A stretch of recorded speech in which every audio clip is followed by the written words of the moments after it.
Illustration of Hollywood. This video is purely for entertainment and does not infringe on copyrights or laws. The rights to the novel and image belong to the original author. We do not claim ownership. Don't like waiting and want to listen to this fanfic in full now? Subscribe to our Patreon, where you'll find the best fanfics. Chapter 476. He is going to become a national idol. Maybe you should take a vacation. After several people walked into the trailer and sat down, Jeff Robinov took another look at Wayne's face. He knew very well that the faint dark circles under his eyes had nothing to do with a cold. The fatigue on his face was telling of the pressure brought by work. Since he met this young man, he has hardly taken a long vacation in the past few years. After finishing the filming of one project, he would start another one. As we all know, directors are the most stressful jobs in the industry. The larger the investment in the project, the greater the work pressure they have to face. Maintaining the frequency of releasing one movie a year, even in Hollywood, which is famous for assembly line work, it is definitely considered a workaholic. There are quick shooters among directors, but at his level, even the famous quick shooter Steven Spielberg cannot maintain the intensity of working one movie a year. Jeff, believe me, no one wants to throw away all the annoying work plans more than me and find a place to have a good vacation for a few months. Waving his hand to refuse the other party's cigar, Wayne lit a cigarette with a click. As too thick smoke spurted out of his nostrils, the whole person seemed to relax. My work schedule has been full in the past 2 years, and it is difficult to find time to relax and rest completely. After the filming of the footage of The Dark Knight is completed, he will immediately devote his energy to the awards season, and then he will have to cooperate with the public relations work for the Oscar judges, while taking time to do the post-production work of The Dark Knight. After the post-production work is completed, it is likely that the pre-promotion of the film will begin, and then the related work of the film's release will begin. This is a film that is destined to be low-key, and it is inevitable that he will lead the team to promote and publicize the film after its release. Just a simple calculation, he would hardly get much rest time before July or August next year, not to mention that there was still some work waiting for him at 20th Century Fox. In Nina's schedule, his detailed work plan had been arranged until the end of 1998. These 2 years were too important for him. Whether it was laying the groundwork for the DC movie series, cultivating the habit of fans to watch DC superhero movies, or the desire for academic awards, they were all things that had to be done in order to relax in the future. Well, let's get down to business.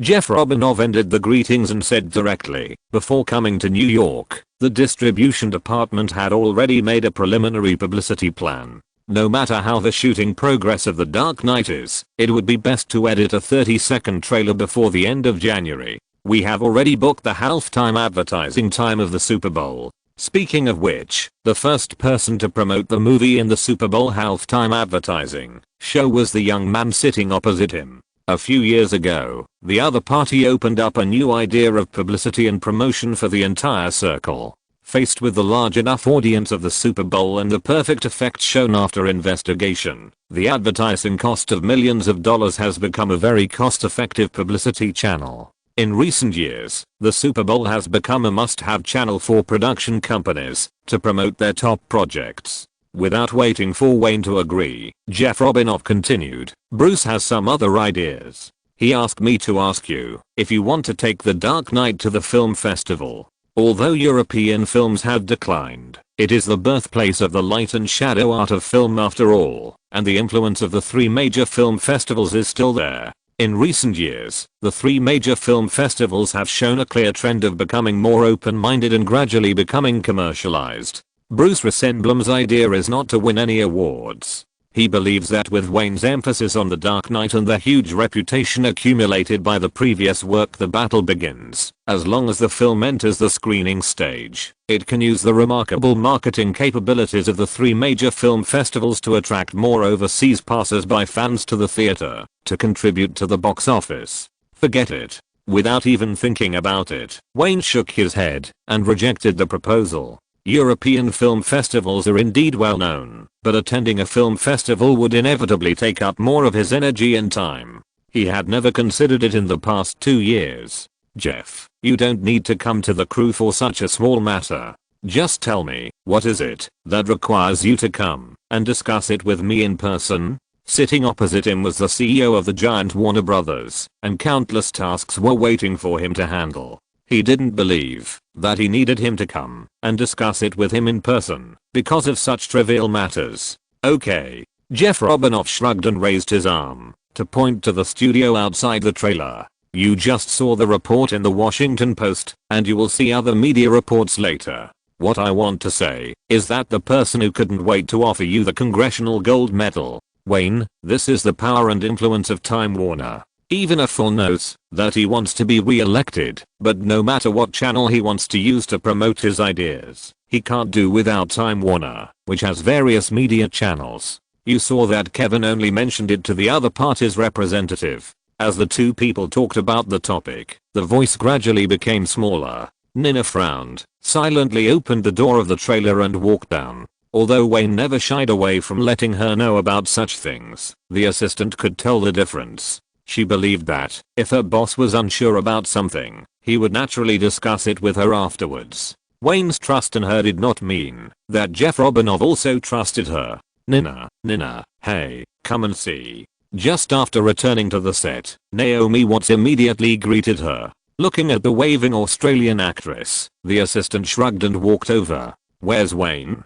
Gilmore just announced that the morning was off. Naomi Watts was sitting in the audience of the temporary courtroom. After she sat down, she asked, what happened? Nina deliberately changed the subject. Jeff is here. They have some work issues to discuss. What did you just show me? This? Naomi Watts stuffed a copy of Time magazine into her hand with an incredible expression on her face. The cover of this Time magazine is very special. When the assistant saw it for the first time, she also felt a little incredible. The report in the Washington Post was already very surprising, and this Time magazine was no less surprising. There was only Wayne on the cover of the magazine, a photo of him wearing a black suit, with his hands folded on his chest, looking down at the camera. Because it was taken from above, the sunlight on his face was diluted, and the lines on his face looked much tougher, giving people the first impression that he was a powerful person. Unlike the overall slightly domineering look of the photo, what surrounded Wayne were not the names or pictures of his works, but icons representing hundreds of media. If you look carefully, you can find all the mainstream media in North America, even some second and third tier entertainment gossip tabloids. Nina's mouth twitched slightly. She certainly knew what this cover represented. What is this? The Person of the Year in 1996 is Wayne and hundreds of media outlets. Flipping open the magazine, it also detailed the robbery a few days ago, and the last incident involving the little boy's batsuit. The report carefully concealed the location of the incident and the true identity of the child. Compared with the layout constraints in the newspaper, the magazine is much more unrestrained. The praise for Wayne in it made even Nina blush. Shit. The sunny philanthropist and social activist in this is the boss. Looking up at Naomi Watts, the assistant looked disgusted. The two women present could be said to be the ones who knew Wayne best. They both looked at each other with a blank look. Don't look at me like that. Those media are crazy. Or maybe Warner Brothers gave them too much. Naomi Watts raised her eyebrows and said, normally, she likes to see newspapers and magazines praising Wayne, but this time it is obviously too much. In the past, the media reports were mostly praises for Wayne's works, reporting on his talent as a director, or some financial media, reporting on wealth. But this time, no matter which media, they put the name Wayne behind humanitarianism. Here's more. Naomi Watts had a strange smile on her face, and picked up a pile of newspapers from her side.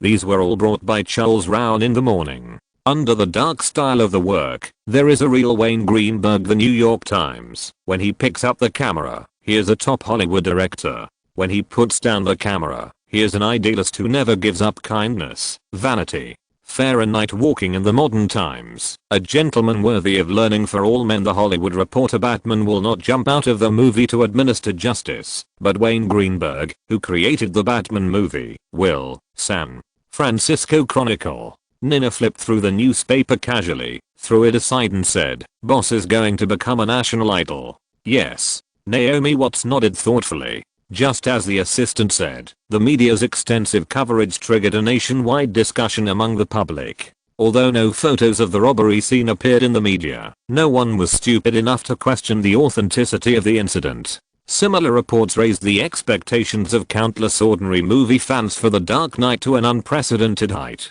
For a long time afterwards, fans continued to appear around the set, holding a copy of Time magazine with Wayne on the cover. Chapter 477. It's snowing.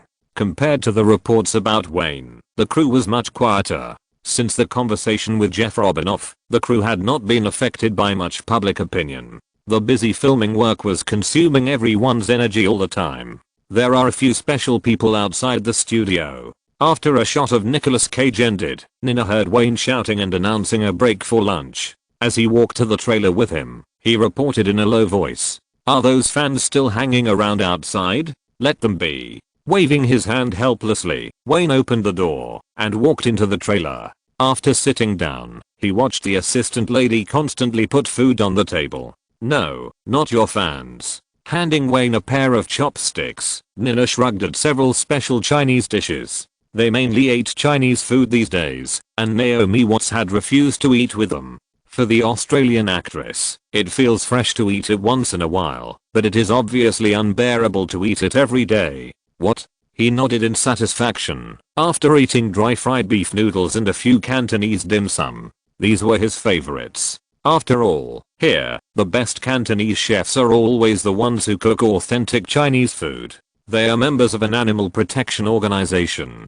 They asked for supervisors to be stationed in the crew. Charles is dealing with them. While eating with Wayne, Nina casually said, "I don't know where those people got the news from. Anyway, they heard that there are dogs in the crew." "Oh, they are called animal actors, right?" "They are negotiating with Charles." The Environmental Protection Organization came for the explosion scene, and now the Animal Protection Organization has come. Are these non-profit organizations so idle? Hearing this, Wayne shook his head helplessly. In a large crew of hundreds of people, the bottom-level temporary workers change almost every day, so there is basically no need to expect confidentiality. Fortunately, there are few scenes about animals, otherwise he suspects that he will have to deal with organizations such as the Dog Lovers Association in the future, and those people will be even more difficult to deal with. Nina raised her eyebrows exaggeratedly and ignored the boss's complaints. She had been in this circle for a long time and was very aware of its disgusting aspects. Hollywood crews were not afraid of local official agencies, no matter where they went to shoot, but when faced with non-profit organizations, producers and directors would often feel helpless. These organizations are usually more difficult to deal with than government agencies. Almost every large crew has heard stories of being harassed by these organizations. Moreover, non-governmental organizations in North America are often more perverted and much more difficult to deal with than similar organizations in other Western countries. Originally, Nina thought that this matter would be the same as last time, destined to be handled by Charles Roven. She just regarded it as a topic of conversation before and after lunch, but things were more troublesome than she imagined. After working again in the afternoon, she also saw the difficulty of these people for the first time.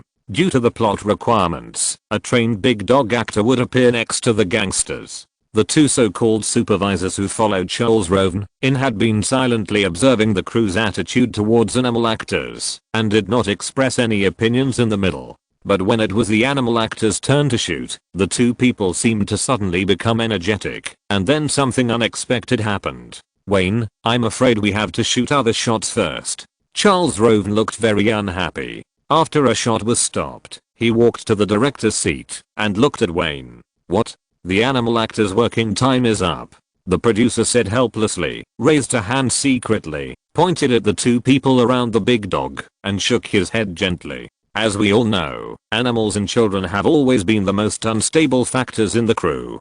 Children are relatively okay, and they can be adjusted through encouragement and other methods. But even if animal actors are trained to be obedient, when facing many strangers and camera equipment around them, they will have various situations of discomfort. The same is true for this dog. It's just a simple shot. The main task of the big dog is to act as a good background board. However, after several consecutive shots, Wayne failed to achieve the effect that satisfied him. But he was not in a hurry. When it came to the shots of animal actors, he was ready to do more than a dozen NGs. But the sudden attack of the Animal Protection Organization members disrupted his work plan. F***K. With a bang, Wayne angrily threw the thick notebook to the ground. If today's shooting plan is disrupted, it will mean that tomorrow will have to be delayed for another day to continue reshooting the animal-related scenes. Putting aside the disrupted shooting plan, the financial loss will not be a small number. Hey. Charles Roven had guessed this result long ago, and he hurriedly took 2 steps forward. He patted the other party on the shoulder and said in a hurried tone, "Listen, they are just a group of insignificant little people. It's not worth it for you to communicate with them." "Shit, Guillermo." Wayne cursed in a low voice, raised his hand to check the time, and called the assistant director over. "Inform everyone to finish work early today. We will continue filming tomorrow." In order to avoid trouble, the dog became the best treated actor in the crew in the next few days. Filming can't always go smoothly, but people can work overtime. But dogs must not work for 1 more minute, otherwise the 2 supervisors will stand up and complain, which makes Charles Roven very annoyed. He can't just ignore them, otherwise more entanglements will follow. Sometimes these people's weird thinking really makes Wayne unable to get angry. Facing the behind-the-scenes staff and actors who work overtime in the crew, the 2 caring people from the Animal Protection Organization simply turn a blind eye. It's better to say that they are stubborn than to say that they give all their love to the dog. The only good news is that there are not many shots of the dog. After a few days, the 2 caring supervisors also left the crew along with the animal actors. In the future, we will use special effects models for all shots involving animals. This is what Wayne specifically told Gilmore after he finished shooting the dog's shots with a cold face. Time slowly came to the end of October. The crew was busy and working step by step, completely ignoring all the news from the outside world and the rapidly changing weather. When the sparse snowflakes fell from the sky, everyone suddenly realized that the Big Apple City had officially entered the cold winter. The crew members who realized it later wrapped themselves in heavy down jackets, and even the equipment used for filming was no exception. The cameras, lights, and radios were also treated to prevent cold and frost. "New York is like this, boss. I thought you would get used to it." The sudden change in weather made Wayne feel seriously uncomfortable. Nina looked at him wrapped in a down winter jacket, checking the filming preparations one by one in a clumsy way, and teased him. "It's not the coldest time now. Usually the winter in New York will last from the end of October to May next year. After a while, the temperature will drop directly to around -20 degrees. Hearing the assistant's reminder, Wayne frowned slightly. The behind-the-scenes workers were fine, as they could always take measures to keep themselves warm. However, as the weather got colder, the main actors were doomed to suffer. Even for scenes shot indoors, the temperature was not necessarily much warmer than outdoors. You know, the costumes and props were not designed for warmth. Schwartz. Thinking of this, Wayne immediately walked towards the assistant director in charge of the crew's logistics. "You must keep the actors warm. Down jackets and hot water bottles must be prepared." "No problem, boss." Schwartz nodded. Since the weather began to change, he had made relevant preparations in advance. Not only were the warm keeping items prepared, but each main actor was even given an extra intern assistant. Everyone could work in a thick down jacket, but the main actors could not. For example, in the scene that was about to be filmed, Christian Bale and Charlie Sheen shivered the moment they took off their coats. He saw them shivering from the monitor. Batman's pure black armor can't provide any warmth, not to mention Charlie Sheen in a light suit. Wayne is now particularly grateful that the shots in the past few days were all shot indoors. If they were shot outdoors, it would be difficult to guarantee whether the actors would get a fever or get sick. Shaking his head, he walked a few steps in front of the camera crew in a bloated outfit and looked at Robert, the photography supervisor. "Is everything okay?" "No problem, don't worry." Robert Carlos clenched his fist and knocked on his chest twice. Whenever there is such a test of filming equipment, Wayne is worried about unexpected problems. In such a cold environment, especially for film and film cameras, it is a very risky test. And how much the low temperature affects the image quality can only be known after the shooting. Although all departments said that there was no problem and the shooting work could start at any time, he was still very worried and turned around again to confirm it. "Chris, Charlie, how do you feel?"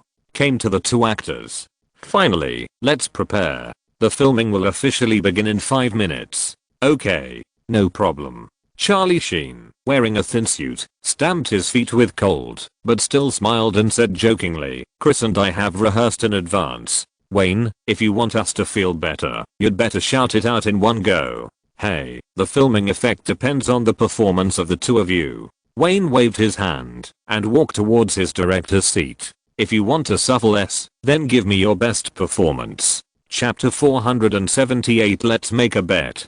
Perhaps the weather around gave the two male protagonists more extra motivation, or perhaps they just didn't want to suffer. As soon as the filming officially started, the two of them showed quite convincing performances. The Dark Knight, Scene 47, Act 1, starts now. The clapperboard was clearly tapped, and the photography supervisor Robert operated the #1 main camera. With the help of the boom, he gradually pushed the lens forward from far to near, and the center of the lens was the main target of the two male protagonists. Give a life to a coin. At this time, Christian Bale was wearing a black bat armor, and the whole person was photographed by the camera, making him look particularly strong. Robert understood Wayne's requirements very well, and the camera deliberately stayed on him for more than a second, before switching to Charlie Sheen again. "That's not the case. His name is Schiff Thomas." A low and hoarse voice kept coming out of Batman's mouth. "Paranoid mental classifier, once a patient of Arkham Asylum, the type of person most likely to be attracted to the Joker." Charlie Sheen frowned, followed behind the armored Batman, and said angrily, "The Joker killed Gordon, and the next one will be Rachel." "You hope so." This literary drama is a long shot. Except for the sound of the two actors' dialogue, the scene was extremely quiet. Wayne crossed his arms in front of his chest, stared at the director's monitor without blinking, and nodded slightly from time to time.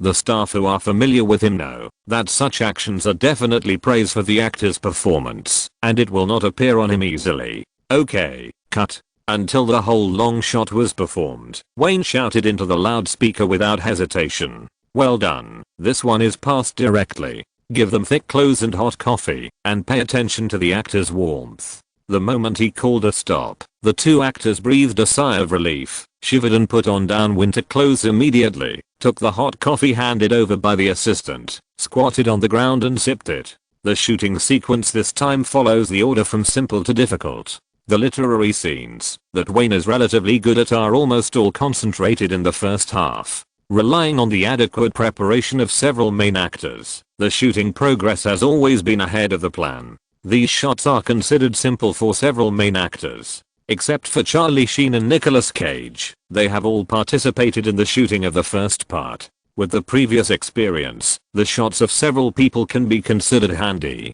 Compared with the literary scenes he is good at shooting, those cumbersome action shots are almost all put at the back, including several extremely important large-scale explosion scenes, which he plans to shoot before leaving New York. The gradually cold weather almost challenges the actor's tolerance. The frequency of rest in the crew is also gradually increasing. Every time a shot is completed, there is a scene of chaos. Assistants chase the actors to wrap their clothes and hand them coffee, and the makeup team chases them to grab makeup. After finishing the shooting every day, others can hide in the warm bed or go to the bar to relax, but Wayne will take his editor sister and go into the temporary film room to prepare for the editing work in advance. As time goes by, throughout the work in November, Wayne will preside over the shooting in the morning and afternoon. In the evening, in addition to diving into the film room, he will occasionally exchange opinions with the special effects team of Industrial Light and Magic.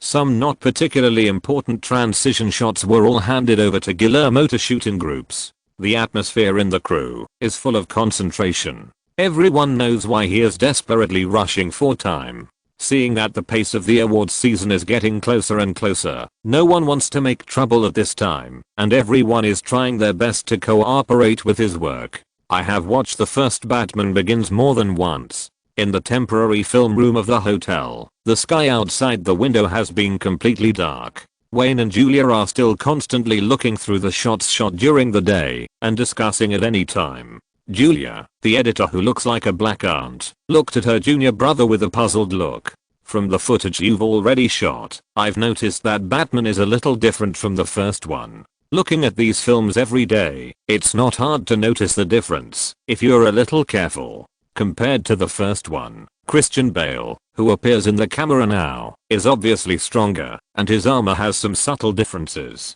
Yes, that's what I want. Wayne shrugged, stood up, opened his arms, and stretched his body. Batman is also making progress, isn't he? The smooth filming during this period not only made the filming progress much ahead of schedule, but also saved the crew millions of dollars. The budget saved in the end will be invested in the post-production work. As long as you think of this, the fatigue brought by the busy work doesn't seem so unacceptable. What's the point? Batman is still a loser in the end anyway. Naomi Watts, who was waiting on the side, yawned and asked the man standing in front of her in confusion, "I don't understand. Batman is so bitter and resentful. Why do you give him such a depressing ending in the end?" Everyone who has read the script has more or less doubts about this aspect, because it does not conform to the rules of Hollywood at all. If you look closely at those successful movies at the box office, almost all of them have an absolute protagonist who can't be killed. Even if there are various twists and turns in the middle, the ending of the movie will definitely become a happy ending that most movie fans like to see, or a family reunion.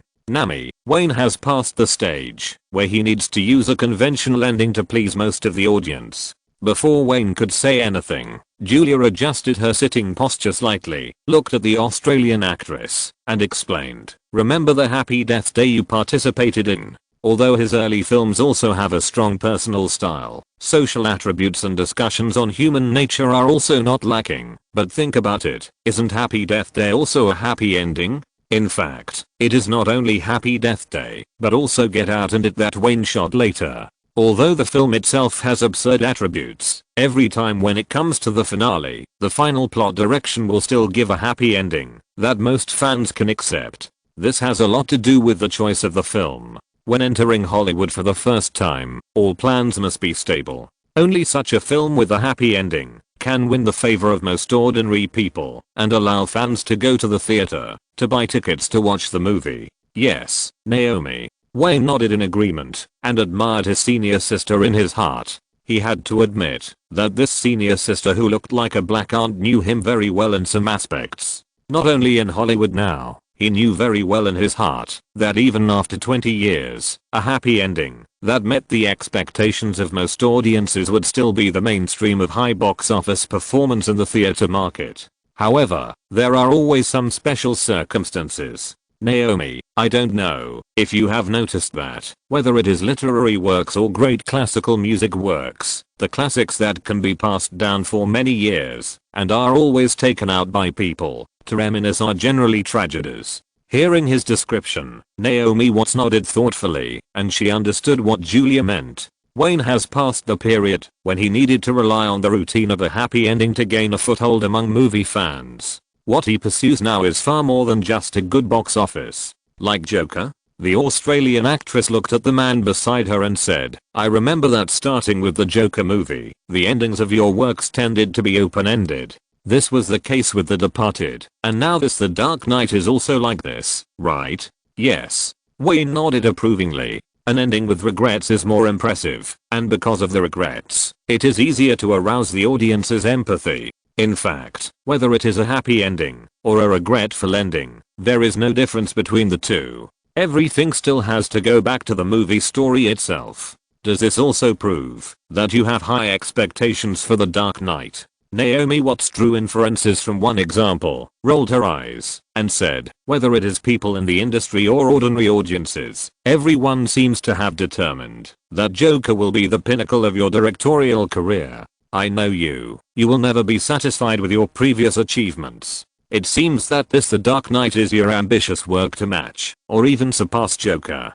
After the Australian actress reminder, editor Julia also reacted. The movie Joker is destined to appear with the adjective great. Now, as a junior brother, I want to make another movie with the same influence. The difficulty is extremely great. The success of Joker is not only due to the quality of the film itself, but also to the social trend factors. No one can tell how much it is. In the past few years, Wayne's other successful film types have had a varying number of followers, but no production company has ever copied Joker. This can explain too many problems. So far, even throughout the history of film, only this film has such a great social incitement. Let's make a bet, Nami. Looking at the film of The Dark Knight on the table, Wayne's mouth corners began to curl up uncontrollably. How about betting that the influence of The Dark Knight can be comparable to that of the Joker? Are you sure? Naomi Watts smiled and glanced at the black editor Julia. She took 2 steps forward without any pretense and whispered in the man's ear, "Let's bet."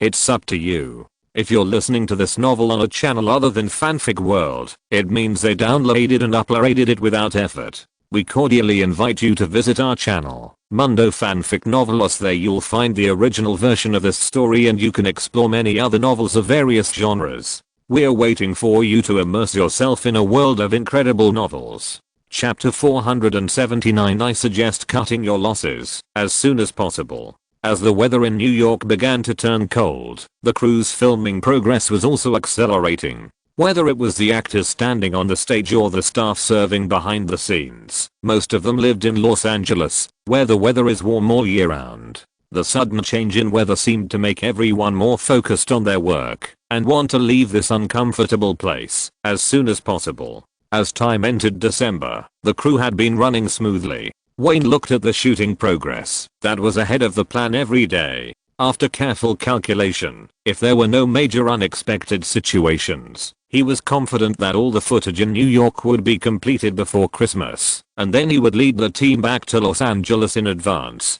In fact, Wayne did not block all the news from the outside world. When he was concentrating on filming the film, Nina would occasionally receive calls from her agent Jimmy from Los Angeles to report dynamic news to them at any time. The crew of The Matrix had already gone to Australia for preparation in mid-November. The latest news was that Zack Snyder had just started filming. The budget of this film is sufficient, and the main cast has not changed much. For the time being, there has been no problem that Zack Snyder cannot cope with. Wayne's studio accounted for half of the investment in this film. Even though overseas pre-sales have been opened in advance, the tax refund amount in Australia is quite high. Even so, Greenberg Studio will still spend nearly $60 million in real money, so he showed great concern for this film, even when he was busy at work. In addition to Jimmy and Warner Brothers paying attention to the crew dynamics, Hector Henry, who was far away in Australia on the Matrix crew, would also call at a fixed time every week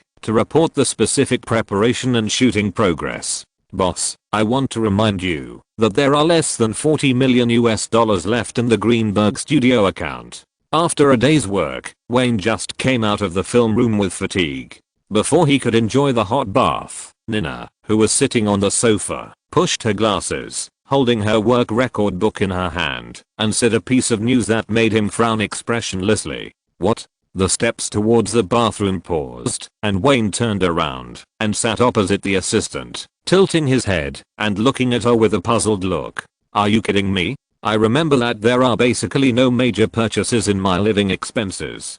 Didn't the profits and share of the first part of The Matrix, as well as my first share of salary for The Departed, all go into the studio account this year? No money?"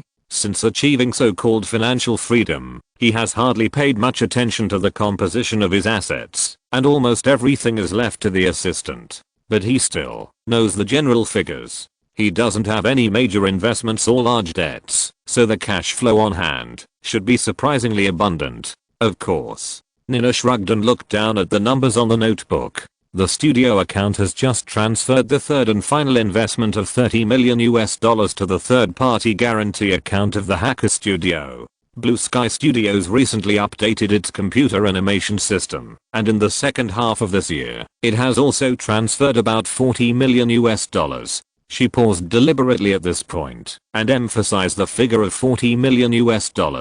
The extent of the animation studio's burning of money has only just begun to show signs. You know, the studio has not yet started any formal feature film projects and is still in the stage of accumulating technology, relying on the studio to occasionally take on some small rendering jobs that are subcontracted by Hollywood. It is basically impossible to make any profit. It is almost in the stage of sucking the blood of Wayne's cash flow. It is in a slow development stage, and there is no hope for the future. Talk about Blue Sky Studios in detail. Wayne took out a cigarette and lit it. He leaned on the sofa and began to doubt his decision. Did there appear to be uncontrollable mistakes? Computer animation feature films are the general trend of the future.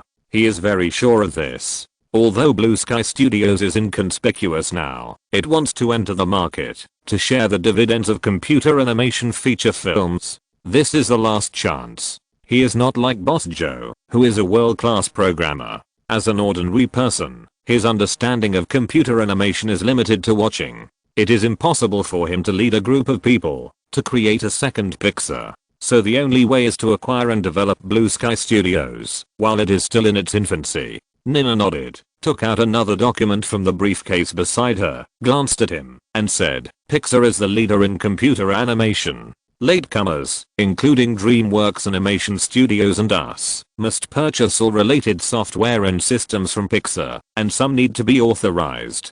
Just like the successful Toy Story, Pixar is based on the independently developed computer-aided production system CAPS. This system won the Academy Award for Science and Engineering in the first 2 years. There is no way. If we want to use the same computer-aided system, we have to pay a lot of money to Pixar and a series of related authorizations.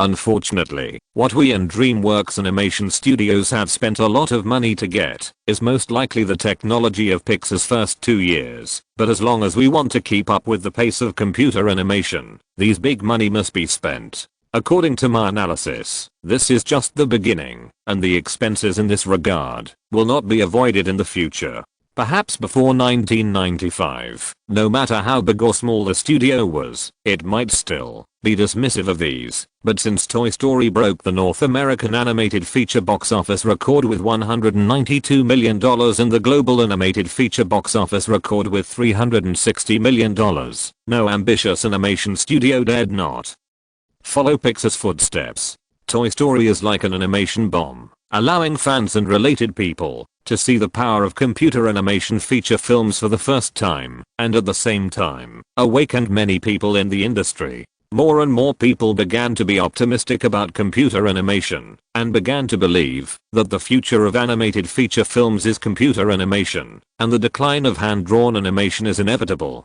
No one would have thought that after the decline of Disney's hand-drawn animation, it immediately became Pixar's distributor, and continued its monopoly in the animation industry. Everyone knows that computer animation is a new big cake, and there is no telling how much capital is watching it in the dark. The head of Pixar Animation Studios, Joe, also made a fortune of over $1 billion thanks to the brilliant success of Toy Story in 1995. As a result, he was once again invited back by the fruit company on the verge of bankruptcy to take charge of the overall situation. Some people have already reaped the earliest dividends. Some ambitious animation studios certainly don't want to miss out on the new round of wealth creation myths of computer animation feature films. And if you want to follow in Pixar's footsteps and replicate Pixar's success, you will inevitably have to pay tuition to the other party. The corners of his mouth twitched slightly. Wayne actually thought of this result from the beginning, but facing the big money burning pit of the computer animation studio, he still felt that he thought too simply. The profitable projects in Blue Sky Studios. In fact, Blue Sky Studios has never been short of things to do. Nina seemed to know what he was going to ask, interrupting his question and saying directly, since the investment from Greenberg Studio, their living environment has improved a lot. This year, they have produced 9 advertising projects and participated in the production of the IBM corporate logo. Unfortunately, these meager incomes are compared with the large expenditures. Although the assistant shook her head unconsciously when she said this, the same words entered Wayne's ears, and it was exactly the opposite view. Obviously, he relaxed his tense upper body and slowly leaned into the sofa. As long as there are always projects in hand and we keep trying to make progress, it's good, Nina. This is a good thing. Boss. The assistant stuffed the relevant documents about Blue Sky Studios back into her bag, without any change on her face, and spoke seriously about her well thought out suggestions. Because of the huge success of Toy Story, there are many investors willing to enter the market. I suggest that you stop the loss as soon as possible. It is too difficult to support a computer animation studio with personal funds. After receiving the financial statements of Blue Sky Studios, Nina carefully investigated the relevant information. The success of Pixar Animation Studios was built on the basis of nearly 10 years of hard work, and at this time, Pixar had countless top computer animation talents. As long as Nina thought that Blue Sky Studios would have to rely on them for many years to grow, she felt that it was not worth it. The same amount of capital investment, whether it is invested in the stock market or in the film project of his own boss, will have more obvious returns than burning it in the animation studio. Wayne shook his head with a smile and waved at the assistant lady. Let's leave it like this for now. Blue Sky Studios will gradually get better. We have other large expenses. As long as it is not in a stagnant situation, he will never let go of this animation studio easily. Even if he wants to let it go and cash out, it is definitely not at this point in time. It is still too early. Yes. With a sigh, Nina was in charge of his life and finances on the surface, but in fact, when it came time to make decisions about funds, she could only give her own suggestions after careful analysis. The specific implementation still depended on her boss's decision. Jimmy has gradually withdrawn nearly $20 million from Greenberg Studios, but the funds were only used to acquire film and television copyrights. And, wait. Wayne put out his cigarette in the ashtray. I know this part of the funds. You don't have to track it. Just tell me, will the remaining money on the books affect normal operations? Not for now. Nina knew how fast her boss made money, and the main reason she reported this today was for Blue Sky Studios. After thinking for a while, she added, there is no need to spend money in the near future, but I want to remind you, boss, whether it is the Lord of the Rings or King Kong, the money you plan to spend is not a small amount.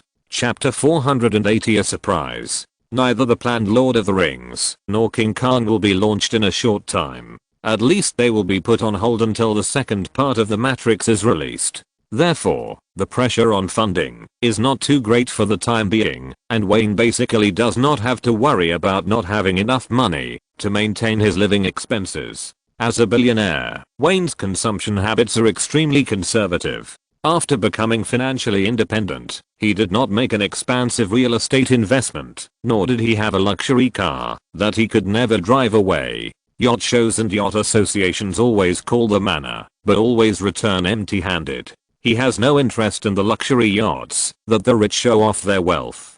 Because he has a luxury charter plane from Warner Brothers for travel, the private jet issue has been temporarily thrown behind his mind. It can be said that he has no major expenses in personal life consumption. Wayne knows very well that he is still at the age of the most vigorous energy, and it is far from the time when he needs to lie on the scorebook and enjoy himself. That kind of day is still far away from him. However, Nina's reminder was also very important. He returned to the bedroom and carefully thought about the plans for the next few years in his mind. At least he had to make sure that money would not affect his plans after the turn of the century. The filming of The Dark Knight was carried out in an orderly manner. Just a few days after December, the literary scenes in the film were successfully filmed. Next, the more tedious and annoying work of filming action scenes and explosion shots will begin. Due to the dark horse-like popularity of The Matrix, North American audiences saw another way of fighting for the first time, so adding kung fu element to action scenes has become a common element in Hollywood action science fiction films this year and even in the next few years. Before The Matrix, the mainstream fighting methods in Hollywood were all close to reality, and the action scenes of you-punching and eye-kicking also caused aesthetic fatigue for the audience. Compared with the popular trends in the next few years, Wayne was uncharacteristically demanding that the action scenes be designed in a power style. He didn't even consider the high-speed slow motion and fast slow transition shots in The Matrix. While filming, he was also communicating with editor Julia and the special effects team of Industrial Light and Magic. When editing, splicing, and adding special effects in the later stage, he asked the audience to see each action shot clearly and give a convincing reason for the destructive power. Relatively speaking, action scenes look very cool on the big screen, but they are completely the opposite when filming. Each shot lasts for a short time, and the shooting is so detailed that it is a headache. Only through post-production editing can it be put together to form a continuous fighting scene and shot switching. As the cost of special effects gradually decreases, one day, the effects that now cost a lot of money to add will become a way for some directors to show off their skills and may even become mainstream. Who knows? In a suburban studio near New Jersey and New York, Gilmore and the action team were hosting the filming. Wayne sat on a prop box, staring at the ongoing filming and chatting with producer Charles Roven beside him. "It's very difficult." Charles Roven shook his head. "Movies that can add a lot of special effects are all large projects with hundreds of millions of dollars of investment. Even if the cost of this aspect is indeed decreasing year by year, and the progress of computer special effects has been getting faster and faster in the past 2 years, it is still very difficult for directors to show off their expensive special effects." He glanced at the young people around him. Unless the director has reached their level, no production company will give the director such great power and creative freedom to show off with special effects. In his opinion, it is purely because the successful person next to him cannot understand the hardships of the bottom-level directors in Hollywood. "Wayne, everyone knows that big-scale special effects attract audiences.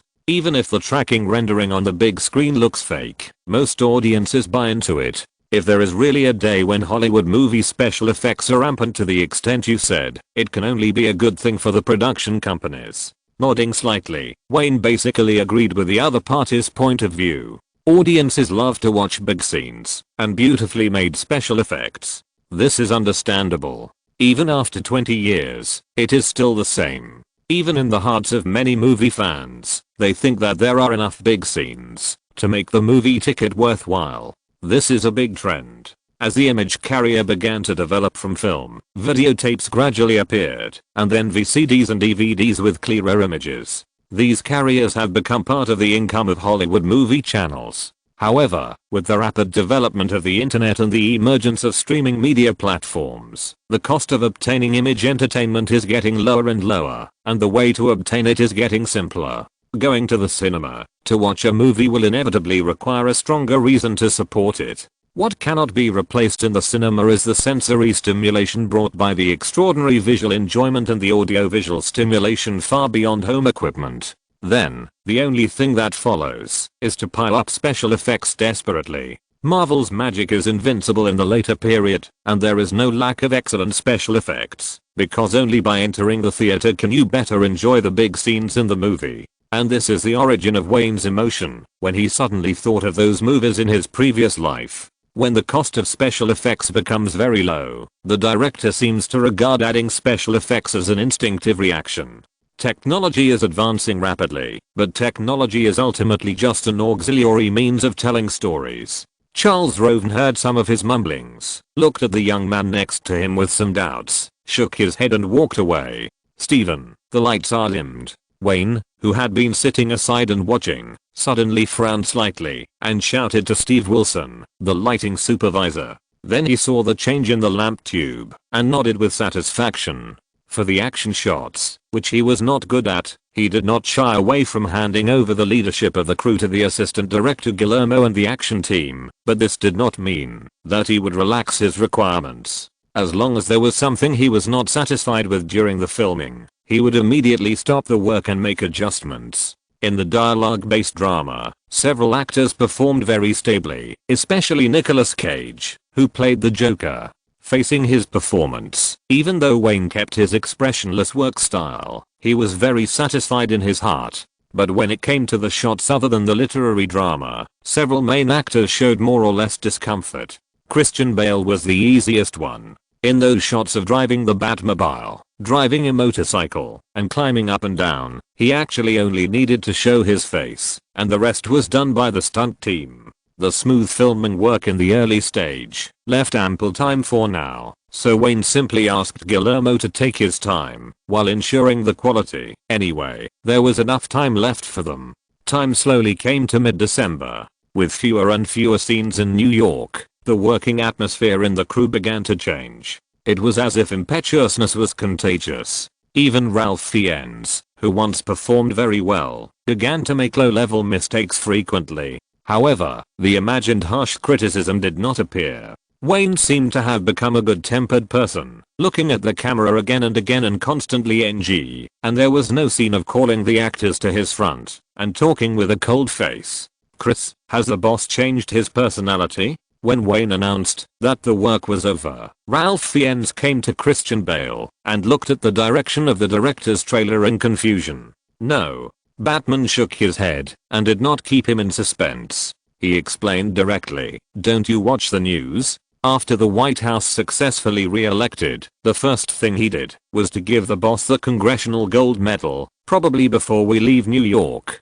Hey, I have inside information. Nicolas Cage had just taken off his macape and heard the two talking about this. He immediately came up with a gossipy look on his face. Would you like to hear it? His words not only aroused the interest of the two people, but also Gary Oldman and Samuel Jackson, who also surrounded him with curiosity. The Congressional Gold Medal is not a common honor. Although there is no judging standard for this thing, one thing is certain, that is, the effort and contribution far exceeds that of ordinary people. Seeing that he attracted everyone's attention, Nicolas Cage blinked proudly, as if he had not yet escaped from the play. I heard that the one in the White House managed the Senate and the House of Representatives within 2 days, obtained more than 2/3 of the consent of both houses, and then quickly signed the resolution. You may not know that, in order to successfully issue this honor to Wayne, a recommender is needed. It stands to reason that it must be a senior military general or a witness to the honorary act.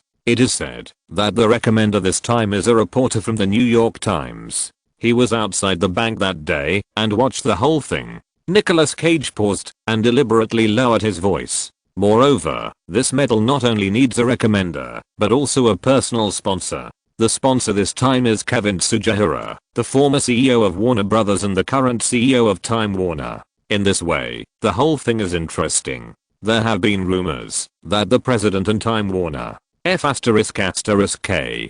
Gary Oldman cursed in a low voice, interrupting Nicolas Cage's speculation. Don't tell me the following speculation. I would rather believe that it is a chivalrous spirit of the boss and a gentlemanly tough performance that earned this honor. He deserves this thing, doesn't he? Several people nodded thoughtfully. After reacting, they lowered their heads and got into the car in silence. Compared with the dirty political exchange, they would rather believe other things. Even if this group of people could guess what was going on, no one was willing to say it. As the motorcade began to drive towards the hotel in the cold weather, Wayne's car was at the end as usual. A surprise. Nina covered her mouth and hung up the phone. When they were the only two people in the back of the car, she raised her eyebrows and teased, "I bet, boss, you can never guess it." Wayne glanced at her, then closed his eyes again, leaned back in his seat, and closed his eyes to rest. He knew his assistant too well. He could guess from his expression that this was not a serious work matter. "Okay." Nina's mouth twitched twice, and she said gloatingly, "The call just now was from Angelina Jolie. She has arrived at the hotel and said she wants to visit you at work. You'd better pray that Nami doesn't fight with her." Chapter 481. The sun can't be purchased with money. The Big Apple has completely entered the cold winter. Although there has been no snowflakes falling recently, the weather seems to be getting colder. In the dark night sky outside the hotel, behind the glittering prosperity of the whole city, there is also sin flowing in the dark. This is a world famous financial capital, as if gold is readily available everywhere. This is also a well-known sin city in North America, and the crime rate has always been among the highest in North America. For ordinary people who want to pursue the so-called American dream, this is almost a combination of heaven and hell. For those who have already achieved success, all their desires can be satisfied here, provided that they have enough US dollars.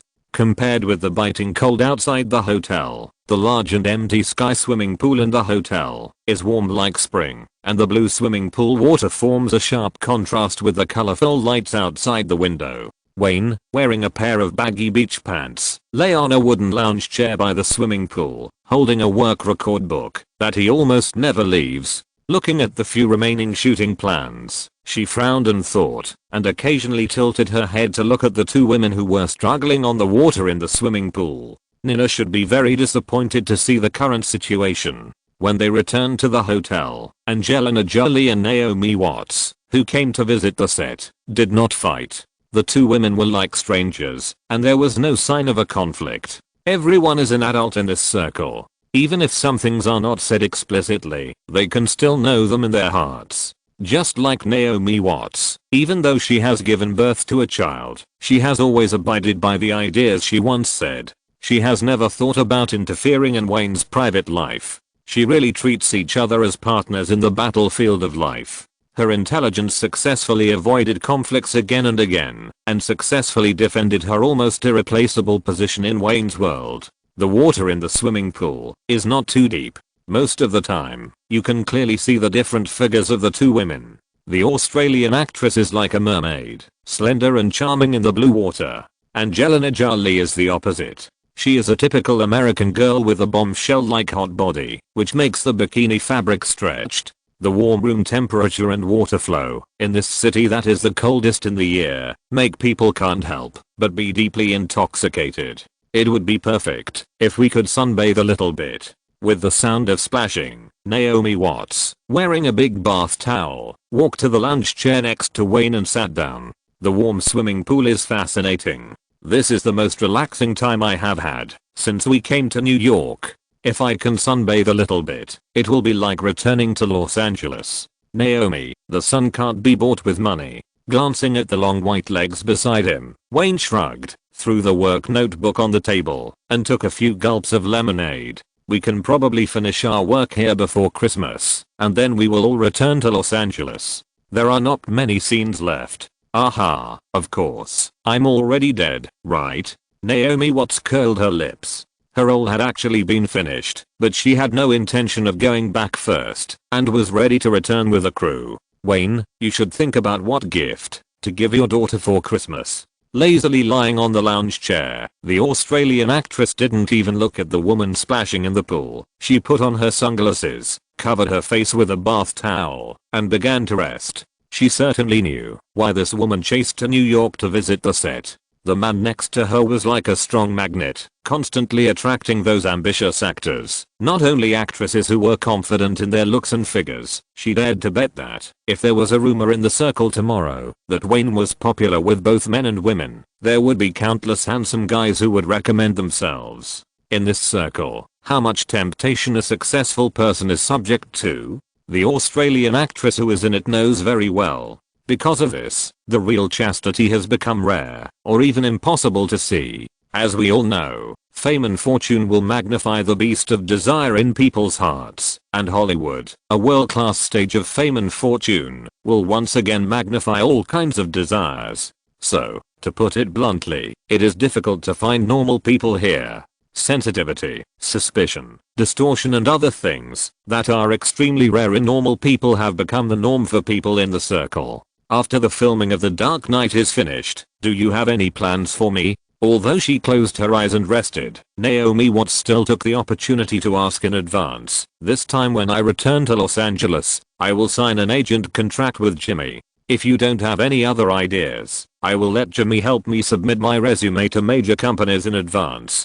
During her pregnancy, she had already fired her agent. But if you want to continue working in the circle, signing an agent is essential. Unless Naomi Watts has only participated in projects directed by Wayne himself. In fact, Jimmy is still helping her to perform the work of an agent. You know, the working frequency of actors is much faster than that of directors. Unless they are superstars, almost all actors want to keep taking on roles, running notices, and accepting activities, etc. Only in this way can they maintain enough exposure. There has always been a saying in the Hollywood actor circle. No one cares who said it first, but the truth is recognized by most actors. That is, it is better to have scandals that are unfavorable to oneself in the media than to have no one care about it. When one day even the gossip tabloids can't find any news about you, it is obvious that you are completely out of date. Everyone knows that this is a circle where highs and lows are trampled. It is even more difficult for an out-of-date actor to become popular again than a novice starting from scratch. When Wayne suddenly heard the other party ask this question, he was slightly stunned.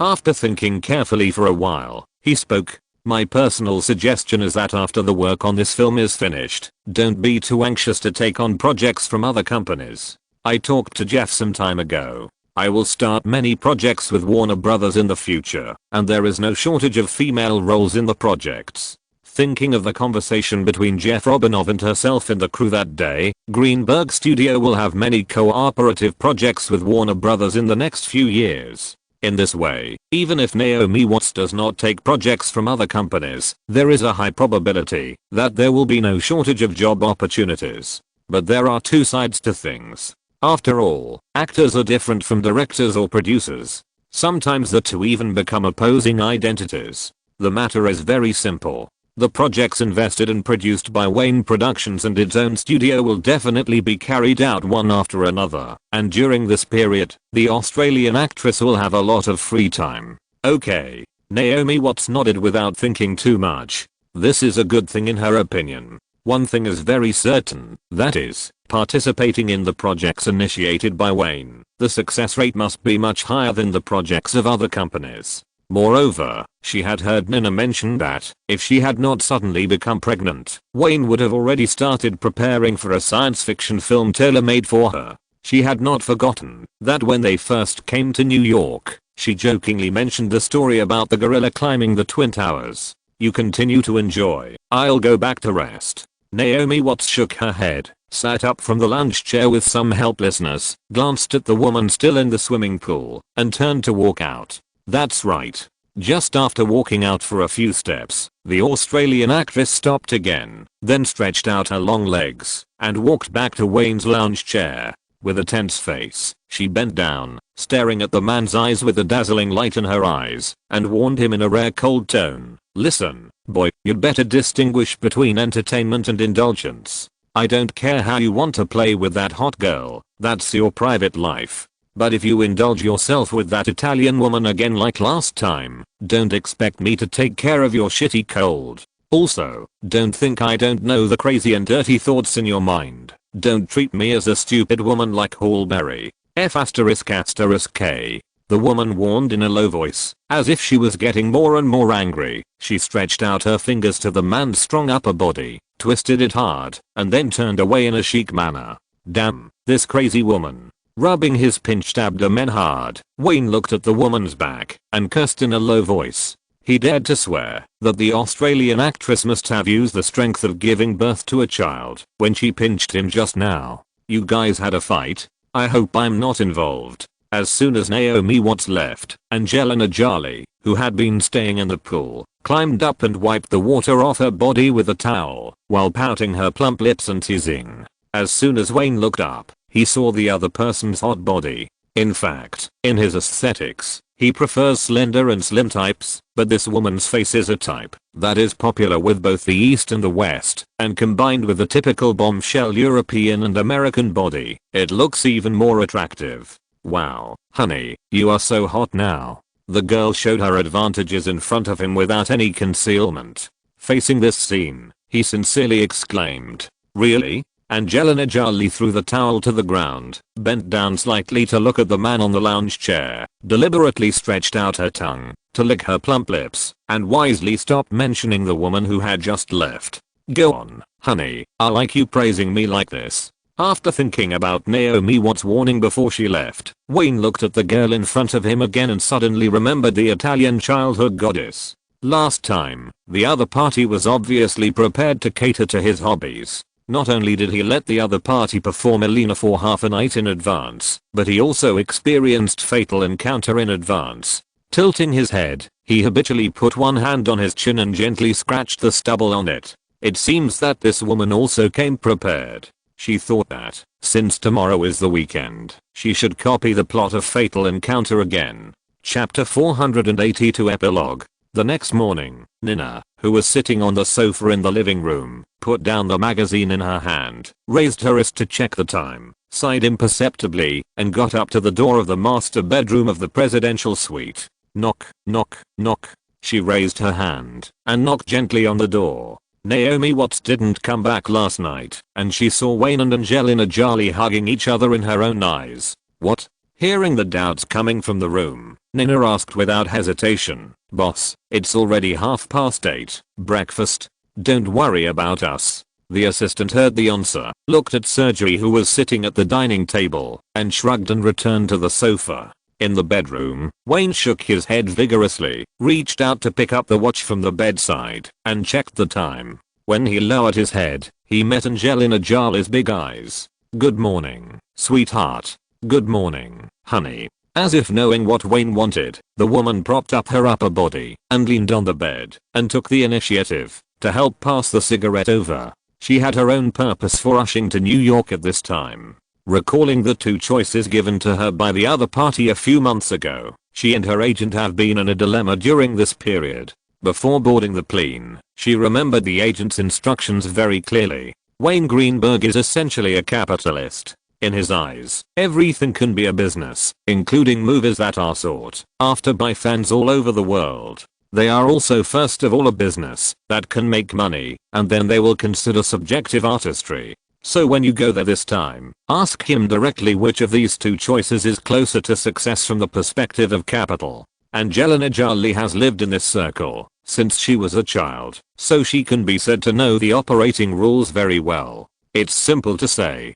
From the beginning of getting on the line with Wayne, before she got on the other party's project and got any substantial opportunities, she thought clearly about what she had to pay for it. In this circle, including her, if an actress wants to take a shortcut and catch a ride, this payment must not be possible, but certain. When the famous female stars describe their hardships before becoming famous in the media, they rarely talk about these things. In their mouths, it seems that they are all lucky and are suddenly promoted by some big director or big shot, but this is obviously an overly beautified or modified experience. As long as they enter Los Angeles, the actresses know that there are no hidden rules here, because everything is on the surface. Exchange. This rule has almost penetrated into the bones of Hollywood, and it can even be said to be deeply rooted, just like the legend of the red sofa.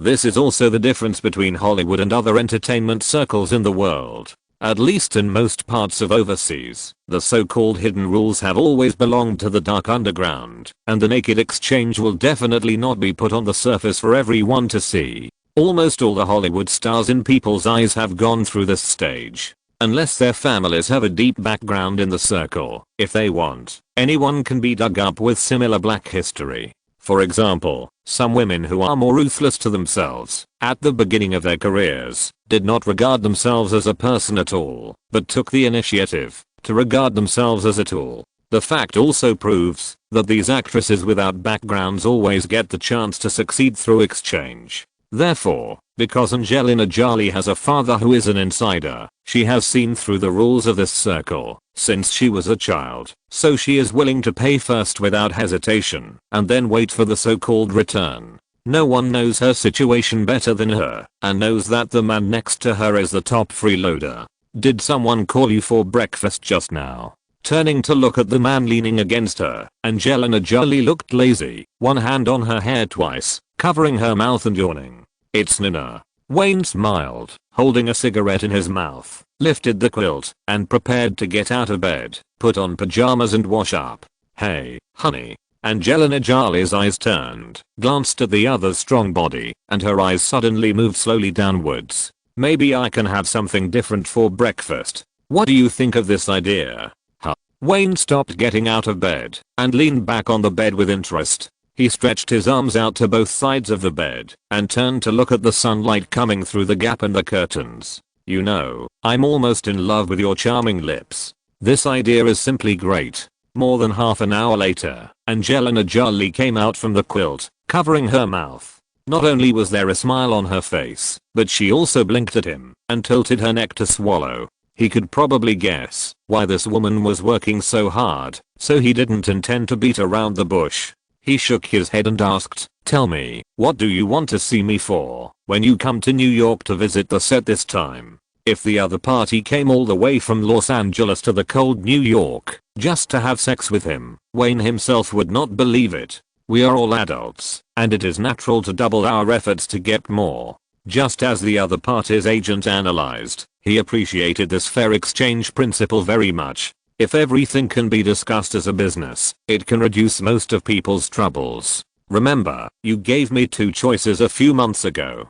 Talking about business, Angelina Jolie put away her laziness, looked directly into the man's eyes, and observed the other party's emotional changes while speaking. In the past few months, my agent and I have been struggling with how to choose. Honey, I know it's a bit too much to say this, but can you help me make a choice? After all, this is the project you lead. The matter is on the table. Choosing Catwoman means that she will definitely appear in the next Batman, but how much role will she have? What is the weight of the role? Will she appear in other DC projects in the future? And so on. Questions cannot be determined, but the benefits are also obvious, because the next Batman is a large investment project that will inevitably be produced, and it is very likely that it has been put on the schedule by the Warner Brothers film and television department. Compared to Catwoman, the advantage of choosing Wonder Woman, one of the three giants of justice, is obvious. Just look at the popularity of Christian Bale now. Just think about it, and you will know the weight of Diana Prince in the whole series. There is a great possibility that there will be an independent movie with a heroine. But the disadvantages are equally obvious. This is very likely not a short-term plan for Warner Brothers. For a movie with an absolute woman as the protagonist, the production company will have infinite concerns. This depends on the market and social trends. There are too many uncertain factors. Smart woman to streams of green smoke spewed out of Wayne's nostrils. He smiled thoughtfully, carefully looked at the other's face at its peak again, with a weird smile on his lips, and said, Jolie, in this land, no one can help you plan your career. Perhaps a different choice will lead to two completely different paths to fame. So far, in his mind, there is only one woman's complete career plan. That is Naomi Watts. Obviously, these two women are completely different in status to him, and there is no comparison at all. Okay, Wayne. Hearing the man's excuse, Angelina Jolie relaxed her tense body, but looked at him seriously. What do I need to pay to? She made a gesture of you know what I want to do. She believed in her agent's analysis, and knew that everything in this man's eyes could be traded, and had a price. What she had to do was to find out the price, and then quickly determine whether it was worth it. I have to say, I really admire the way you look now. Although the woman looked relaxed, Wayne seemed to see himself, when he first entered Hollywood a few years ago in her eyes, or more like Naomi Watts at that time, with such a look of being ruthless to herself, and eager for fame. Let's do this.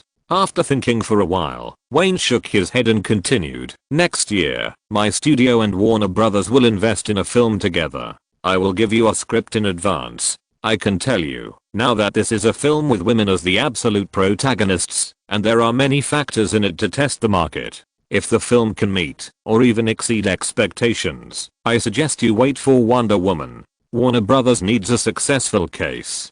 Do you understand what I mean? Of course, of course. Angelina Jolie nodded in agreement. In fact, when Naomi Watts asked Wayne about the arrangement last night, he thought of this project. In the past life, Cameron Diaz, Drew Barrymore and Lucy Liu, the three women, almost all became popular with this film, especially Cameron Diaz. Just like he said, letting this kind of film with women as the protagonists appear in advance does have the meaning of testing the market, and also has the factor of cultivating fans. By then, the film will inevitably be accompanied by a lot of market research. If the performance and reputation of the film meet expectations, this may become an opportunity for Wonder Woman to appear in advance. Angelina Jolie got an unexpected surprise and left New York with a warm and lazy smile. After a rare relaxation, Wayne plunged into the remaining filming work again.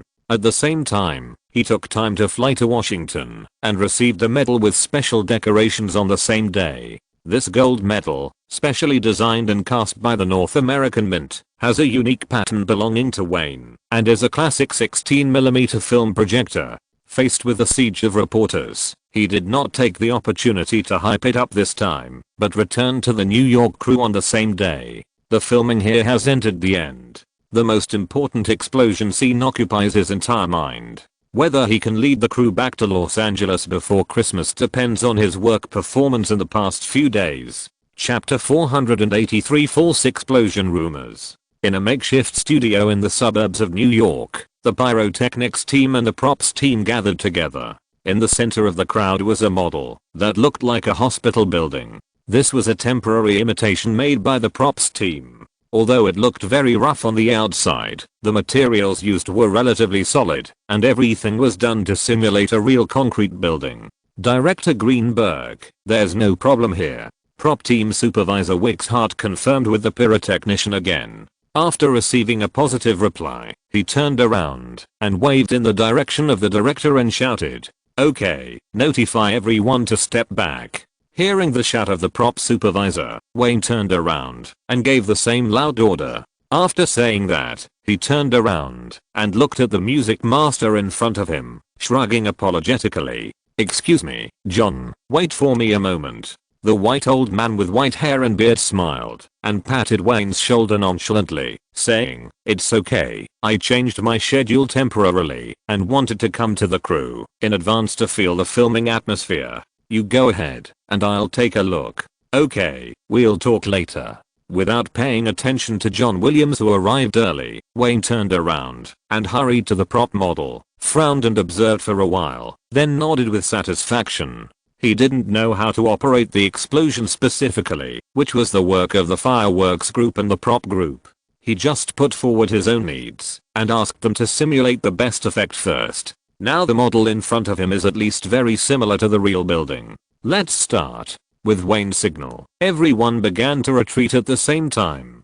Although the simulated explosion contained very little gunpowder and basically would not be dangerous, no one could guarantee that they would not be scratched by the flying debris if they were too close. As everyone was watching, a ball of fire suddenly appeared from the scaled building model, accompanied by a low boom sound, and the main building on one side was filled with smoke and dust. Unlike the staff, who were observing from a distance, Wayne stood behind a makeshift monitor, staring at the explosion picture through the rising smoke and dust, and counting silently in his mind. 1, 2, 3, 4. After more than 10 seconds, the low explosion sounded again. It was clear from the picture, captured by the camera, that the building completely disintegrated in the second explosion. Perhaps this would be different from the real scene shooting, but the effect he wanted had been perfectly expressed by the props team and the fireworks team. "Okay, that's it." With the two explosions, the staff of the fireworks team and the props team looked at the director at the same time, until Wayne smiled and applauded, nodding and gesturing, and everyone breathed a sigh of relief. No one knew what this young director was thinking. Seeing that the shooting was about to end, he made a strange request for the most important explosion scene. There was no way. This was the other crew and this was the other project. Although such a request was very strange, the fireworks team and the props team could only think of a way to solve the problem of controllable delayed explosion. "Hank." Waving to call the fireworks supervisor, Wayne put away his smile and began to seriously instruct. "Hank, we don't have a backup option. The crew bought this abandoned hospital building and arranged it to the required appearance. The cost of money and time cannot be wasted, so there is no chance of NG for this explosion shot. So, don't mess it up, otherwise." "Yep." Hank Connor, the fireworks supervisor, smiled and nodded, and jokingly said, "Don't worry, I understand. Otherwise everyone will leave us in this damn New York and we won't be able to spend Christmas with our families. Don't worry, boss, I have promised my little daughter that I will rush back to Los Angeles to accompany her before Christmas." Raising his wrist to check the time, Wayne raised his hand and patted the other party's arm with satisfaction, and reminded him again before leaving. "Be careful. Remember, safety is more important than anything else." He watched the pyrotechnicians pack up their things and start to leave the studio to set up the explosion point in the abandoned building, and his eyes gradually fell into memories. This explosion scene of the Joker blowing up the hospital can be said to be one of the classic shots of The Dark Knight, especially under the classic interpretation of Heath Ledger. As long as ordinary movie fans have seen it, they will leave an indelible impression. He remembered very clearly that when he first saw this scene, the Joker showed the crazy charm to the fullest. This guy who does not seek money, fame, and has his own set of perfect criminal concepts. Through this scene, it can be said that he completely sublimated the character. On the big screen, almost every audience saw the explosion sound, and then the confident Joker turned around in surprise, fiddled with the remote control, and the second explosion sounded again. The first feeling was real, and then they would immediately think that this was a mistake made by the crew's fireworks group. The Joker saved this mistake through his superb acting skills, making this scene a classic. But in fact, it is just the opposite. This classic that movie fans talk about with great relish is completely forwarded and circulated. As time goes by, it seems to have become true that the pyrotechnicians of the crew's pyrotechnics group made mistakes. An accident occurred halfway through the explosion. It was entirely due to Heath Ledger's on-the-spot performance and improvisation that this expensive explosion scene was completely saved and turned into an indelible classic. But after the movie was released, the director team and the pyrotechnics group behind the scenes clarified in an interview that the director team had planned this scene before shooting it in order to reflect the reality of the Joker's madness. This is the main reason why Wayne asked the props group to cooperate with the pyrotechnics group to simulate the explosion effect in advance. As he said, the scene of blowing up the building was a real shot, and the crew only made this choice. This is completely different from shooting the actors' rival scenes. After the shooting starts, it can only be successful once, and there is no chance of NG again. Only when all possible chances of mistakes are reduced to a minimum and all matters that can be considered are carefully prepared, is it time for the pyrotechnics group to really start. Wayne's request was simple. The initial plan was to have 2 explosions. After the first explosion, the Joker had to be given time to walk to a safe location, and then no matter what method was used, the building would explode again. The shot of the Joker turning back to slap the drum and fiddle with the remote control was not an acting explosion at all, but a trigger signal designed in advance. This explosion scene cannot be shot twice and then edited together. The significance of doing so is to make the shots continuous and not produce the effect of goofing. Boss Wayne, who was in a trance, was gently pushed by Nina. Facing his puzzled eyes, the assistant whispered, "The old man is coming." Following Nana's reminder, John Williams, with white hair and a white beard, looked around like a curious baby and walked over. "Excuse me, John, let's continue chatting." Wayne, who had recovered from his shock, smiled, apologized to the old man, and took him to his trailer. After the two sat down, they continued to chat about the soundtrack of the movie, especially the issues related to the soundtrack of the Joker. John Towner Williams, this plain-looking white old man, at first glance, gives people the impression of a farm redneck, but in fact he is the most outstanding film score master in Hollywood, and can also be called the first person in modern film score. His achievements are not only a film score master, but also a pianist, conductor, and composer. When it comes to film score, many people's first reaction is Hans Zimmer. In fact, among the 3 most famous score masters in Hollywood, John Williams is the undisputed first. The soundtracks behind well-known films such as Star Wars, Schindler's List, Jaws, Jurassic Park, etc. are all from his team.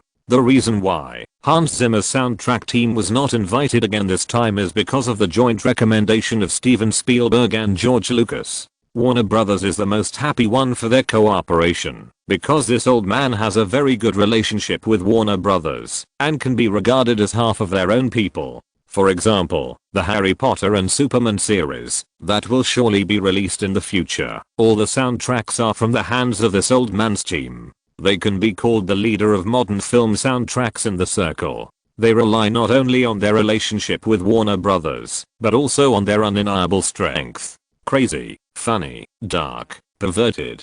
John Williams' eyes wandered, frowning slightly and muttering to himself. The complexity of this character is surprising. Director Greenberg, I heard that you will shoot the explosion scene about the clown tomorrow. The old man suddenly raised his head, looked at the young man sitting opposite sincerely, and asked tentatively, "Can I watch the clown's performance live? Don't get me wrong, I just want to get to know the character up close." John Williams is not an outsider. He knows a little about the rules of the crew. He knows that similar scenes must be kept strictly confidential during the filming process. Outsiders can hardly learn about it until the day when the film is officially screened. Take the ever popular The Dark Knight for example. Rumors about the film are all over the tabloids, but there is nothing concrete. This shows how strict the confidentiality of the core team of the crew is. "Excuse me, John. Wayne shrugged and said bluntly, "It's okay to watch the filming, but you need to sign a confidentiality agreement. This is not just for you. Every core participant behind the scenes has signed it." "No problem." John Williams nodded happily, obviously having expected such a result. "That's it. I'll be with the crew tomorrow." The old man smiled, stood up and shook Wayne's hand, nodded politely, and left the director's trailer. Chapter 484. The clown doesn't want to play anymore. In fact, the overall soundtrack of The Dark Knight is not difficult. As long as the style of the first Attack on Titan is continued, the film has a strong dark epic flavor. Wayne's opera-like spatial layout also sets the tone for the soundtrack, especially the soundtrack of Batman Bruce Wayne's appearance. The style of low,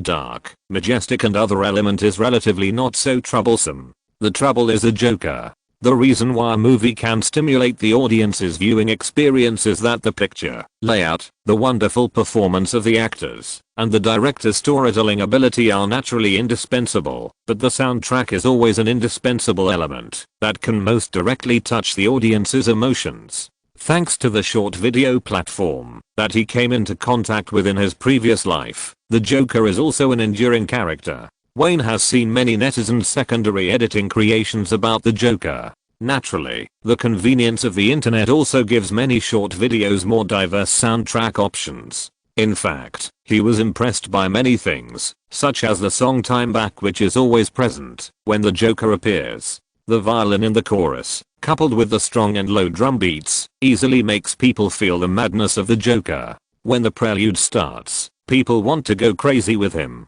There are several similar songs, but unfortunately, Wayne is just an ordinary person. He remembers the general feeling of the tone, and it would be a bit difficult for him to copy it.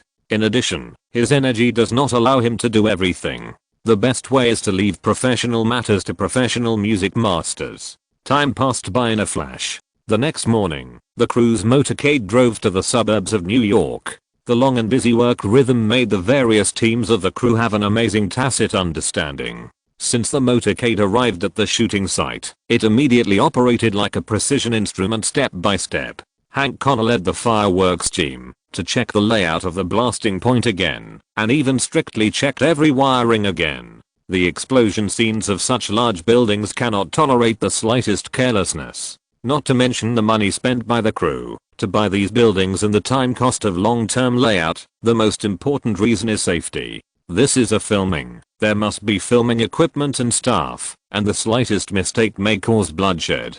In the decades of Hollywood history, there are countless tragedies caused by shooting large scenes. No one wants to have an accident when the filming is coming to an end in the crew they work in. When Hank Connor came out of the building again, he came directly to Wayne, looked at John Williams, who was observing silently and curiously, and said, "The layout of the explosion point has been confirmed to be fine. Attention everyone.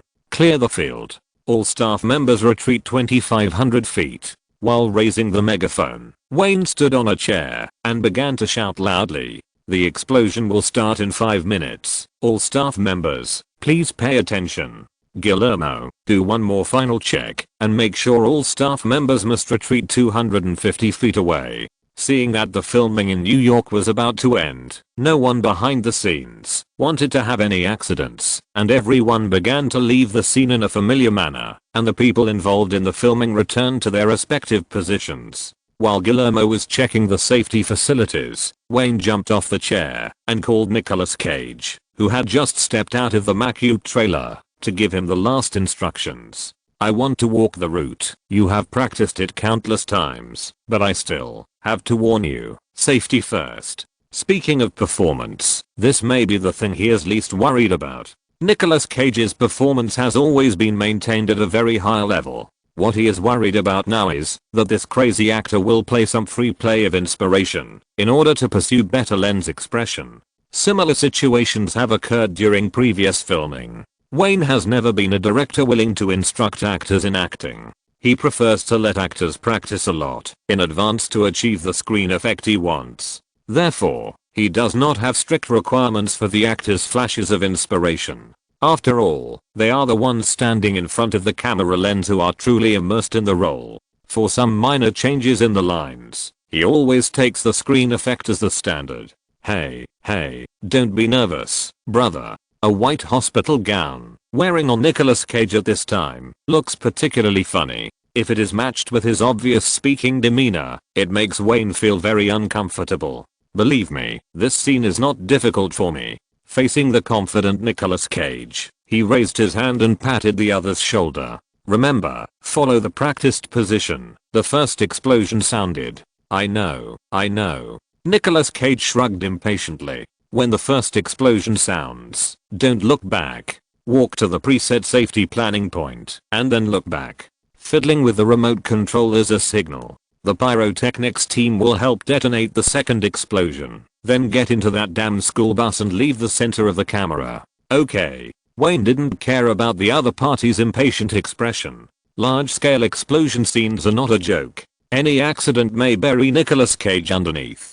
He is too close to the explosion point. Hank, prepare to detonate. Start the countdown. Returning to the director's seat, he nodded to the waiting pyrotechnics supervisor, handed over the cruise command to the other party, and quietly stared at the director's monitor, waiting for the explosion to start. Attention, prepare to detonate. 10, 9, 8, 7 inches. The shooting scene was extremely quiet, with only Hank Connor's voice constantly coming out through the loudspeaker. 3, 2, 1, detonate. Boom, boom, boom. Just like a huge firecracker thrown into a confined space, a dull roar sounded. Nearly 100 meters away, a wave visible to the naked eye first emerged on the left side of the building, followed by a sky full of dust and smoke, which drifted towards the sky and the surroundings with a low sound.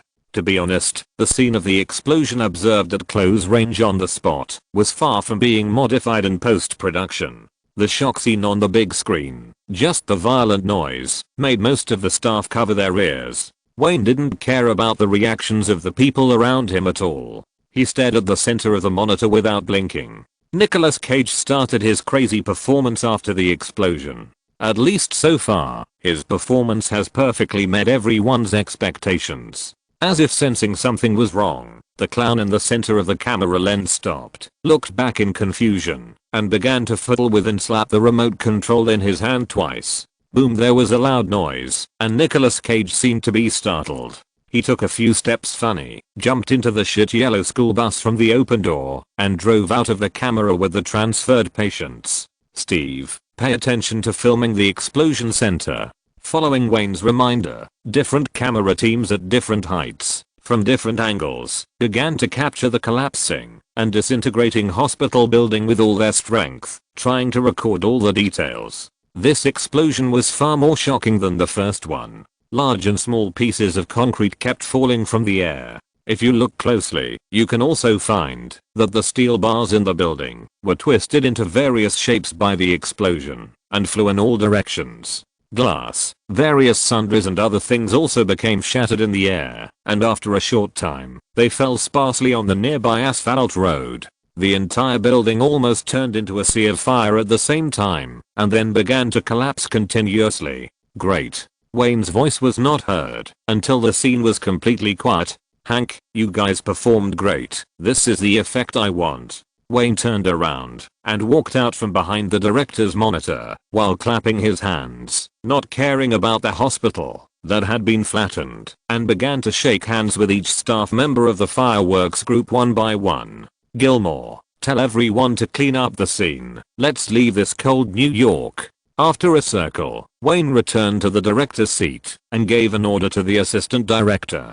Finding that all the staff were staring at him, he simply picked up the megaphone, stood on the chair, and shouted, "What are you looking at me for? Finish the shitty work on your hands. Let us go back to Los Angeles to spend Christmas with our families. I declare that the cruise filming in New York has been completed." Roar. Oh. As soon as his voice fell, all kinds of cheers and excited whistles were heard at the scene. Everyone was fed up with the cold Big Apple City, and no one wanted to stay here for Christmas. It took nearly 3 months for The Dark Knight to finish all the scenes in New York. Except for some special shots left, the work will soon enter post-production. And those special shots are related to the important connection with the next film, and they will be shot confidentially in Warner Studios after returning. Nicolas Cage, I remember he played Arthur the Joker. The crowd dispersed and began to pack up their things.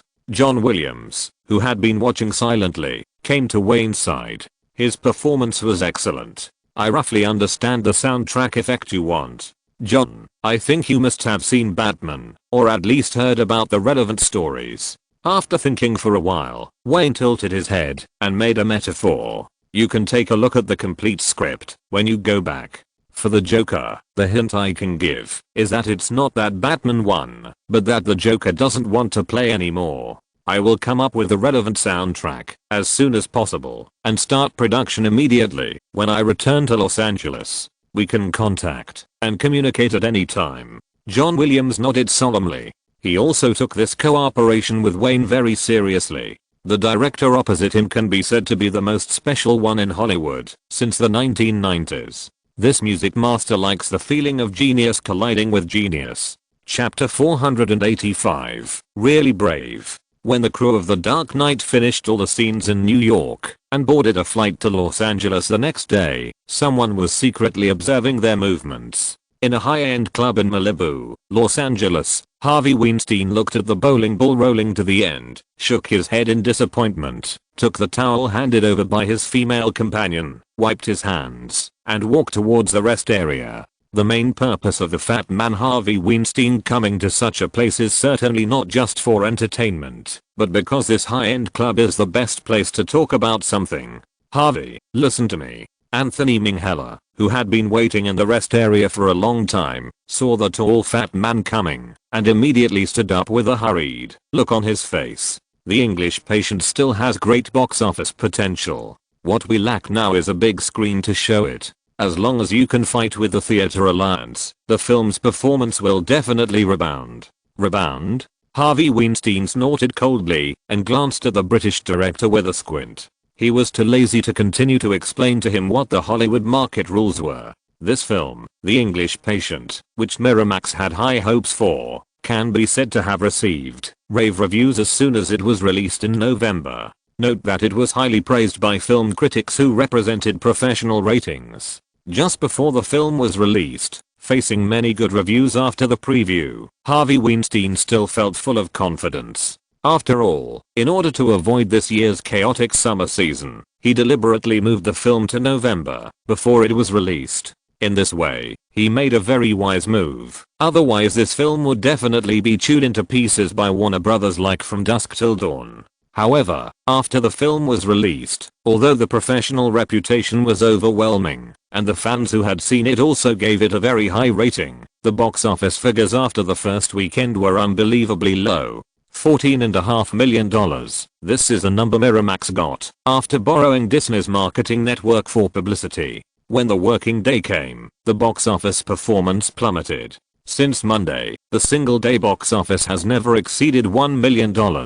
High professional reputation. The reaction of the Theatre Alliance was particularly fast when the market performance was poor. In the second week, it directly reduced the opening theaters of The English Patient from 2,700 to about 1,900. The reduction in the number of theaters showing the film can be said to be a normal law of the market. Even if Harvey Weinstein shamelessly pulled relationships, he ultimately failed to stop the market behavior of the three major theaters. Now there are less than 3 days left until Christmas. The scale of screening of The English Patient has been continuously reduced in the past month. Now it has been reduced to less than 1,000 theaters, and the film is still being screened.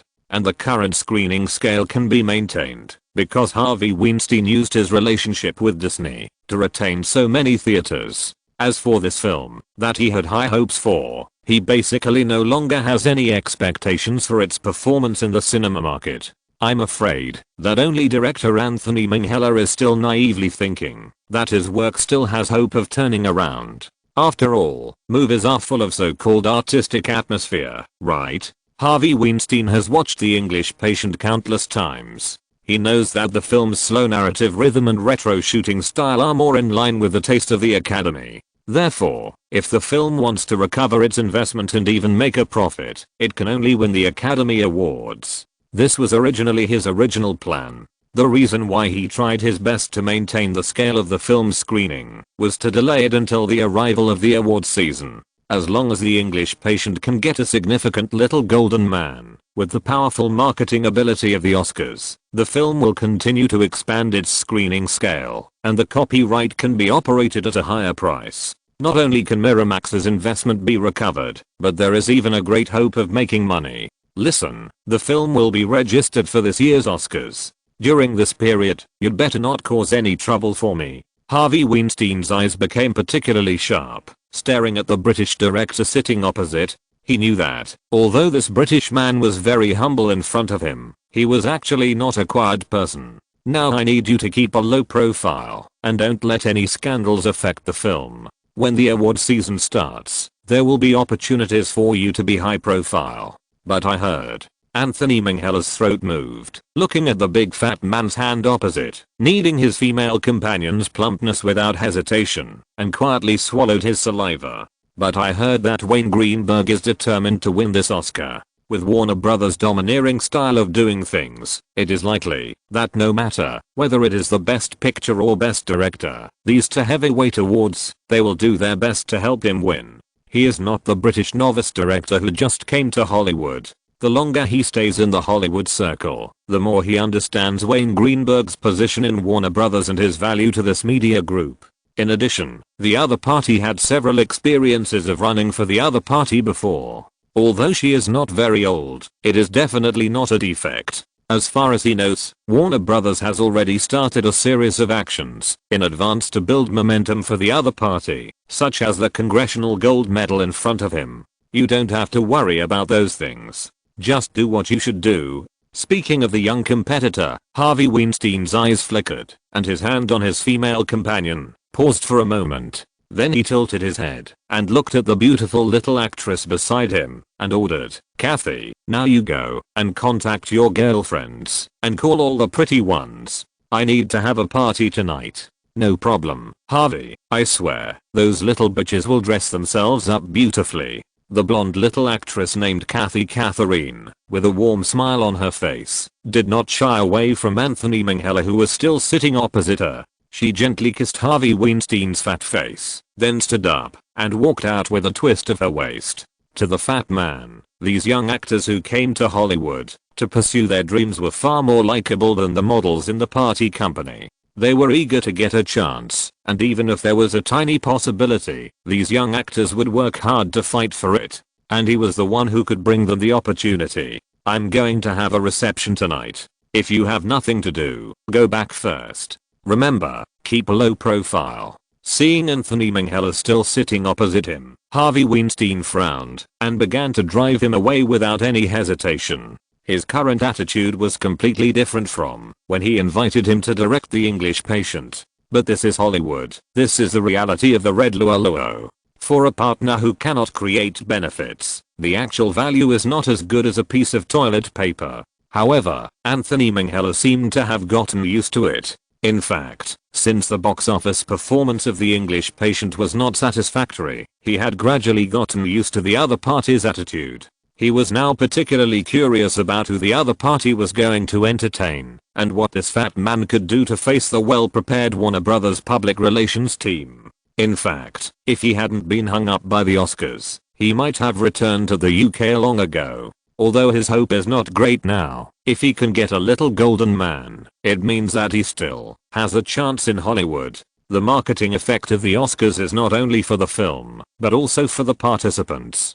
Even in winter, the temperature in Los Angeles is also pleasant. After the night came, in a private villa in Beverly, Harvey Weinstein held a glass of champagne, waved away the sexy girl next to him, sat on the sofa, and looked coldly at the old men, each holding two girls and walking upstairs. "Is this the heavyweight member of the Academy?" A disdainful voice came from beside him. "Are you sure it's okay to do this? I just found that those old men not only drank a lot of strong liquor, but also took a lot of stimulating things. Hollywood has always been like this." Squinting slightly, Harvey Weinstein showed a sneer on his face. "Although their era has passed, they were all assholes when they were young.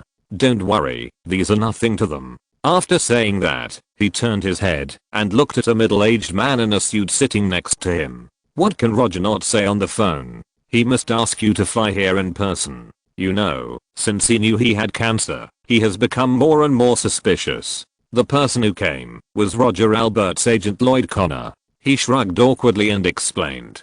The phone is always unsafe, isn't it? Should we go to another place? Harvey Weinstein turned his head and looked at the young girls who were already high, shook his head slightly and asked. Lloyd Connor glanced at the girls and said indifferently, forget it, they are in their current state, they should not be able to hear anything.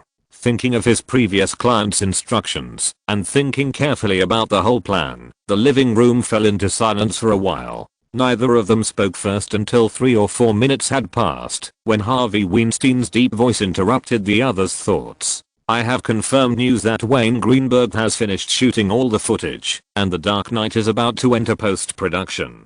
The crew members are likely to have disbanded at the airport after the plane landed. Are you sure? Lloyd Connor's eyes suddenly condensed, and he confirmed again. The timing must not be wrong, otherwise our plan will hardly have enough impact. If it weren't for the generosity of his client, he really didn't want to get involved in this mess. Once things start to ferment, it is definitely not a trivial matter. No one wants to stand against a media group. Even his client who is suffering from cancer is also using a knife to kill people, letting this fat man next to him take the lead.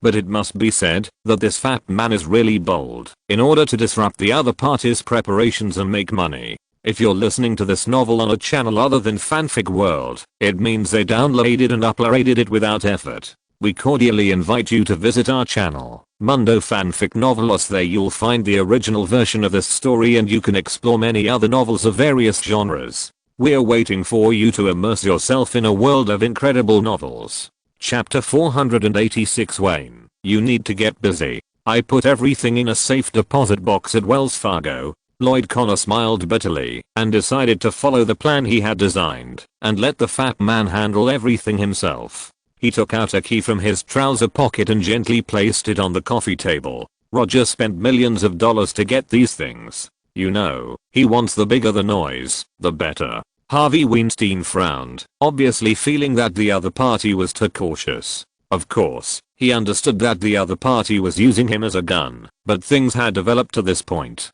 With his personality, he would not hesitate to do it. If the English patient wants to gain something at the Oscars, it will inevitably face Warner Brothers or Wayne Greenberg's The Departed. It can be said that the opponent has been preparing for the award since the film was prepared. Facing an opponent who is superior to him in terms of strength, money, and channels, he can only choose some alternative means. The reality is that the box office of The English Patient is just over $30 million, which is simply not enough to make back the money. Once the Oscar halo is added, the scale of the film's screening in North America will not only expand again, but also return to the mainstream scheduling plan of mainstream theaters. The overseas distribution of the film, which has been stuck for a long time, will also be perfectly resolved. He certainly knows what kind of person Wayne Greenberg is. In Harvey Weinstein's heart, he always thinks that if the other party can be fatter, he will be another self, even more greedy and more vicious than himself. But all of this is deeply hidden under that sunny and tough face. To be honest, if there is any other way, he is not willing to confront the other party easily. Such a person may not be a friend, but being an enemy must be very tiring. But all this becomes insignificant in the face of tens of millions of dollars, or even tens of millions of dollars in profits. With so much money, let alone an enemy, even brothers may turn against each other. Look at that. Harvey Weinstein did not intend to continue the conversation. He did not want to know what the other party's plan was. Since everything was given to him, he had the final say on how to launch it. He pointed at his female companion who was obviously drunk. Kathy, she's a girl from Texas. Don't be fooled by her frail figure like a model, but when she gets wild, she's as unrestrained as a real Texas cowboy. He showed a weird expression that all men understand and winked at Lloyd Connor. There's an empty room upstairs. You can rest first. We'll talk later when we have time. This is a reality. Hollywood has never lacked beautiful actresses, but in the minds of bigwigs in the industry like Harvey Weinstein, they are all tools that can be discarded at will. People like them have enough capital and don't care about one or two little actors at all. Anyway, there will be countless beautiful girls who will keep coming up. Faced with the temptation of the blonde hottie, Lloyd Connor was not embarrassed at all and showed a smile that all men understand. He stood up and carried the still wandering little wildcat and walked upstairs without hesitation. It can be said that the things he did in Los Angeles this time were done, and the rest was to enjoy the time. The only person who was really sober in the living room was Harvey Weinstein. He didn't even look at the remaining two women and turned around and walked out of the villa without hesitation. Only after getting in his car did he take out his mobile phone and dial out, "Bob, anyway, the things have been obtained. Please help me contact Disney and Universal Pictures as soon as possible." Bob Weinstein on the other end of the phone paused obviously and was silent for a few seconds before speaking. "Harvey, are you sure you don't want to think about it again? That's it, you know our situation." Harvey Weinstein started the car impatiently and continued, "What we are doing now is our capital in the future. I understand." After hanging up the phone, the car slowly started and drove towards the brightly lit center of Los Angeles. Looking at the flashing neon lights outside the window, Harvey Weinstein deliberately slowed down the car and slowly began to think about what he had in his hands. All along, the Weinstein brothers have been constantly making progress. They are ambitious to make Miramax bigger. As expected, Miramax has grown from a small company that can only survive by distributing videotapes to a medium-sized film company in Hollywood under the leadership of the two brothers. This process also brought wealth and power to the two brothers. It was because of their ambition that they accepted Disney's investment in the difficult period at the beginning and became a subsidiary of one of the six giants. But as Miramax's performance has been getting better and better in the past 2 years, and the film library has become larger and larger, the parent company Walt Disney has also begun to take action. It is obvious that Disney wants to completely control this subsidiary of amazing value, and Miramax's management has also begun to be kicked out. In fact, all this is still within the tolerance range. As one of the subsidiaries of the six giants, there is no possibility of enjoying the convenience without paying anything. What makes Harvey Weinstein feel in crisis is the increasingly bad relationship with Disney Emperor Michael Eisner. As Disney continues to increase its holdings, it is now very close to becoming Miramax's largest shareholder. In the face of the acquisition of other small shareholders, although Harvey Weinstein showed obvious dissatisfaction, he was also helpless. After all, this is illegal business behavior. What he couldn't accept was that Michael Eisner didn't keep his promise. The other party did value Miramax's live-action film business capabilities, but he didn't have any intention of supporting them to invest in big productions. It was obvious that Michael Eisner only wanted to treat Miramax as a subsidiary that produced and distributed niche and art films to supplement Disney's live-action film business. Even as Disney held more and more shares, it couldn't help but intervene in Miramax's management. Michael Eisner's overbearing management style and Harvey Weinstein's equally lawless character were the main contradictions that made the relationship between the two worse. According to Harvey Weinstein's own analysis, Disney would sooner or later completely swallow up Miramax, which he and Bob had fought for. It was just a matter of time. So he had to prepare early, and when everything was irreversible, he had to leave Miramax in a more decent way. Only those who had power would understand that almost everything the two brothers had in Hollywood came from Miramax. He had to ensure that the two brothers could quickly create a better Miramax after leaving.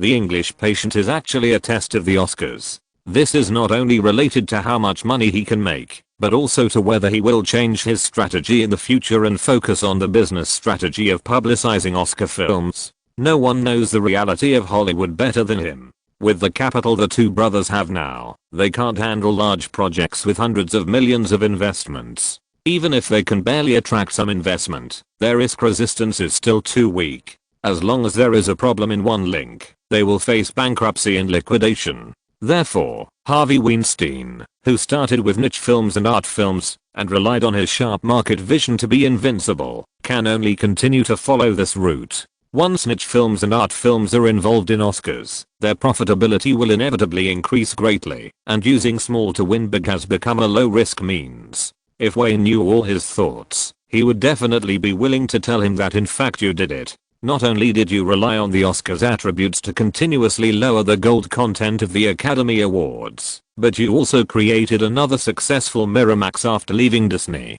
Looking back at the top of Beverly Hills, Harvey Weinstein muttered, "Wayne, get busy. You need to be busy. It's not enough now. You have to be so busy that you can't even take care of the Oscars public relations. An investment of hundreds of millions of dollars may affect the success or failure of a billion-dollar box office. Which one would you choose, the Oscar or the little golden man?" Harvey Weinstein smiled slowly after muttering.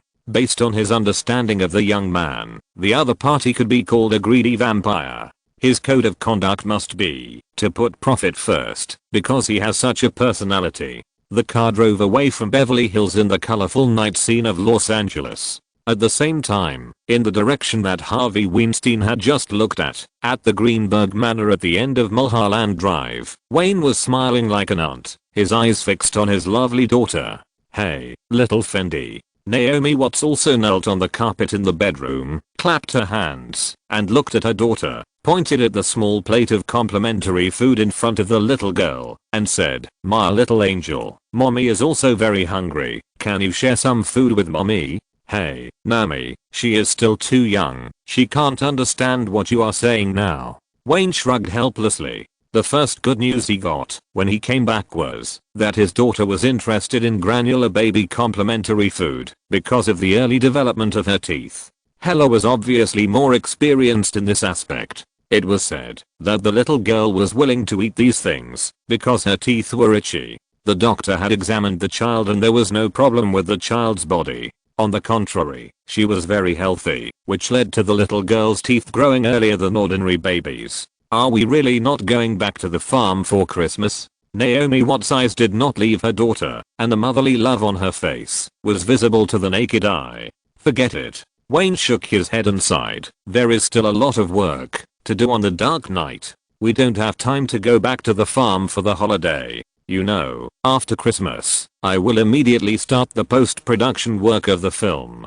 Film editing, dubbing, adding special effects, communicating with John Williams' team about the soundtrack." As long as he thought of these tedious tasks waiting for him, he extinguished the desire to go back to the farm for the holiday Christmas. Only by pushing the progress of The Dark Knight forward as much as possible can he spare time to participate in the public relations during the award season. Chapter 487, A Pile of Keys. In the bedroom on the third floor of Greenberg Manor, there was a harmonious atmosphere. Wayne and Naomi Watts sat cross-legged on the carpet, chatting with their daughter. The 9-month-old Fendi was full of energy. Although the little girl's hair was sparse, it could still be seen. Her hair was almost the same brown as Wayne's. Her two big eyes, which showed curiosity from time to time, inherited Naomi Watts' characteristics, with round eyes showing a light blue color. "Oh my god." The Australian actress suddenly screamed in disbelief. The two people surrounding the baby almost immediately cast their eyes on the child in the middle. No one expected that. Little Fendi seemed to understand Naomi Watts' joke just now, and pushed the small plate in her arms towards her mother. "Wayne, did you see that? Fendi is sharing it with me." The Australian actress was so excited that she was incoherent and grabbed one of his arms. Oh my god, she actually understood. Hey, the baby is watching you." Wayne was also surprised by the little one's cleverness. The little one seemed to understand what Naomi Watts had just said to tease her. Not only did she push the small plate in her arms towards her mother, she was also staring at her mother with a pair of clear big eyes. Okay. Naomi Watts covered her mouth with one hand, not knowing whether she was happy or choking. She looked at the baby on the carpet in front of her seriously, and picked up a milk product supplement for teething from the little one's plate with her hand, and put it in her mouth in front of the child. "Wayne, Fendi will definitely be a kind little princess in the future." Looking at her giggling daughter, the Australian actress shook his arm excitedly. "Look, she is less than 1 year old, and has already learned to share. This is amazing."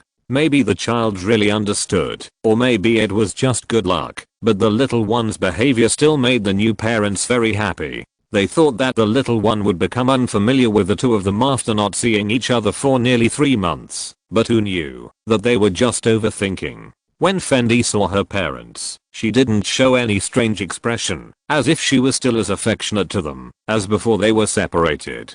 "Listen, my little angel." Wayne was trying to be a good father, and he recalled the way old Greenberg reasoned with him when he was a child. He held his daughter in his arms and looked into her big light blue eyes. "Baby, sharing is like this. It can help people in need and make you happy. But you have to remember that sharing is giving others what you have in excess, not what you need." He stretched out a hand and gently tapped the small plate and continued, "So it is wrong for you to push the whole plate to your mother.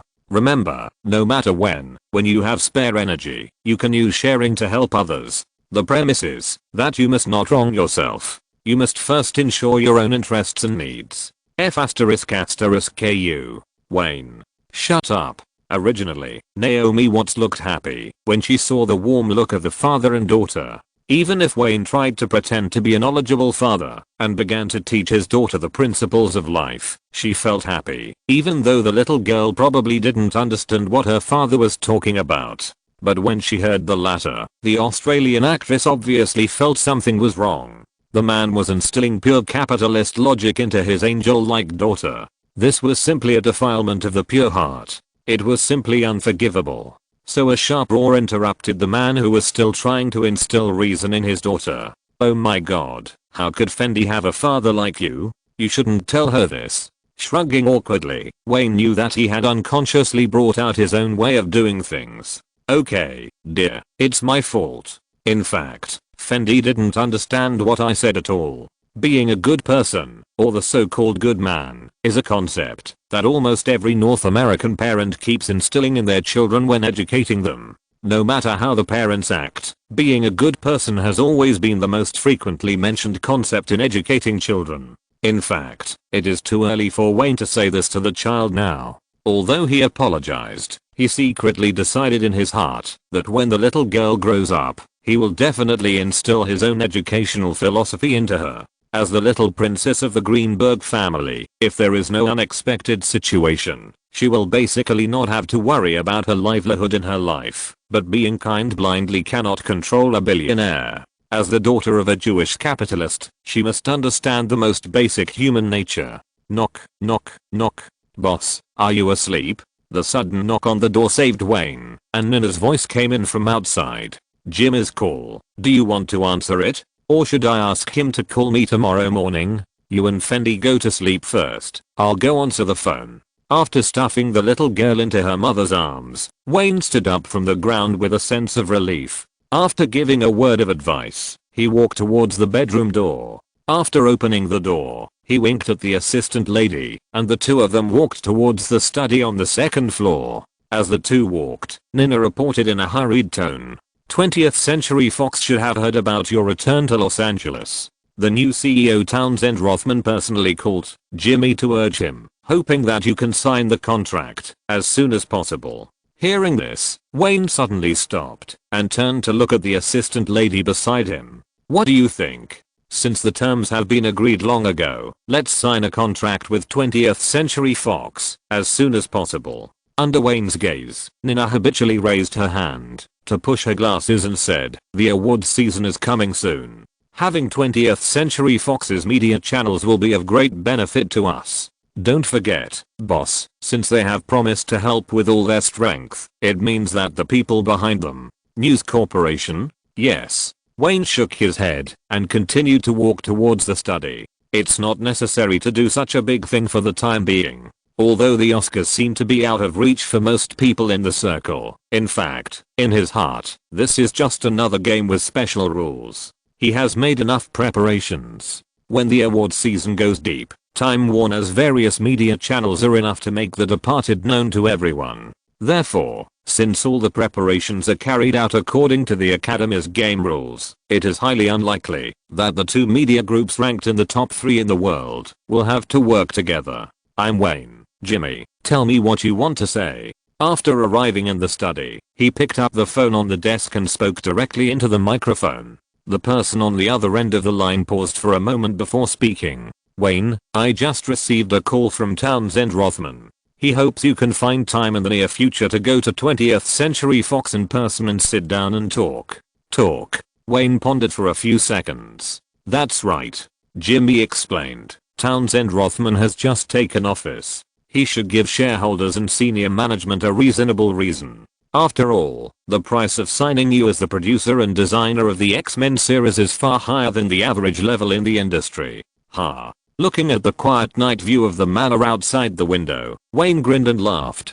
Please call Townsend back for me and tell him that I will visit Fox Tower tomorrow afternoon. After hanging up the phone, he crossed his arms in front of his chest and gently scratched the stubble on his chin with one hand. Obviously, although 20th Century Fox knew that signing him would require considerable cost and effort, it did not pay for his face alone.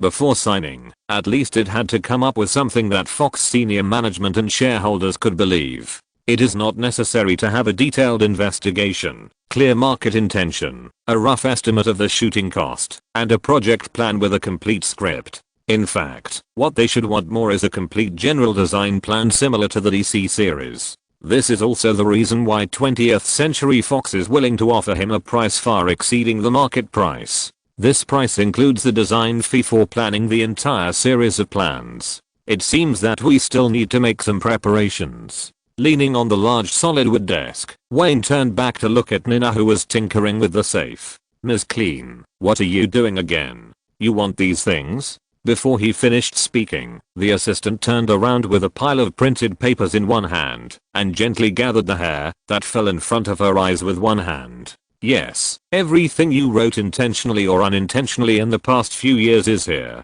Don't look at me like that. I swear to God that these messes have never been seen by anyone except me. Nina deliberately emphasized her tone and added a sentence after winking at her boss playfully. Including Nami and Hella, you know, this study room has never been allowed to be cleaned by others. HMM. Wayne smiled and shook his head after taking the stack of papers of different sizes handed over by the assistant. But when he saw the first sheet, he knew that the smart Nina had sorted them out by category, and what caught his eye was some of his ideas about X-Men. While recalling his original idea and picking up the printed paper materials, he raised his eyebrows at the assistant and teased, "Smart girl, no wonder you can't find a boyfriend. Seriously." Nina suddenly put away all her expressions. Her facial muscles tightened. One finger pointed at the information on the table. Her eyes looked at her boss seriously and said in a low and serious tone, "Seriously, since I have read these things, will you let me find a strange man to fall in love with? I'm not stupid, boss. If it were an ordinary person, he might not find what kind of value there is in this pile of messy notes. But Nina is not an ordinary person. On the contrary, she is a top student with a superb IQ, so she knows how much wealth some of the contents mean. Of course, these are just the keys to unlock the huge treasure, and it mainly depends on who holds them." Chapter 488. You have changed a lot. In fact, Nina didn't need an answer to the question. Her ordinary, tense face also regained her composure after she finished speaking, as if she had finished a self-deprecating sentence. She reached out and pushed her glasses that hid her sharp eyes, turned around, opened the study door and walked out. Wayne shook his head helplessly. He didn't take what the assistant said to heart at all. He knew almost everything he had written casually. Although this pile of messy notes seemed to have a lot of important information, there was actually no trace that did not belong to this era. It's just that Nina was too careful. Sometimes smart people think too much. There are indeed a lot of designs, predictions, and ideas about film projects in this pile of things, but the important thing is that most of them are experimental and unrealistic, and some of them don't even have commercial value. It's just that his previous achievements were too dazzling, making Nina feel that every idea is worth 1,000 gold. It's normal to have such an idea, at least for Hollywood now. If this pile of things is leaked, it will definitely cause shock to many production companies. That night, the lights in the study stayed on until nearly midnight. Wayne once again looked through some of his essays from the past few years. The most important thing was that these previous essays could serve as a trigger to remind him of some intermittent and fragmented memories of his past life. Even if the weirdest thing happened to him, he was not an omniscient god. In his past life, as a film projectionist, he was a member of the working class at the bottom of society. He could receive a lot of information, only because of the portability of wireless internet and the massive amount of fragmented information that was constantly refreshed after the rise of short video platforms. So for Wayne, if there was no anchor point that could help him remember the scenes of his past life, it would be difficult to recall the relevant information. His brain was no different from that of a normal person, not a computer database. Just like a few months ago, Naomi Watts accidentally mentioned streaming media. This kind of information, which was completely useless to others, instantly reminded him of the huge streaming platform NAF, which had smashed Hollywood's traditional publicity channels to pieces. But even if he remembered that this giant company, which started out as a videotape rental company, would be established next year, he still didn't know the specific process. He only had a rough understanding of the general trend of this streaming platform through his impressions in his previous life. However, this was obviously enough for Wayne. Now he was no longer the small director who needed to take shortcuts. With his current capital and status in the circle, it was only a matter of time for him to find the two founders. The rest was nothing more than considering whether to enter, how to enter, and in what way to enter, which was the most appropriate time, and in what way to enter, so that he could get the most benefits at the lowest cost. The next morning, the whole manor was busy, and everyone worked together to make some simple arrangements to welcome the most important festival in North America, Christmas. Dear, Hella said that the Christmas gift you customized for little Fendi has arrived. Naomi Watts' shout came from downstairs. Wayne, who was sitting on the balcony on the third floor, had his eyes lit up.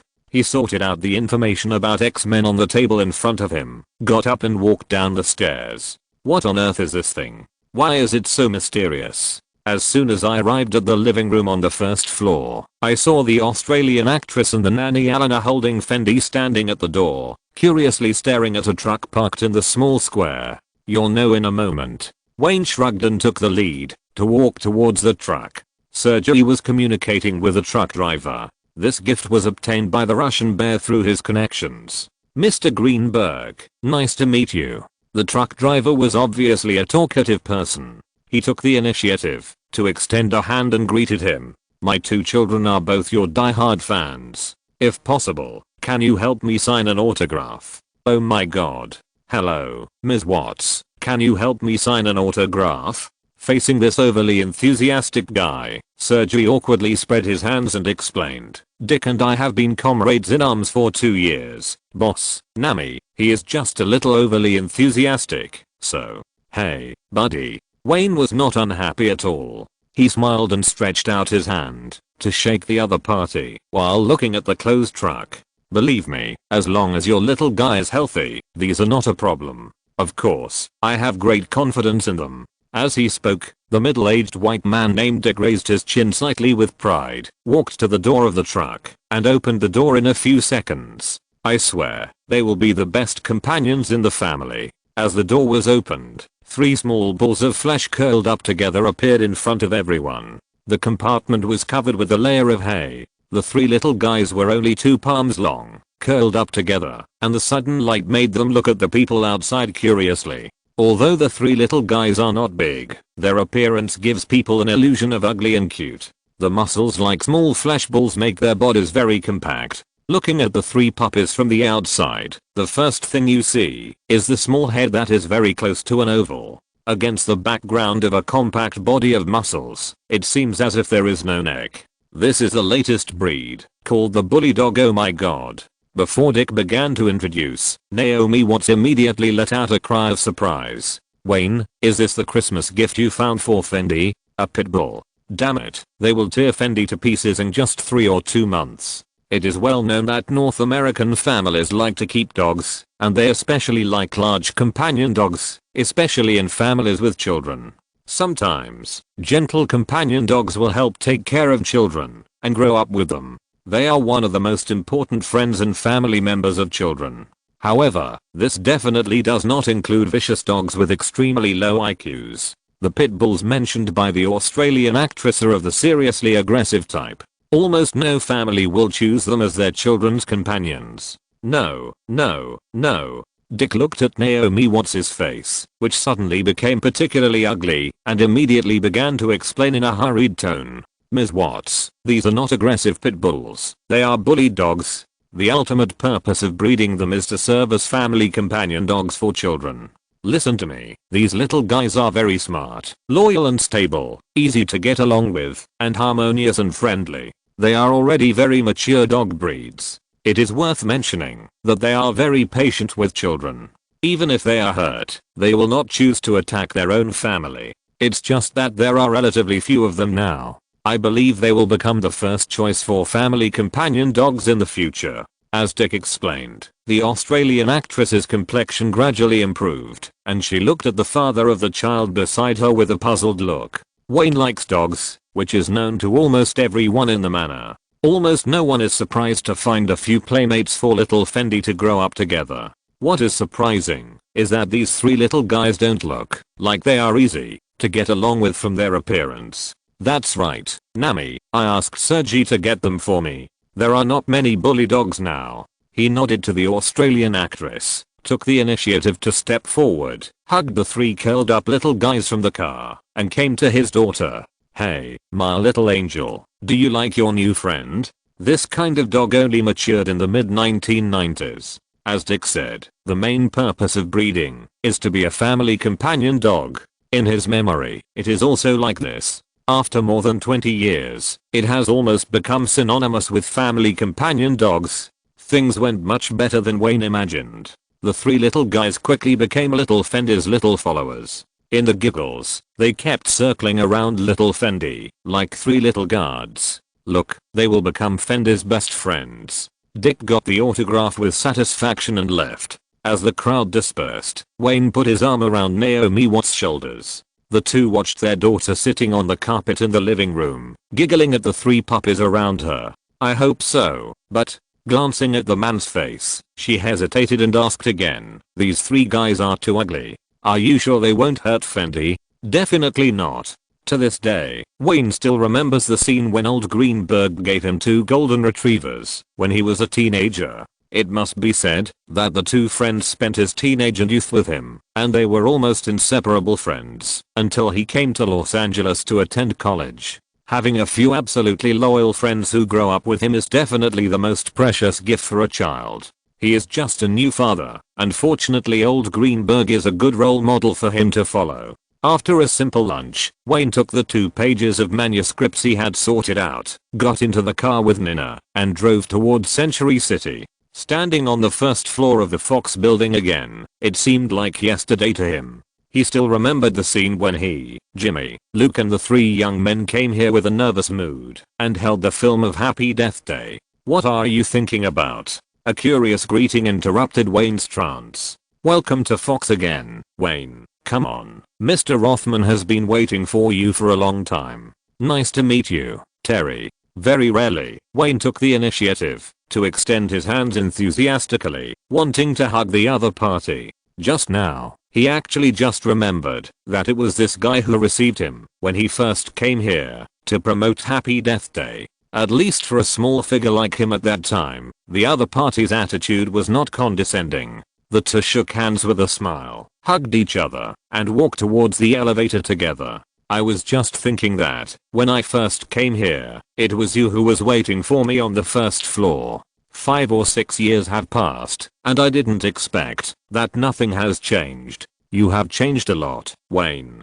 After entering the elevator, Terry smiled and opened his arms, exaggeratingly saying, not only Hollywood, not only North America, you have spread your name all over the world. Chapter 489 2 Prerequisites. In the entire Los Angeles area, there are thousands of film and television production companies of all sizes. It is basically impossible to count the exact number. New film companies are established every day, and some film companies go bankrupt due to poor management. Similar to film and television production companies, every day there are movie dreamers from all over the world who continue to step into Los Angeles, the stage of fame and fortune. People come here with beautiful dreams, but they only see a handful of successful people, and most of them eventually become unknown. As an executive of 20th Century Fox, Terry has seen many similar situations over the years. From the moment he got on the elevator, he always couldn't help but turn his head to look at the man next to him. Every time he thinks of the green-faced USC graduate who came here with his work a few years ago, he always has the illusion of being in another world. From the 1990s to the present, the other party's status in the circle and his wealth have soared like a rocket, and the name Wayne Greenberg has now become a successful name. The other party's director career has also grown from the immaturity of Happy Death Day to the master of the Blackfield today. The cautiousness of the other party, when he came to the Fox building, is still vivid in my mind. Now, the young man next to me is able to face the 6 Hollywood giants as equals. I'm afraid that, only by being in this circle can I appreciate the huge improvement of the other party's power. After all, in Hollywood today, there are very few practitioners with the same status. It is this young man next to me who has achieved success in a different way, and achieved similar achievements in just a few years, which took George Lucas decades to achieve. Well, let's see who this is. No one expected that the newly promoted CEO of 20th Century Fox, Townsend Rothman, was waiting at the door of the office. The moment he saw Wayne, he immediately opened his arms and gave him a hug. "Wayne, welcome back to Fox again. You are too polite, Townsend." Wayne opened his hands and gently patted the other party's back. After letting go, he shrugged his shoulders and looked at the head of Fox in front of him seriously and greeted him politely. "You know, in my heart, I always remember the help Fox gave me."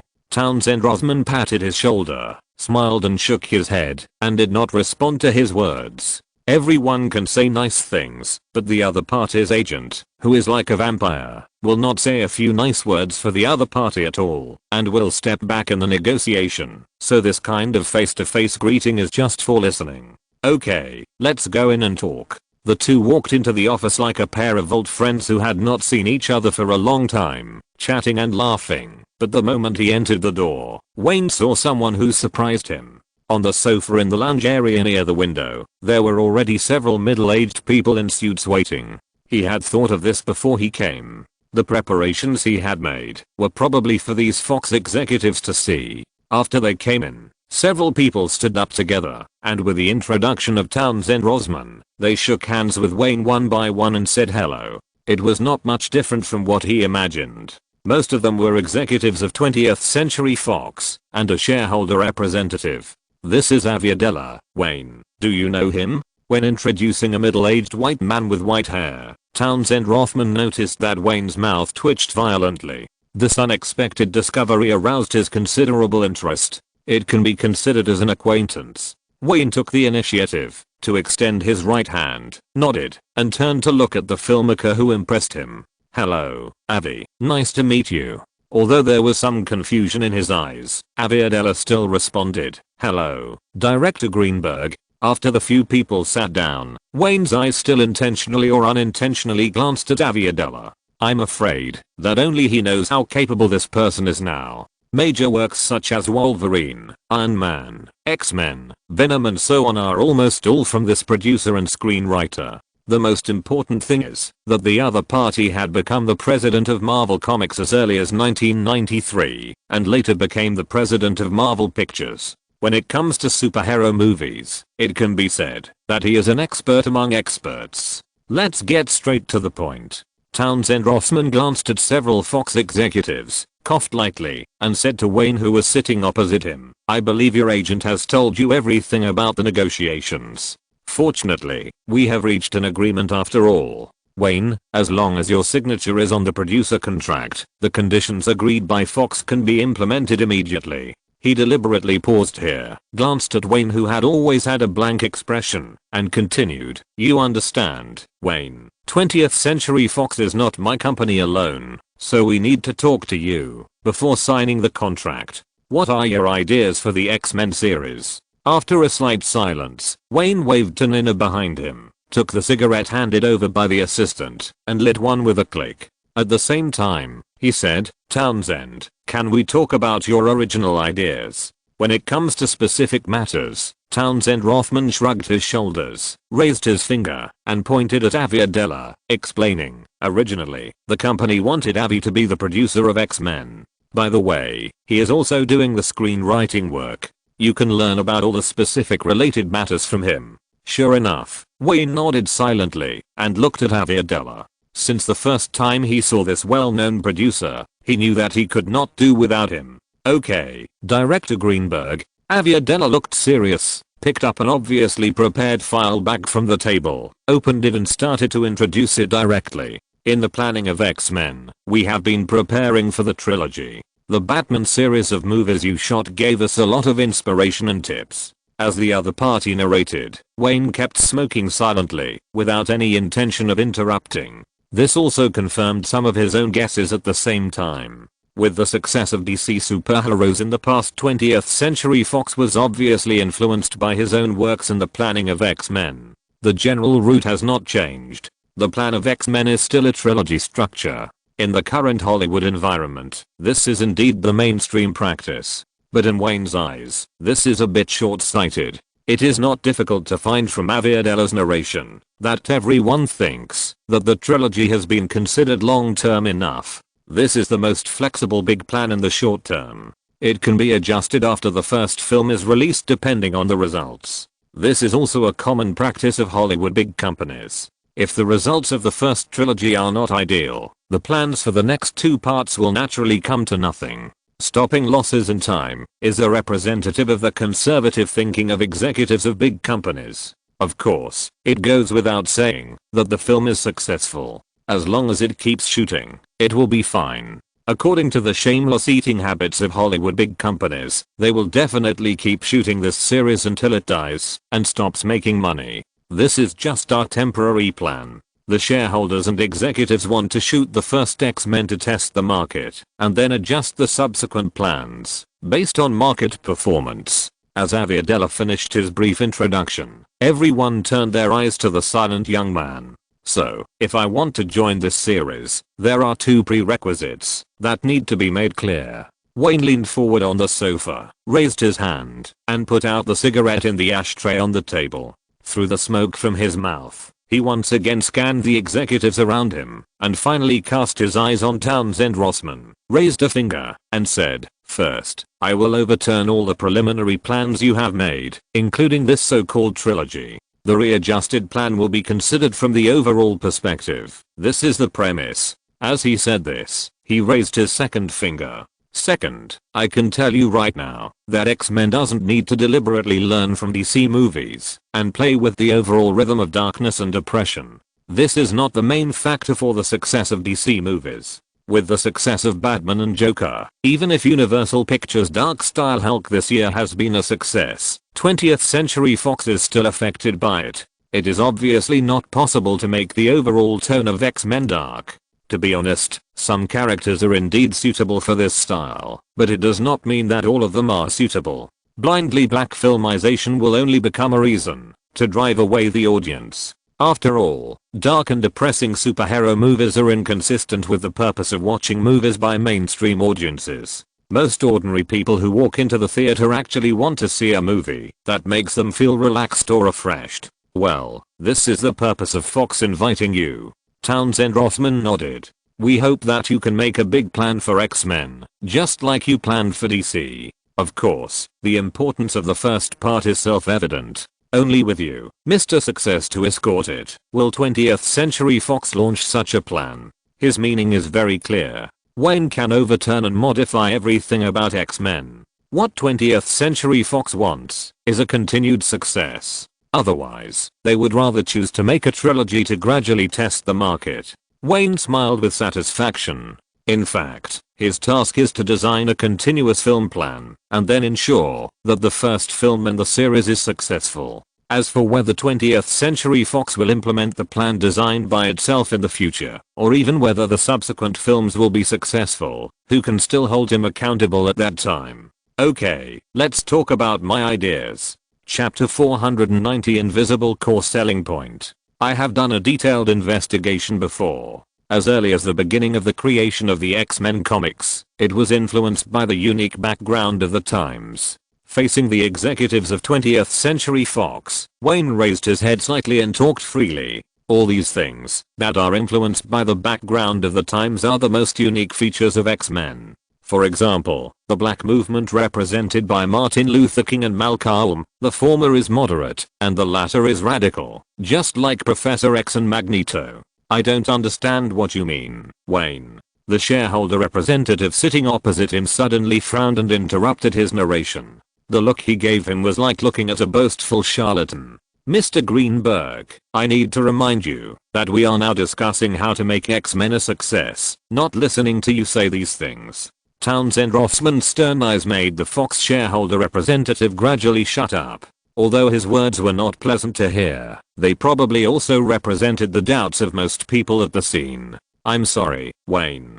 Townsend Rossman nodded slightly apologetically, motioning him to continue. It's okay. Wayne shrugged, not affected by the interruption, and continued the previous topic. What I want to tell you is that under the influence of the unique social background, X-Men is full of thoughts about the disadvantaged groups in society. This is the most unique part of the entire comic series in my opinion, and it is also the most prominent selling point. For this point, he came to the conclusion after a long period of thinking. For the X-Men series of movies, especially the director Bryan Singer, who was influenced by his bisexuality, the storyline and discussion of the film almost covered the situation of most disadvantaged groups in society. And the reason why X-Men has been successful must have this influence. The structure of North American society is destined to have a variety of disadvantaged groups in society, and these people may not understand these in the film, but they will only feel that the film is particularly attractive to them.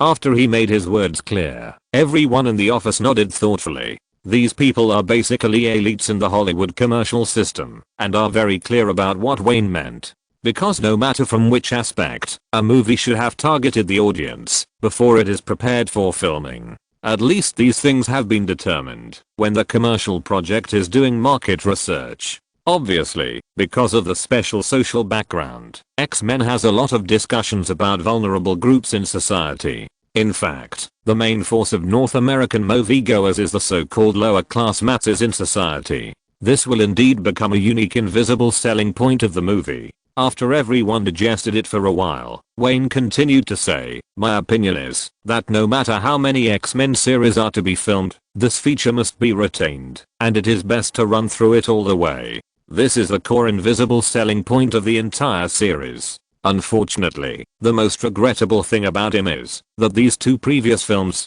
Dark Phoenix and Apocalypse, have already abandoned these thoughts. I can briefly talk about the specific settings of the movie here. First, we need to draw out a timeline. Note that it is not a trilogy designed, like you are now, but a whole line. I said that we need to plan from the overall perspective. If Wayne had not appeared, although every X-Men movie seemed to be very successful, in fact, the planning tended to be conservative and traditional Hollywood old school thinking. Although this is indeed the safest approach, it also lost the role of connecting all the movies through overall planning to maximize the influence. Under the production of 20th Century Fox, X-Men was originally just a classic Hollywood trilogy, and it was not intended to be filmed into a universe like the Avengers. The reason why Wolverine appeared later was because this character was too popular. Of course, 20th Century Fox would not give up making independent works to make money. The subsequent X-Men series of movies was a second series through time travel and time restart, such as First Class, Days of Future Past, Apocalypse, Dark Phoenix, etc. Therefore, at the beginning of the X-Men series project, it was obvious that there was no consideration of what happened after the trilogy. No one knows whether this is because the executives of 20th Century Fox are too conservative or simply because they are eager for quick success. I hope to create solid and profound movie characters for the X-Men series through movies one by one, and let them interact with each other, so that the fans of the movie characters can also influence each other, and become the strongest guarantee point at the box office. Listen, if my plan goes well, I believe you have seen some of the results in Batman Begins. Don't worry, the subsequent Batman, The Dark Knight will let you see more. What follows is the explosion of peripheral sales related to the movie, and the diversification and surge in the cost of the film IP operation channel. This is what I call the movie universe model. Warner Brothers is also taking this path. Yes, Warner Brothers is indeed taking this path, and some initial results have already appeared, but what Wayne did not say clearly is that the upper limit of the entire DC Comics system is far from being comparable to X-Men. Even if X-Men is a treasure, it cannot be compared with the entire DC. You know, if it weren't for the weird operations of Warner Brothers management for many years, in the superhero market, whether it's comics or movies, the DC series has always been suppressing Marvel. It's all tears to talk about it. The world-renowned Justice Giants were finally beaten to the ground by Marvel's desperate universe plan. Relying on the overall design and planning of the timeline, there are obvious stage endings to wrap up the plot, constantly pushing the expectations and high nests of the story. Genius idea, Aviadella's muttering expressed the thoughts of everyone at the scene. It was not until then that everyone realized what the young director sitting opposite had brought to Warner Brothers. What kind of future did they bring to Warner Brothers? And everyone instantly figured out the protection of Warner Brothers and even Time Warner for him. Wayne Greenberg brought not only the current performance revenue to Warner Brothers, a media group, but also a new emerging market with tens of billions of dollars, different from the traditional Hollywood revenue. If everything goes well, Townsend Rothman seemed to have expected it, and in fact, he did infer some things. Wayne, what about the specific timeline planning plan? The first opening work of the X-Men series. Hey, Townsend. Wayne's mouth corners slowly rose, looking at the other party and gently raised his eyebrows, stretched out a finger and shook it left and right, and teased, those are the work, after signing the contract. This is also the meaning of you spending a lot of money to invite me, isn't it? Okay. Townsend Rothman stood up happily without a trace of embarrassment, and stretched out his right hand. The conditions are in accordance with what your agent has agreed. We will sign the contract as soon as possible. Don't worry, Wayne. 20th Century Fox will hold a grand press conference for you. Tomorrow is Christmas, Townsend. You know, the post-production work of The Dark Knight is still waiting for me. Wayne shook his hands tightly with him, his face also full of smiles. So I hope to arrange the time as soon as possible, the day after Christmas, the 26th. How about it? Townsend Rothman thought about it. The time is indeed very tight. If you want to hold a grand media conference, 2 days will not be enough for reporters from far away to come. However, he did not insist. The young man opposite him would be very busy during this period of time due to the post-production work of The Dark Knight and the coveting of this year's Oscar. In the end, he nodded and agreed. I will inform the media as soon as possible. I hope that our cooperation this time will be as pleasant as the one a few years ago. Don't worry, Townsend. I promise it will be a win-win situation. For Wayne, this cooperation is for his own promise, and for the large amount of money and film share paid by 20th Century Fox. There is also a deeper point. If the X-Men series is as successful as before in the future, will they be satisfied with only the characters of X-Men appearing in the movie universe? Think about the copyrights of Fantastic Four and other films in their hands. At that time, Iron Man and Black Widow in their hands will be the tickets that are really worth a lot of money. After sending Wayne and others to the elevator in person, Townsend Rothman put away his smile and returned to the office. Facing the Fox executives who were discussing, he first cast his eyes on Aviadella, who had been following this project in the early stage. Avi, you continue to follow this series. Wayne Greenberg can't be responsible for too many specific matters. The actual producer work still needs you to perform. I hope you can be deeply involved from the script writing to the subsequent film preparation. No problem. Aviadella nodded seriously. Everyone knows that Wayne Greenberg can't focus all his energy on the 20th Century Fox project for a long time. As long as the first X-Men series is successful, it will be time for the other party to withdraw with a large amount of cash and profit. At that time, he who participates in the whole process will become the leader of the entire project plan, which is equally tempting to Aviadella.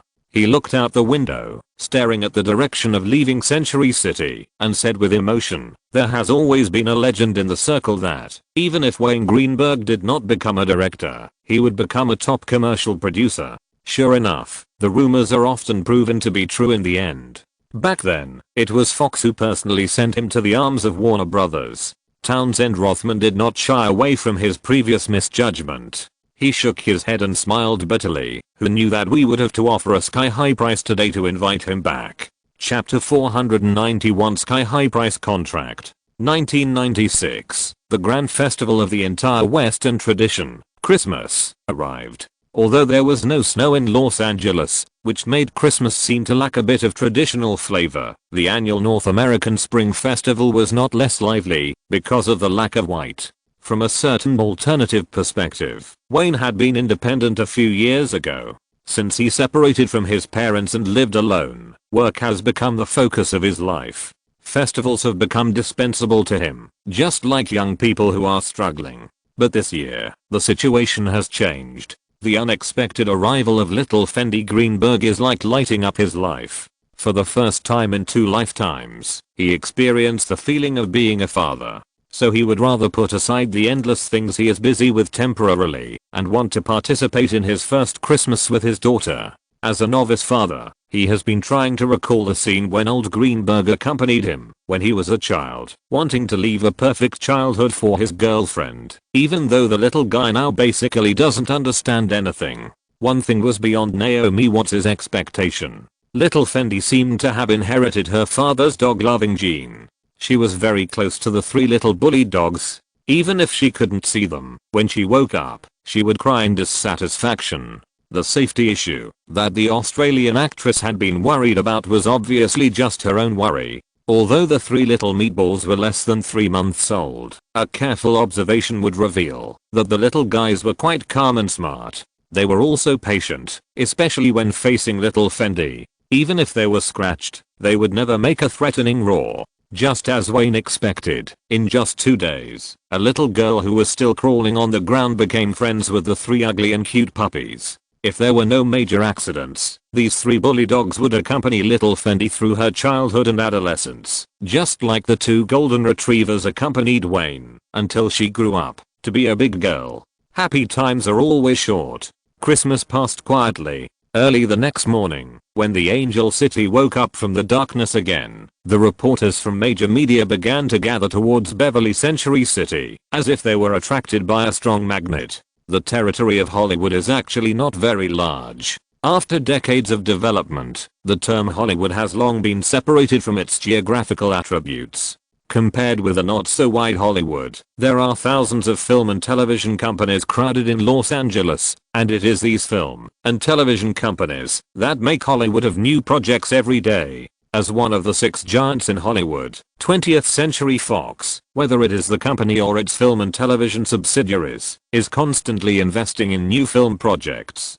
Due to its strong media attributes and the existence of its well-known parent company News Corporation, their advantages in publicity and promotion are quite obvious. And 20th Century Fox's publicity and promotion of new projects has long been commonplace in the eyes of media reporters who are familiar with the entertainment industry and Hollywood. However, when 20th Century Fox suddenly announced that the partner this time was Wayne Greenberg, it still attracted a lot of media attention. As we all know, since the rise of the young director in the early 1990s, he has basically never accepted invitations from other companies except Warner Brothers. This situation has become impossible after he officially became a shareholder of Warner Brothers. Judging from the information of the media conference urgently announced by 20th Century Fox, the title given was "Welcome Wayne Greenberg Back." This not only made countless media and insiders begin to speculate whether Wayne Greenberg had some undisclosed rift with Warner Brothers.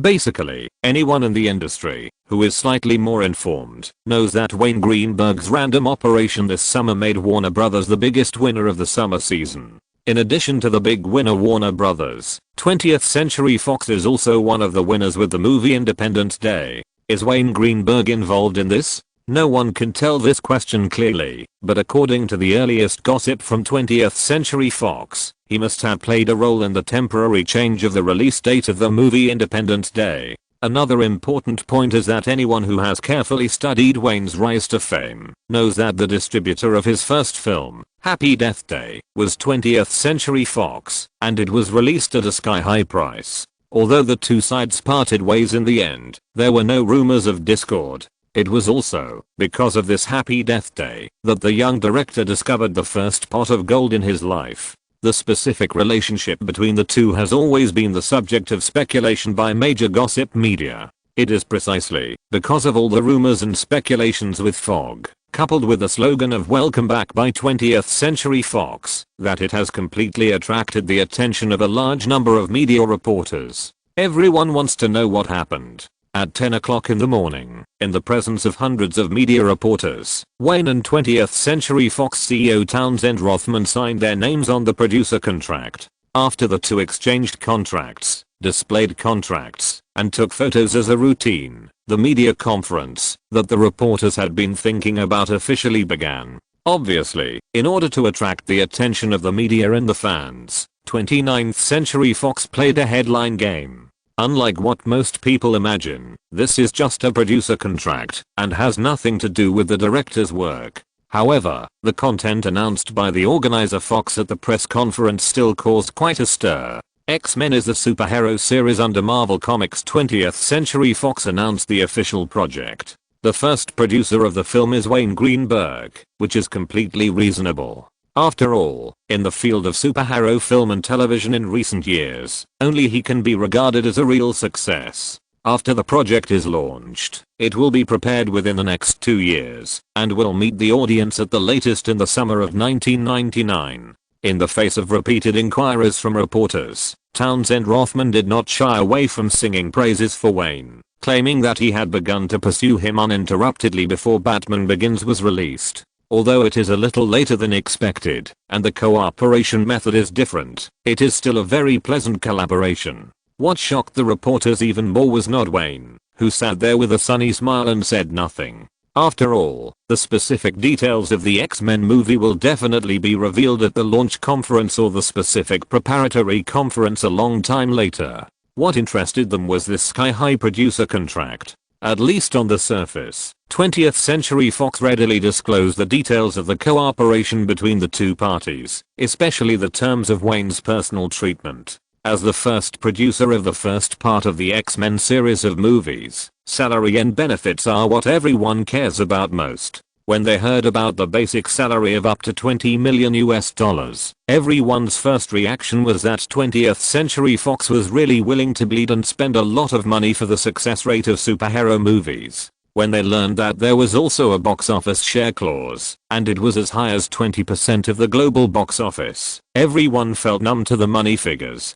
Because everyone knows that this is completely different from the director, who has to perform specific work. This number may not be surpassed for many years to come. In this circle, although the upper and lower limits of the salary and benefits of practitioners are quite wide, the minimum ranges in the hearts of people in the circle. This is indeed a producer-centered system, but the actors and directors who are on the labor side are often able to get sky-high salaries. Even if we leave aside the box office share, the producers who can earn more than $2 million in the industry, such as Jerry Bruckheimer, Scott Rudin, Brian Grazer and Daniel H. Moritz, are not limited to the 1990s. Even after more than 20 years, those who can get a basic salary of $200 are rare, and can be counted on 10 fingers. Among these people, the top earners, such as Daniel H. Moritz, received $2.5 million plus 7.5% of the box office share in the contract for the project Fast and Furious 7.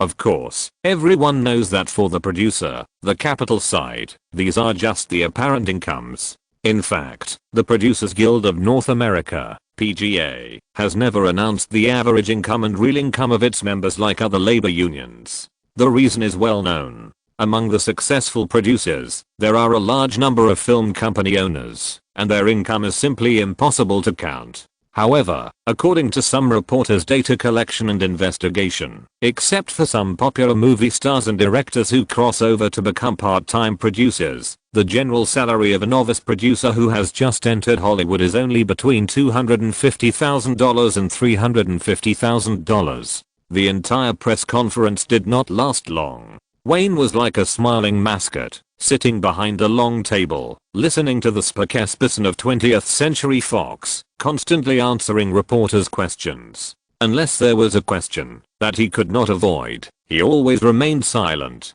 Even when some reporters deliberately provoked him and asked him whether there was a rift between him and Warner Brothers, which was why he chose to cooperate with 20th Century Fox, he also smiled and did not explain. It was not until the end of the press conference and the reporters left unwillingly that he put away the formal smile on his face and said to Townsend Rothman, "I have been too busy recently. I will find time to complete the overall planning of the series of films and the specific script of the first part as soon as possible. You know, after the Oscar ceremony at the end of March, I will shift part of my focus here."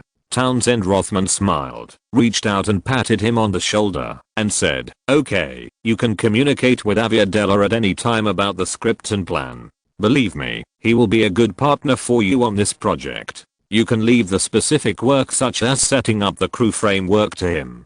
Chapter 492 Talking to the Green Screen. After attending the 20th Century Fox Media Conference, Wayne immediately joined the core team members and went to Warner Studios to start the post-production work of The Dark Knight. At the same time, the news of his signing with 20th Century Fox also caused a lot of commotion in the outside world. All major media reported on it. The term X-Men became the topic of discussion in major media for a while. For example, Fox's cable TV network changed the theme of a talk show temporarily and called it Return to the Original Departure Place, Wayne Greenberg and 20th Century Fox. In the show, they specially invited Terry, a senior executive of 20th Century Fox, to artistically process and narrate Wayne's cooperation process with 20th Century Fox. The result of this is that people heard about his difficult past in the early stage again, and at the same time, they were full of goodwill towards 20th Century Fox, the company that gave him the first opportunity to show himself.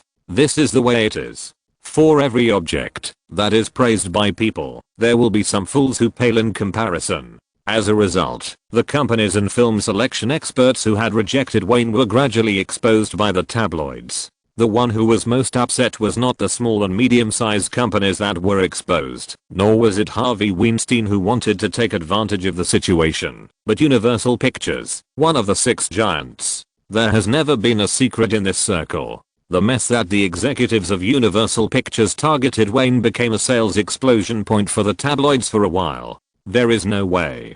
People like to read similar inspirational struggle stories, even if the story has been processed insignificantly, to meet the aesthetics of more ordinary people. But no matter which version of the story, the final villain is Universal Pictures. It is almost human nature to pull one and step on the other. In just 2 days, this giant film and television company that suffered a big setback in the summer season this year has almost become the topic of conversation for ordinary movie fans in North America. Hey, throw those colorful tabloids aside. In the post-production studio of Warner Studios, Wayne waved helplessly to the few people who were gathered together. Damn, those stories are so made up that sometimes I wonder if I have forgotten some of the plots of the past. Boss, look at this version. Photographer Robert seemed to have discovered a new world. His eyes suddenly widened, and he jumped up from the prop box like a child, holding up the newspaper and shouting for him to watch. My god, these editors of gossip tabloids have such great storytelling talents. Why don't they just join the Hollywood Writers Guild? Look, this version is like Dragon Quest. That's hard to say, Robert. Christian Bale suddenly stood up and joked. How do you know he's not a screenwriter? You know, in Los Angeles, any taxi driver or restaurant waiter is likely to be a member of the Writers Guild. His ridicule caused a burst of laughter. Everyone knew that he was not just responding to Robert's ridicule, but also implied the embarrassing living environment of screenwriters in the circle. Almost all relevant practitioners know that screenwriting is the lowest paid industry in the circle.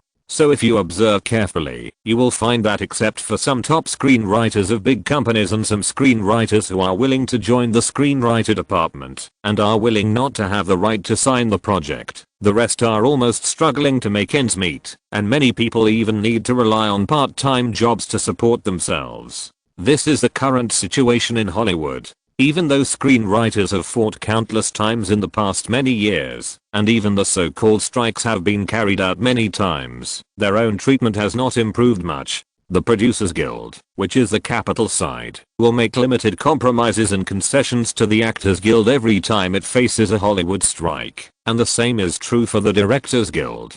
Only when it comes to screenwriters, the situation will be reversed. The Producers Guild will immediately become extremely tough, and it is almost difficult to take advantage of them. The same situation has been happening all the time, even 20 years later. In this circle, the bottom salary of screenwriters is almost the same as that of male and female stars, which has become the two most unlikely situations to change easily. Okay, the break is over. If you want to go on vacation early, cheer up. Wayne stretched out his hands and patted the people who gathered together. In addition, I would like to remind you, think about who is the boss behind those tabloids. You will not be interested in all kinds of novel hype stories. Everyone threw down the colorful newspapers and magazines in their hands and began to return to their respective positions to prepare for the next work. In fact, they all knew that most of the tabloids on the market, if traced back layer by layer, are actually affiliated with News Corporation.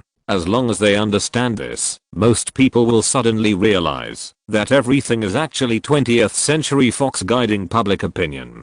They need to continue to hype related topics to increase the memory points of ordinary movie fans about X-Men. Robert. Glancing at the director's seat not far away, Christian Bale came to Robert, who was debugging the equipment, and whispered his doubts. I don't understand what Wayne wants me to play at all. Just do a strange performance in front of this big green cloth. Do you know his intention? It's an important Easter egg and clue to connect to the next one. Robert also peeked at Wayne's position and found that he was not looking at this side, so he turned his back and whispered back.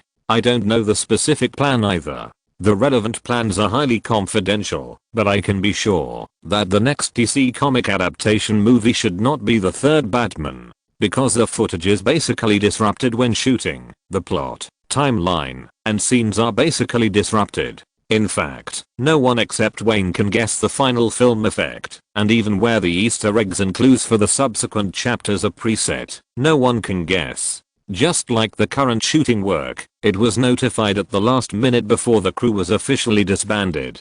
The actor was only Christian Bale, and there was no specific script. Every time he performed, Wayne had to make a request, and then he would come to the green screen to gesture or talk to himself. Steve, pay attention to the lighting. I want a dark red tone. After communicating with the lighting team again, Wayne came to Christian Bale with satisfaction, stretched out his hand, and knocked on the other party's obviously more technological bat armor, and said in a relaxed tone, don't have any psychological burden, just act according to what I tell you, or just pose. I promise that the work will be finished today. Don't worry, boss. Christian Bale nodded. I also want to finish this damn job quickly. You know, I have booked a flight to Hawaii the day after tomorrow. Okay. Patting the other party's armor again, Wayne turned around and shouted, all departments, get ready, we will start shooting immediately. He observed the light on the scene again through the camera, nodded with satisfaction, and then immediately said loudly, just keep the current effect and start. After Guillermo, who was acting as a temporary script supervisor, shouted to start, Christian Bale, wearing a suit of armor, appeared in the center of the camera lens, with a large green screen behind him, and began to make some strange movements. While the secret filming was being carried out in the studio, a middle-aged white man in a suit and leather shoes, with obvious anxiety and irritability on his face, jumped off the tram that drove into the studio. His footsteps were quite fast, as if he was being chased by something terrible, and he quickly walked towards the studio, where the crew of The Dark Knight was located. Bruce? Why are you here? As soon as he walked to the door of the studio, he was immediately stopped by several security personnel. Before he could explain anything, he was seen by Charles Roven, who was passing by. Damn it, something bad has happened. I need to see Wayne right away. Bruce Rosenblum glanced at the security guard who was retreating and growled hoarsely. What? Charles Roven was obviously stunned when he heard the growl. He knew him very well. As the most vicious boss among the Warner Brothers executives, he had almost never seen him behave like he did now. Wait a minute, there is a secret shoot going on inside. Without Wayne or Guillermo leading the way, the security guards will not let you in. I'll call right away. Shit. Hurry, the sooner the better. Not long after, Wayne came out with a puzzled look on his face. He didn't bother to ask, nodded to the security guard, and walked into the studio with the two of them. The staff at the shooting site were also confused. Everyone saw Bruce Rosenblum and recognized the Warner Brothers distribution director, but they didn't understand what had happened that required this big shot to come to the studio in person to interrupt their work.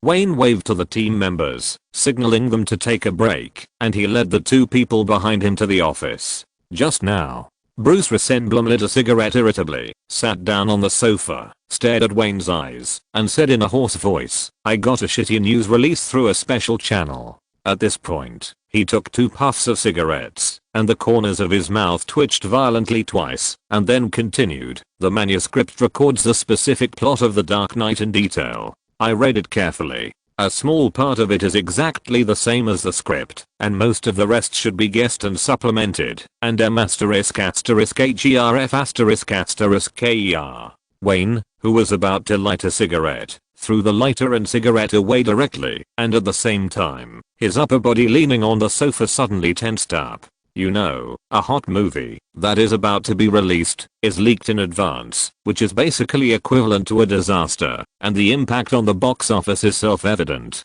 The reason why most ordinary moviegoers are willing to go to the cinema and spend money to buy tickets to watch movies is because of the various attractions of movies. This is also the main reason why production companies and directors keep the movie mysterious before it is released. It is for the sake of box office. It is not that Hollywood has never had similar situations. On the contrary, it has happened quite a lot. But the result is without exception. The box office is halved compared to expectations. Those movies that have lost their appeal to ordinary moviegoers usually cannot be saved even by big stars and big special effects. If you're listening to this novel on a channel other than Fanfic World, it means they downloaded and uploaded it without effort. We cordially invite you to visit our channel, Mundo Fanfic Novelos. There you'll find the original version of this story and you can explore many other novels of various genres. We're waiting for you to immerse yourself in a world of incredible novels. Chapter 493 is not a multiple choice question, it is a compulsory question.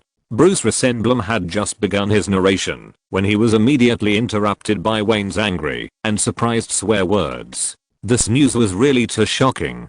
Producer Charles Roven, who was in the office, felt a chill all over his body. As a producer who had been in Hollywood for many years, he knew too well the harm caused by early leaks. During this period of time, he had been busy following the crew. Even though his presence was quite low, it was intentional. Charles Roven understood that his task was to ensure the crew's funding and other logistical support, and then just wait for the success of the movie. In fact, this was the case. Almost all the core team members of the crew were veterans of Wayne's team. They were basically all experts in the industry who had survived the test of time. Because they had cooperated with each other more than once or twice, there was no common running-in problem in other crews. They entered the working state right away, and the cooperation between the various departments was quite tacit. All these circumstances made the work of shooting lens materials go so smoothly that it was unbelievable. For a time, Charles Roven had an illusion that The Dark Knight would complete all the work smoothly, and the success was within reach. For a long time, senior practitioners in the Hollywood circle have known a rule. That is, no matter which giant company's big investment crew, there will always be some inexplicable things during the filming. Everyone knows the specific reasons. Some things can be found out in the end, and some are just like natural disasters. After a long time, everyone has become accustomed to the emergence of these inexplicable obstacles, and few companies go to investigate seriously. Because as long as these things happen, the giant production company does not need evidence at all. It can determine the approximate target by just guessing, and it will be fine to find a way to return it later, right? On the contrary, the crew of The Dark Knight this time can be said to have not encountered any inexplicable obstacles that affected the progress of the crew's filming. Even if there was some harassment from some non-profit organizations in the middle, it was just a small trouble that could be ignored. Everything went smoothly, which was surprising. In Charles Roven's mind, he always thought that it was Wayne's crazy style of doing things that made other companies that were capable of causing trouble unwilling to provoke this dark and vicious madman. But he didn't expect that the trouble that was supposed to come finally came, and it was a big trouble that would cost lives. How could it be leaked? Charles Roven's face was also extremely ugly. He subconsciously stretched out a hand and grabbed Bruce Resemblem's arm. I remember that the screenwriter department within Warner Brothers has strict confidentiality clauses, and those screenwriters work in groups, basically only responsible for the part that has been split. Hey, don't get excited. Unexpectedly, Wayne was the first to calm down. He picked up the cigarettes and lighter on the ground, raised his arm and patted Charles Roven on the shoulder. Let Bruce finish. The investment was close to $200 million, which was a real cash investment. Because of the profit guarantee of the project, Warner Brothers directly rejected the investment requests from overseas film funds and funds in the circle, because the executives and shareholders of Warner Brothers were full of confidence in The Dark Knight, and it was impossible to share a little profit. Even if it is a media group with good revenue, Wayne believes that Warner Brothers cannot afford this loss. If the film fails to achieve the expected results due to the leak, it will not only be a problem of large sums of money, a series of follow-up personnel will definitely be held accountable. I'm afraid that no executive is willing to take the blame. Therefore, the most anxious ones are actually the executives within Warner Brothers, especially the executives who know the detailed plan of DC. Just look at Bruce Resemblem's face and you will understand how panicked he is. Yes, it's the screenwriter department. The head of distribution of Warner Brothers took a deep breath and directly gave the root cause of the problem without any hesitation. Jeff and I thought of it at the first time, but unfortunately, the instigator has been on sick leave for more than a week, and we can't contact him at all. When it comes to this, Bruce Resendblum wants to vomit blood. The smooth sailing on the DC project has paralyzed his vigilant nerves. Now everyone can imagine that the team leader responsible for this part of the screenwriter will definitely disappear from people's sight. It is as difficult to find him as finding a needle in a haystack. But even if he finds him, what can he do? It won't help what has already happened. Who knows how long these things have been leaked? Charles Roven frowned, looked at Bruce Resendblum, and asked tentatively, Bruce, can you mobilize the relationship of the parent company to intercept the news? It's difficult. Without waiting for the Warner Brothers distribution director to answer, Wayne shook his head first, exhaled a large puff of thick smoke, and said, this is a premeditated action. I even suspect that the other party deliberately let Warner Brothers receive the news in advance. Let me think about it. What is the purpose of doing this? Purpose? Charles Roven was slightly stunned, and subconsciously said, of course it is to make The Dark Knight fail at the box office. No. As soon as the voice fell, he immediately denied the speculation. Now the film has just entered post-production, and Julia has just started editing. As long as we modify part of the plot, and then gather the crew again, return to New York to reshoot some modified shots, the impact of their actions will be minimized. That's right. Bruce Resendblum nodded, and a hoarse voice came out of his mouth. That's what Jeff and I mean. If the news breaks out tomorrow, we can issue a statement in the media and change the way the film is presented. This is the best solution. Fortunately, everything is in time. This is also the main reason why he hurried to Wayne to discuss it. No. Charles Roven subconsciously refuted and muttered to himself, if I were the mastermind who spent a lot of money to get the information, I would definitely not choose to expose it at this time. Since I want The Dark Knight to be unlucky, why not do it a week before the release? Shit, the other party wants to delay Wayne. At this point, Charles Roven suddenly stood up from the sofa, and together with Bruce Resendblum, cast worried eyes at Wayne who was lost in thought. Basically, it's right.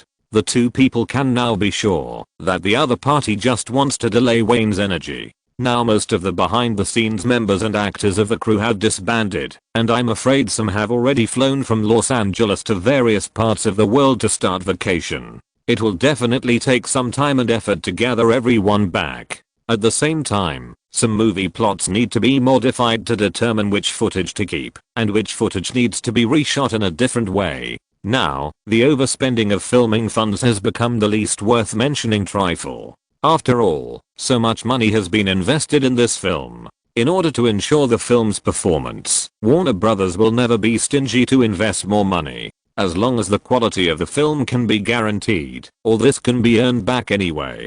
The most important thing is that no one can calculate how many days it will take to spend the whole time, but according to Charles Roven's estimate, even if the efficiency is high, it will take at least 1 month to get all these messy things done. Wayne suddenly smiled, but the corners of his mouth did not bring warmth, but a strong mockery. Someone doesn't want me to participate in the upcoming awards season public relations. What a trick. Very good. A very good multiple choice question.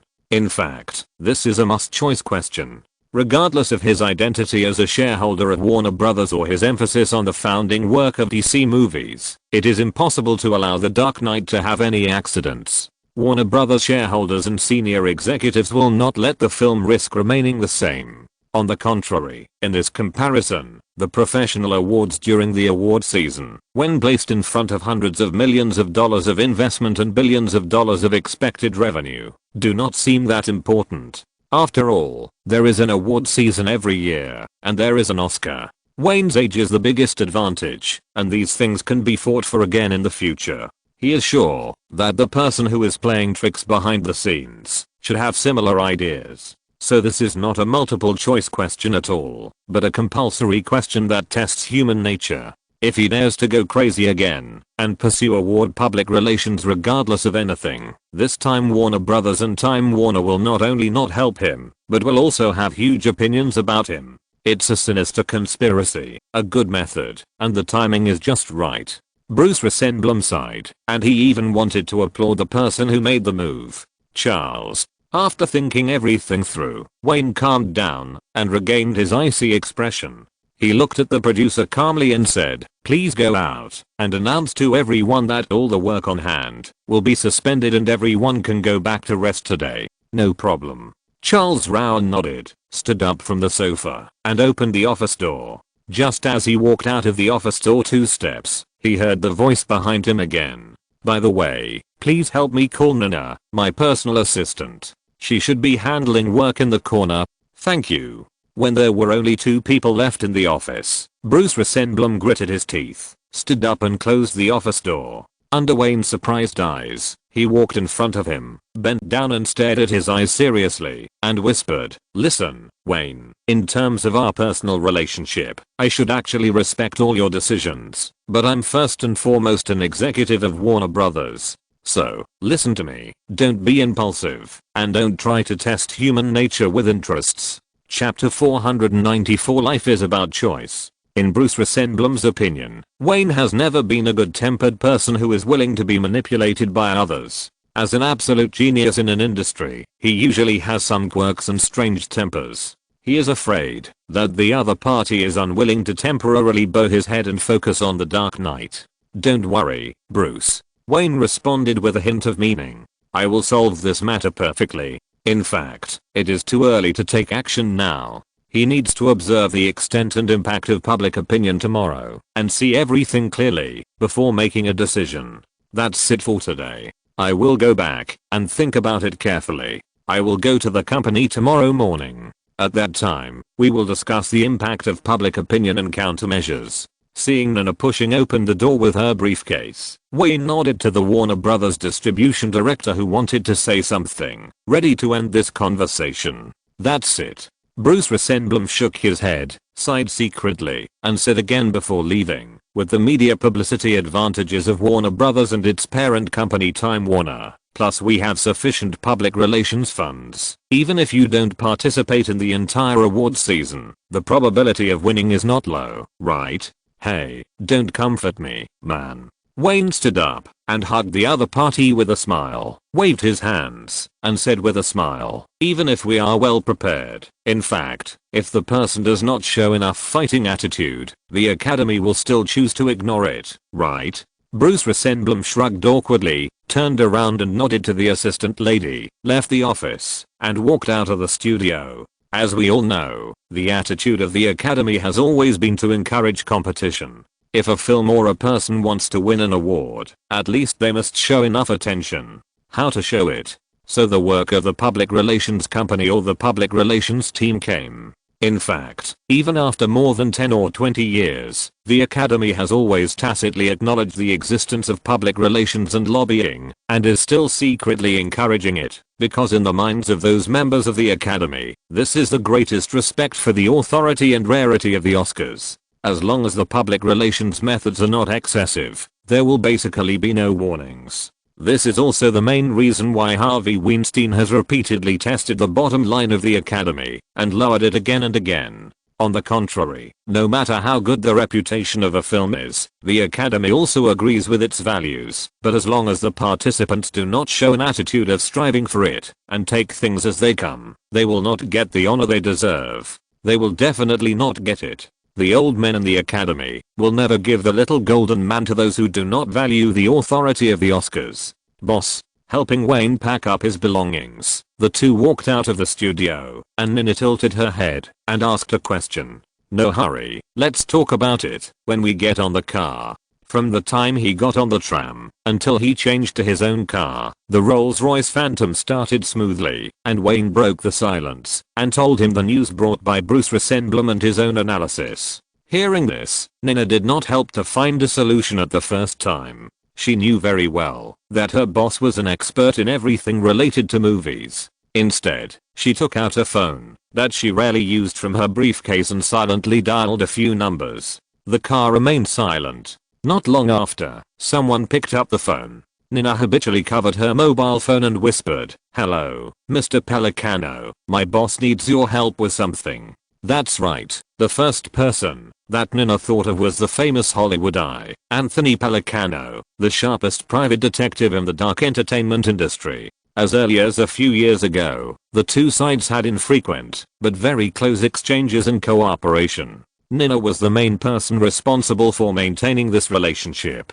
Being in this circle where open and hidden arrows constantly appear, Wayne knew very well that some things could not be avoided at all, but with such a relationship, at least many things could be known in his mind. As long as he chooses to stand in front of the stage and work for a day, basically there is no way to avoid trouble. Unless he is willing to completely retreat behind the scenes and exist as a capitalist like the boss of a film company. Otherwise, no one can guarantee that he can avoid all conspiracies. Boss, within a week, he will lock the most suspicious person. After a while, Nina put down the phone in her hand and put the phone back into her briefcase while reporting. Wayne closed his eyes instead, leaned on the back seat, and began to rest with his eyes closed. I basically have a suspect now. This method is not something that ordinary people can play. How to say it? When Bruce Resembling just finished the news, he had narrowed the scope to a few people. In addition to his own analysis, the other party is likely to deliberately let Warner Brothers get the news in advance.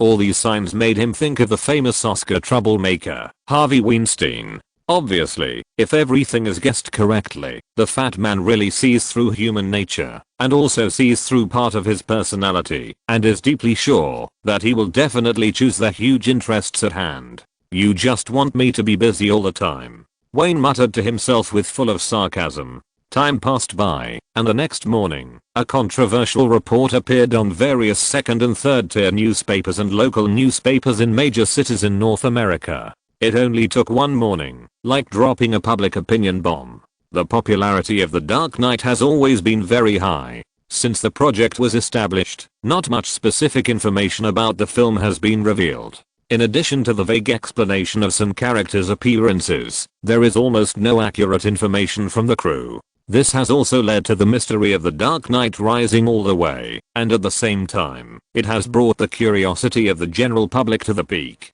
With the huge popularity of The Battle Begins as the bottom, plus the exciting return of the Joker Arthur during the promotion, this film can be called the most anticipated masterpiece by North American fans in 1997. Warner Brothers is also happy to see the suspense being continuously raised. The fans who are looking forward to The Dark Knight are not only fans of Batman's previous works and fans of Wayne and several leading actors, but also joined the large-scale supporters of the Joker that year. In any case, the storm of moviegoers that Joker created back then is by no means comparable to that of Beginnings. The incitement that was exerted under the special social background can be said to be unprecedented in film history. No successful movie has ever had such a great impact on society as Joker. Seeing that The Dark Knight has entered post-production, more and more fans are looking forward to the film. Warner Bros. Has also released some information and posters from time to time. Every special character shape released will attract considerable attention. The speculation about The Dark Knight has formed a special trend among young people for a while. Warner Bros. Distribution department has been following its own rhythm in its orderly marketing promotion. If it continues to develop in this way, by the end of April and the beginning of May next year, it will increase its publicity efforts in one go and make the last wave of grand publicity for the release of the film. But all this was interrupted by the report that appeared this morning. Many authoritative media have their own industry standards and did not follow the trend to report these speculative things. As soon as the news appeared, everyone was waiting for Warner Bros.' response, wanting to know how true those things are. Abnormally, facing the most serious accident in Hollywood, Warner Bros. Fell into silence abnormally, which was not like the reaction speed of a media group. It did not immediately hold a press conference to deny those reports, nor did it condemn the media. For a while, no one could figure out what was going on. According to the information obtained by this newspaper from special channels, the general story of Batman, The Dark Knight will unfold between the Joker and Batman, and the timeline can be confirmed. Gotham is in crisis again, and the Joker begins a gorgeous performance. This time he will no longer be the kind-hearted tragic figure, and the Joker has his own ideas. The Joker said everything he should and shouldn't say, and Batman did everything he should and shouldn't do. Life is about choice. Is the era of heroes over? Time gradually approached noon. In an office in Century City, the tall and fat Harvey Weinstein sat at his desk and flipped through newspapers one after another, but there was no excitement on his face. If there was a choice, he would definitely not use this method on the young man, because he knew that the young man was almost the same as himself, even more ruthless in vision and viciousness, and sometimes even crazier. But since someone has provided him with ammunition that is beneficial to him, he will not hesitate at all. In comparison, the best result of doing so is that the other party will urgently recall the disbanded crew and modify some of the leaked content. In fact, the final impact on The Dark Knight is not as great as imagined. Yes, he did it on purpose. Even those parts that have been leaked have been strictly selected by him and will not affect the main line and concept of the movie too much. Harvey Weinstein deeply understands that there has never been an unsolvable hatred and eternal rivals in this circle. As long as the interests of both parties are consistent, the murderer of his father can also sit down and drink happily. He has even thought of a way to make up for the relationship between the two parties. Since he caused the other party to lose an awards season, he will personally go down and help the other party with public relations for an awards season for free. Ding, ring, ring. The phone on the pillar rang abruptly, and Harvey Weinstein threw down the newspaper in his hand, as if he had no interest in the exclusive revelations on it. In fact, he had already memorized those content by heart. The phone was picked up, and the sweet voice of the secretary came from the microphone. Mr. Weinstein, Director Minghella has arrived. Shall we let him in now? Chapter 495 Don't Get Involved. Starting this morning, Anthony Minghella can be said to have witnessed a thrilling drama with his own eyes, and also for the first time truly witnessed the most real competition in Hollywood. As long as you think about Harvey Weinstein's previous confidence and the news that broke out this morning, even a fool can guess the role played by the overbearing and lawless fat man in this matter. And he is now very sure that, if someone else comes, he may be concerned about Wayne Greenberg and Warner Bros.' subsequent revenge. But with Harvey Weinstein's lawless character, let alone Warner Bros., even if God comes to the world, the other party will definitely dare to fire at Jesus for the sake of immediate interests. If there is a choice, Anthony Minghella wants to leave Hollywood and Los Angeles now, even if this means that he can only be a small art film director in the UK. Unfortunately, now things have begun to ferment. Even if he leaves now, he will still be classified as a vested interest by Warner Bros., and it doesn't make much sense to leave or not. Instead, it is better to stay here and cooperate with Miramax's public relations activities, and maybe he can win a little golden man and the fame and fortune he wants most. Mr. Weinstein, After the female secretary reported, Anthony Minghella pushed open the door of the office, greeted the huge figure sitting behind the desk, took the initiative to pull out a chair and sat down, as if he didn't see the messy newspapers on the table at all, staring at the other person sincerely. Anthony, without any courtesy, Harvey Weinstein crossed his two fat palms on the table and said directly, "Miramax has designed a complete award-winning strategy.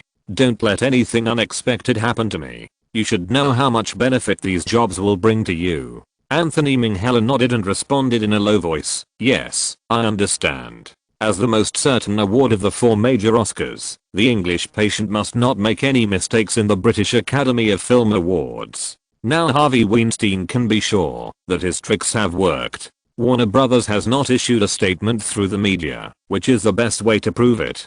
Keeping the most threatening opponent busy and not having time to participate in all the outpost awards during the awards season and not having time to participate in public relations activities is just one aspect. On the other hand, it still depends on the public relations plan on their side. As one of the 4 major Weathervane Awards, the British Academy Film Awards is Miramax's most important plan to increase the presence of The English Patient. Not only this award, but also Harvey Weinstein believes that he has formulated a strict plan for the various award ceremonies of all sizes during the intensive North American awards season. He has prepared $6 million in public relations funds alone to ensure that when the biggest competitor is overwhelmed by himself, others will not steal the chicken and will not benefit from the fisherman.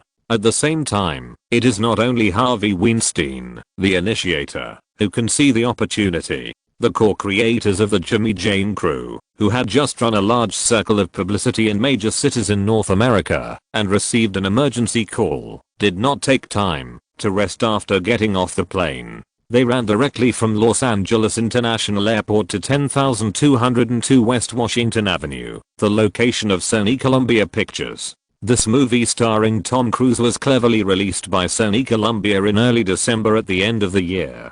With the fierce competition in this summer season, Sony Columbia undoubtedly made a good move and became one of the giant production projects that was not beaten to the ground by Warner Brothers. Since the film was released on December 13th, it has almost immediately become a monopoly in the North American theater market. With Tom Cruise as the top box office guarantee, the box office has approached $70 million in just 2 weeks, which has long exceeded the production cost line. The trend of box office sales is already quite obvious.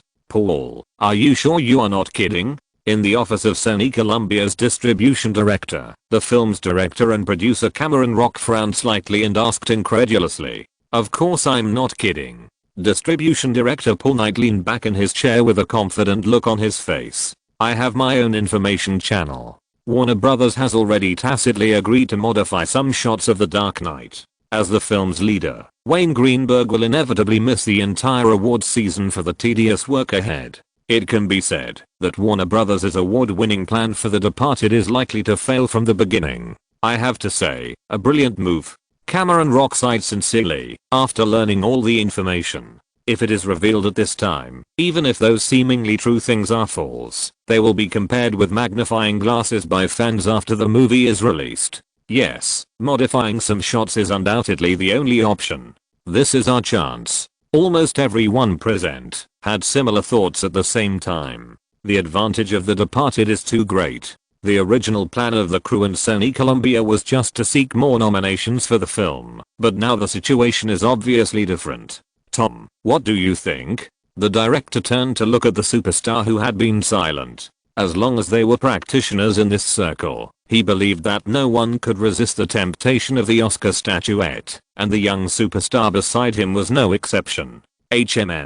It was very rare that Tom Cruise's handsome face did not show any excitement. Instead, he shrugged calmly and said, "If you need my cooperation, just notify my agent Pat. I rushed here as soon as I got off the plane. I'm a little tired. You guys continue. I'll go back to rest first." After saying that, he stood up without hesitation and walked out of the office without paying attention to the stunned people. It was not until the door closed that the remaining few people looked at each other in confusion, suppressed their surprise, and continued to discuss the strategy for Jerry Jane to win the award. Everyone knew that with Tom Cruise's status and position, he represented the most scarce resource in the circle. He was fully qualified to show his face to anyone, and which of these top superstars didn't have some special quirks? Tom, don't get involved in this, you must not. In a car that was moving away from Sony Columbia, Agent Pat Kingsley narrowed her eyes and whispered to her client.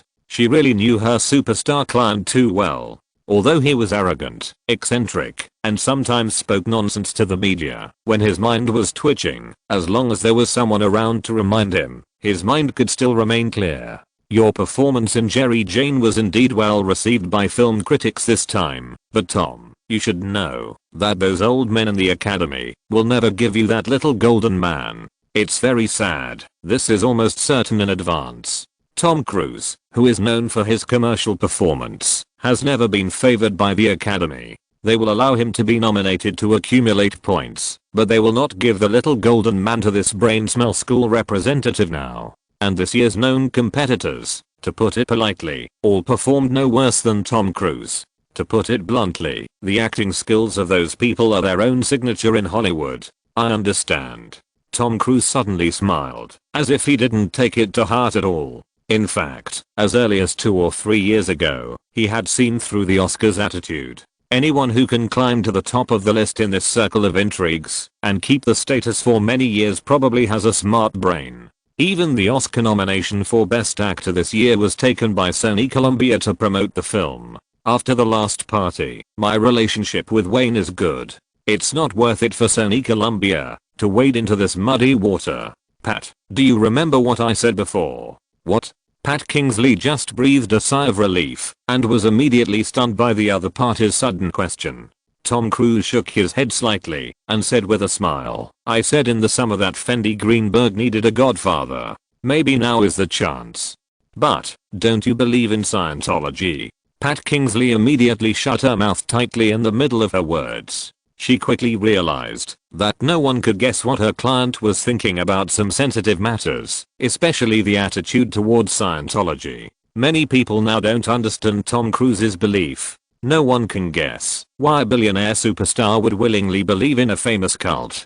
But after more than 10 or 20 years, people will find out from the reports in the gossip tabloids that this superstar has become one of the top 3 senior members of the cult without knowing it. Not to mention the crew of Jerry Jane who rushed back to Los Angeles. Sony Columbia is not the only one with a keen sense of smell in Hollywood. Almost on the same day, the Coen brothers of Fargo, Milos Forman of The Book Tycoon, Scott Hicks of Shining, and other people who have ambitions for the best director, more or less, sooner or later, all had their eyes lit up at the same time. To some extent, The Departed, an R-rated film full of blood, violence, absurd ending, and foul language throughout the film, is indeed the most advantageous film in the 69th Academy Awards. During this year, whether it was the slogans shouted by Wayne in advance, or the unremitting support and preparations for the awards by Warner Brothers, they all put a lot of pressure on the crew with ambitions for the heavyweight Oscar. At least for now, this invisible pressure has been removed by more than half. Chapter 496 The so-called Oscar season. The sky in the City of Angels gradually darkened. At this time, in an office in the Warner Brothers building, several executives sat on the sofa in the lounge. The atmosphere was quite dull and no one spoke. Some of them, including Wayne, silently picked up their coffee cups, while others closed their eyes and enjoyed cigars. You have seen the situation. Make a decision. Seeing the colorful lights outside the window, Jeff Robinoff spoke to break the dull atmosphere. Wayne, I will ask the company to issue a statement tomorrow morning and summon the crew back as soon as possible to reshoot the scenes. There is not much truth in those reports. If you are fast. Everyone present understood what he meant. Even if it was delayed for a long time, this was the best solution. The film would definitely not work as it was, because there were indeed several plots that were exactly the same as the leaked script. Wait 2 more days. After a few seconds, Wayne opened his eyes and whispered back, Warner Brothers should issue a statement tomorrow morning. I haven't thought through some things yet. Even if some shots have to be reshot, there's no rush in 1 or 2 days. Some things can be done after I think them through. It's true that there's no rush in 1 or 2 days. If the crew members have to be called back and they have to go to New York to reshoot some shots, it will definitely not be done in a short time. This means that Wayne will miss the entire awards season. The so-called Hollywood Awards season is actually a comprehensive honor assessment of the films released that year at the end of the year. It is also a big show that North American audiences love to see at the end of each year. At the end of the year, major awards and review activities in North America have begun to be held one after another, bringing the masterpieces released that year back to the public. The large number of awards and the intensive intervals have gradually formed the so-called awards season. In a narrow sense, it refers to various film awards held from the end of December each year to March of the following year. For example, the Gotham Independent Film Awards, the Golden Satellite Awards, the Annie Awards and other awards. The Producers Guild, the Actors Guild, the Directors Guild and other union association awards for film practitioners in the industry. Until the Golden Globe Awards and the Academy Awards are finally presented, this process is what people call the Oscars season. In a broad sense, if you want to gain something from the Oscars, which are the latest and most important awards, you should actually start preparing for the public relations and awards campaigns from the beginning of the awards season, especially those outpost awards and Weathervane awards that have a great impact on the Oscars. For example, the 4 Weathervane Awards of the Golden Globe Awards for North American Film and Television, the British Academy of Film Awards, the Screen Actors Guild Awards and the Critics' Choice Awards. Gaining in these Weathervane Awards can effectively increase the popularity of the film, and has almost become a necessary step in the awards campaign. And the 4 outpost awards that are closely related to film critics, such as the National Board of Review Awards, the New York Film Critics Circle Awards, the National Society of Film Critics Awards, and the Los Angeles Film Critics Association Awards, represent the professional evaluation of the film. Many members of the Academy with voting rights will be affected by the 4 outpost awards. If the 4 Weathervanes and 4 outpost awards mentioned above can be affected by various public relations lobbying, in fact, the more important ones, which Wayne does not want to miss the most, are the more than 20 internal union awards. How the film performs in these internal union awards can, to a certain extent, show in advance whether it can gain at the Oscars. The matter is not complicated, because the voters of the internal awards of the major guilds are very likely to be members of the Academy with voting rights, and the overlap between the two is quite high.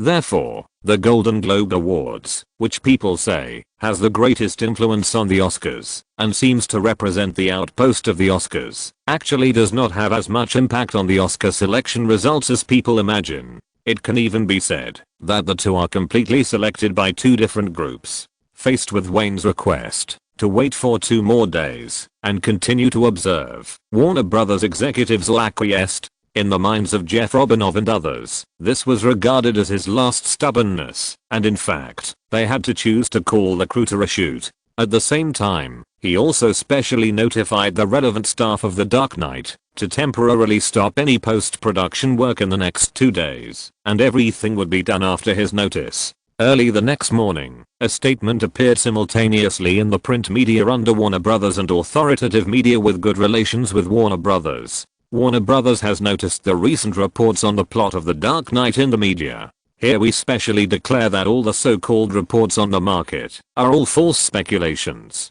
The plot of The Dark Knight has not been leaked. The film has officially entered the post-production stage and will meet with the fans on time at the beginning of next summer. Director Greenberg calls on the kind-hearted fans not to believe in the so-called rumors and gossips, which are all groundless speculations. Don't be deceived and fooled by those with ulterior motives. The Dark Knight has never revealed any specific plot information to the outside world. After seeing these reports, Director Greenberg said that, if fans want to know more about Batman, it is far better to read the comics carefully instead of believing these tricks to deceive children. At least they can pay tribute to their childhood. After waiting for a whole day, Warner Brothers made a routine response, which was beyond the expectations of many people. However, facing the statement given by Warner Brothers, people in the industry actually disagreed. Warner Brothers became the biggest winner in this summer season. Obviously, this year's performance will continue to rank first among Hollywood film companies. Because of this, I don't know how many film companies are waiting to see Warner Brothers in trouble. and this statement is not as credible as imagined by the majority of movie fans. Instead, it has become the focus of discussion in the media. Some media with a keen sense of smell have quickly split into two factions and started an endless debate on the authenticity of the leaked content. At noon that day, some local TV stations and radio stations appeared to analyze the authenticity of the plot of the movie The Dark Knight. The media, who are not afraid of trouble, even started street interviews and directly began to collect the opinions of passers-by fans. For a time, The Dark Knight became the center of public opinion. Things are still fermenting. As time goes by, there is a momentum to suppress certain awards in the awards season, which makes many people have to cite the great influence of superhero movies. In a few days, some participants in the crew called Wayne to inquire. Everyone expressed their worries and concerns about The Dark Knight. After all, this film is the hope of all the staff, and no one wants to see any accidents in the film. 3 days later, just as Wayne was about to accept the urging of Warner Brothers and wanted to urgently recall all the crew members, some different voices appeared in the media. I'm an African American, a black man who has become a big star in Hollywood. In an entertainment program on ABC TV, the TV screen was broadcasting an interview with Will Smith. It can be seen that he is quite serious and formal, wearing a well-tailored suit and talking to the reporter's microphone. I have many black friends, compatriots, and family members who have asked me more than once in confusion why, as a person of color, I could become good brothers with someone like Wayne Greenberg.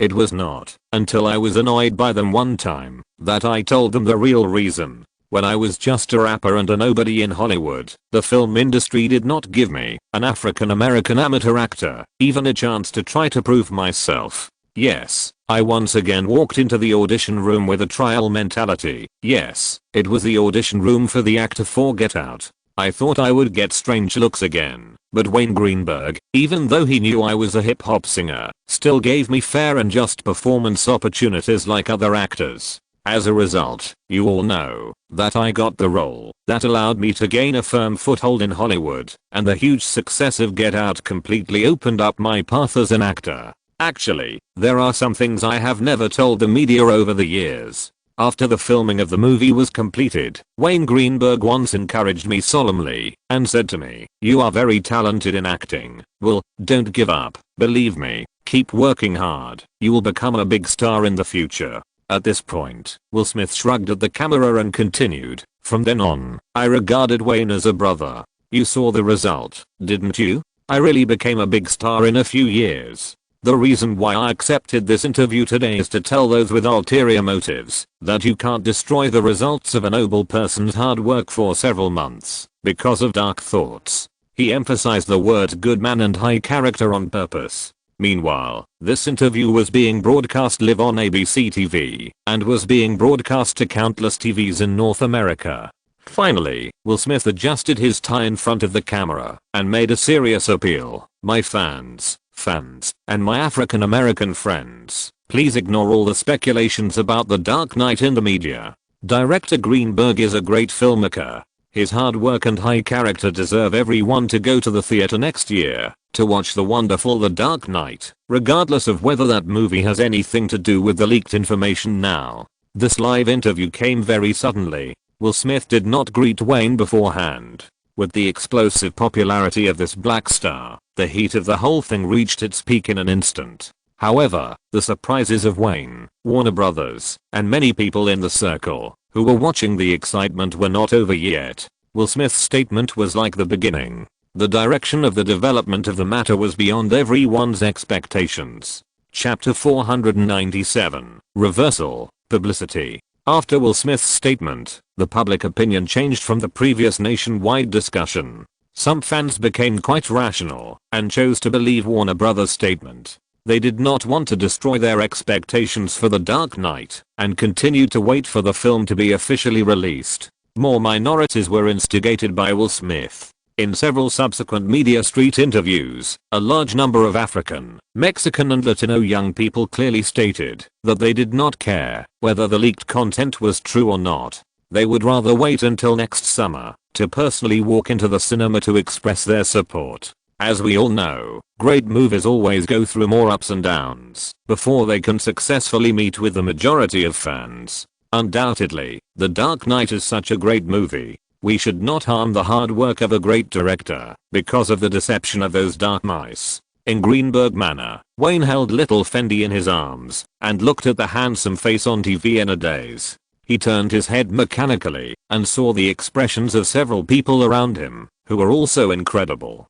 Ding ling ling, ding ling ling. A phone rang, interrupting the dazed gaze of several people around staring at the TV. Nana picked up the phone and asked a few questions in a low voice, then handed the phone to her boss and reminded him softly, "It's Jeff Robinov." "Yes, it's Wayne." As he took the phone and put it to his ear, Naomi Watts took little Fendi away from his arms, worried that this clingy little guy would affect his father's serious business. Everyone knows how bad this man's mood is these days. "Yes, he didn't say hello to me. Yes, I'm watching TV. I'm sure our relationship is far from enough to make him do this now, but this is a good thing, isn't it? Well, let's leave it like this for now. We'll go to the company to talk tomorrow morning." While whispering a few words into the microphone from time to time, Wayne's eyes never left the TV. Even after hanging up the phone, his eyes didn't leave the TV for a second. At this time, the talk show on TV was still going on. This show had a great influence on North American housewives. It was the Oprah Winfrey Show hosted by the Black Confidant. If Naomi Watts had not been in the habit of watching this show, I'm afraid they would have missed these wonderful things today. The ratings of the Oprah Winfrey Show itself were very scary, firmly in the top 3 of talk shows. If we only talk about the ratings in North American families, it is not an exaggeration to say that it was the first. In addition, the guests today had a high degree of overlap in the types of fans of this show. It is easy to imagine how great the influence would be. "I heard that you and Mr. Greenberg are neighbors. It seems that your relationship is very good. You know, Tom, some media reported a few years ago that your relationship has never been good, so?" Oprah asked today's guest carefully in an inquiring tone. Tom Cruise was different from all the previous guests. There were some conversation tricks that even the experienced Oprah did not dare to use easily. At the same time, the photographer pushed the camera forward at the right time, and only Tom Cruise's handsome face was left on the entire TV screen. He just smiled gracefully and said without hesitation, "Hey, Wayne and I have always had a good relationship. For example, I attended the birthday party of little Fendi Greenberg before. Just like you said, we live very close to each other, but we are all too busy at work and don't have many opportunities to get together. As for the rumors in the newspapers that we have a bad relationship, just take a look. In the mouths of some media, I have been completely demonized, haven't I? Wait, Mr. Cruise." Oprah looked at each other in surprise and asked puzzledly, "Are you talking about the birthday party of Wayne Greenberg's daughter? As far as I know, those who were invited are his closest friends in the circle. Even the executives of Warner Brothers, only the 2 with the best relationship were invited. Does this mean that you are also one of his best friends?" Tom Cruise nodded with satisfaction. This issue was discussed in advance, and it was also one of the conditions for him to be willing to participate in this show. "Of course, as I said, we have always had a good relationship. After all, we are neighbors. And being friends with a successful top director, I believe no actor in Hollywood can resist this temptation. Tom, I prefer to call this the friendship between successful people." Oprah gave a sincere summary, and there was a burst of warm applause at the same time. Obviously, the audience also agreed with this statement. Shrugging at the camera, Tom Cruise nodded coolly, and then after the applause died down, he put away his smile and said solemnly, "Like we said before when talking about Wayne, he is a kind person, an excellent filmmaker who works hard, and fans should not be affected by those public opinions. Even if the so-called leaked plots are true, so what? I dare to assure my fans here that missing The Dark Knight is definitely one of the biggest losses for senior fans. I'm very clear about Wayne's directing ability. This film will definitely be one of the most important milestones since the emergence of superhero movies.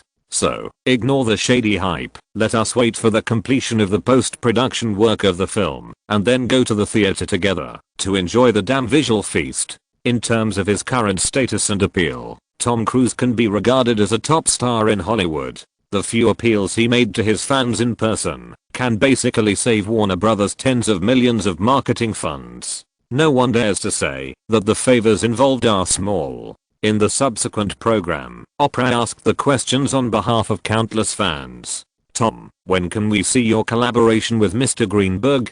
The collaboration between the top Hollywood black film master and the top Hollywood star will surely drive countless fans crazy. It depends on the timing. You know, our styles are very different, but there is still a long time to come. I believe there will always be an opportunity. The living room was quiet, with only the sound of Fendi and 3 little bully dogs playing on the carpet. Naomi Watts was watching TV and wondering if her memory was confused. She racked her brains, but couldn't think of any deep friendship between Wayne and Tom Cruise. If she said that she had some friendship with Nicole Kidman and they would go shopping together occasionally, it was because they were the only actresses from Australia with comparable status in the circle, and the friendship between them was also complicated, with some secret competition between them. Naomi, choose a weekend in the near future, call Mrs. Cruise, and invite them to your home. Wayne raised one hand and touched his chin, thought for a while, and continued, just invite them in the name of a family gathering.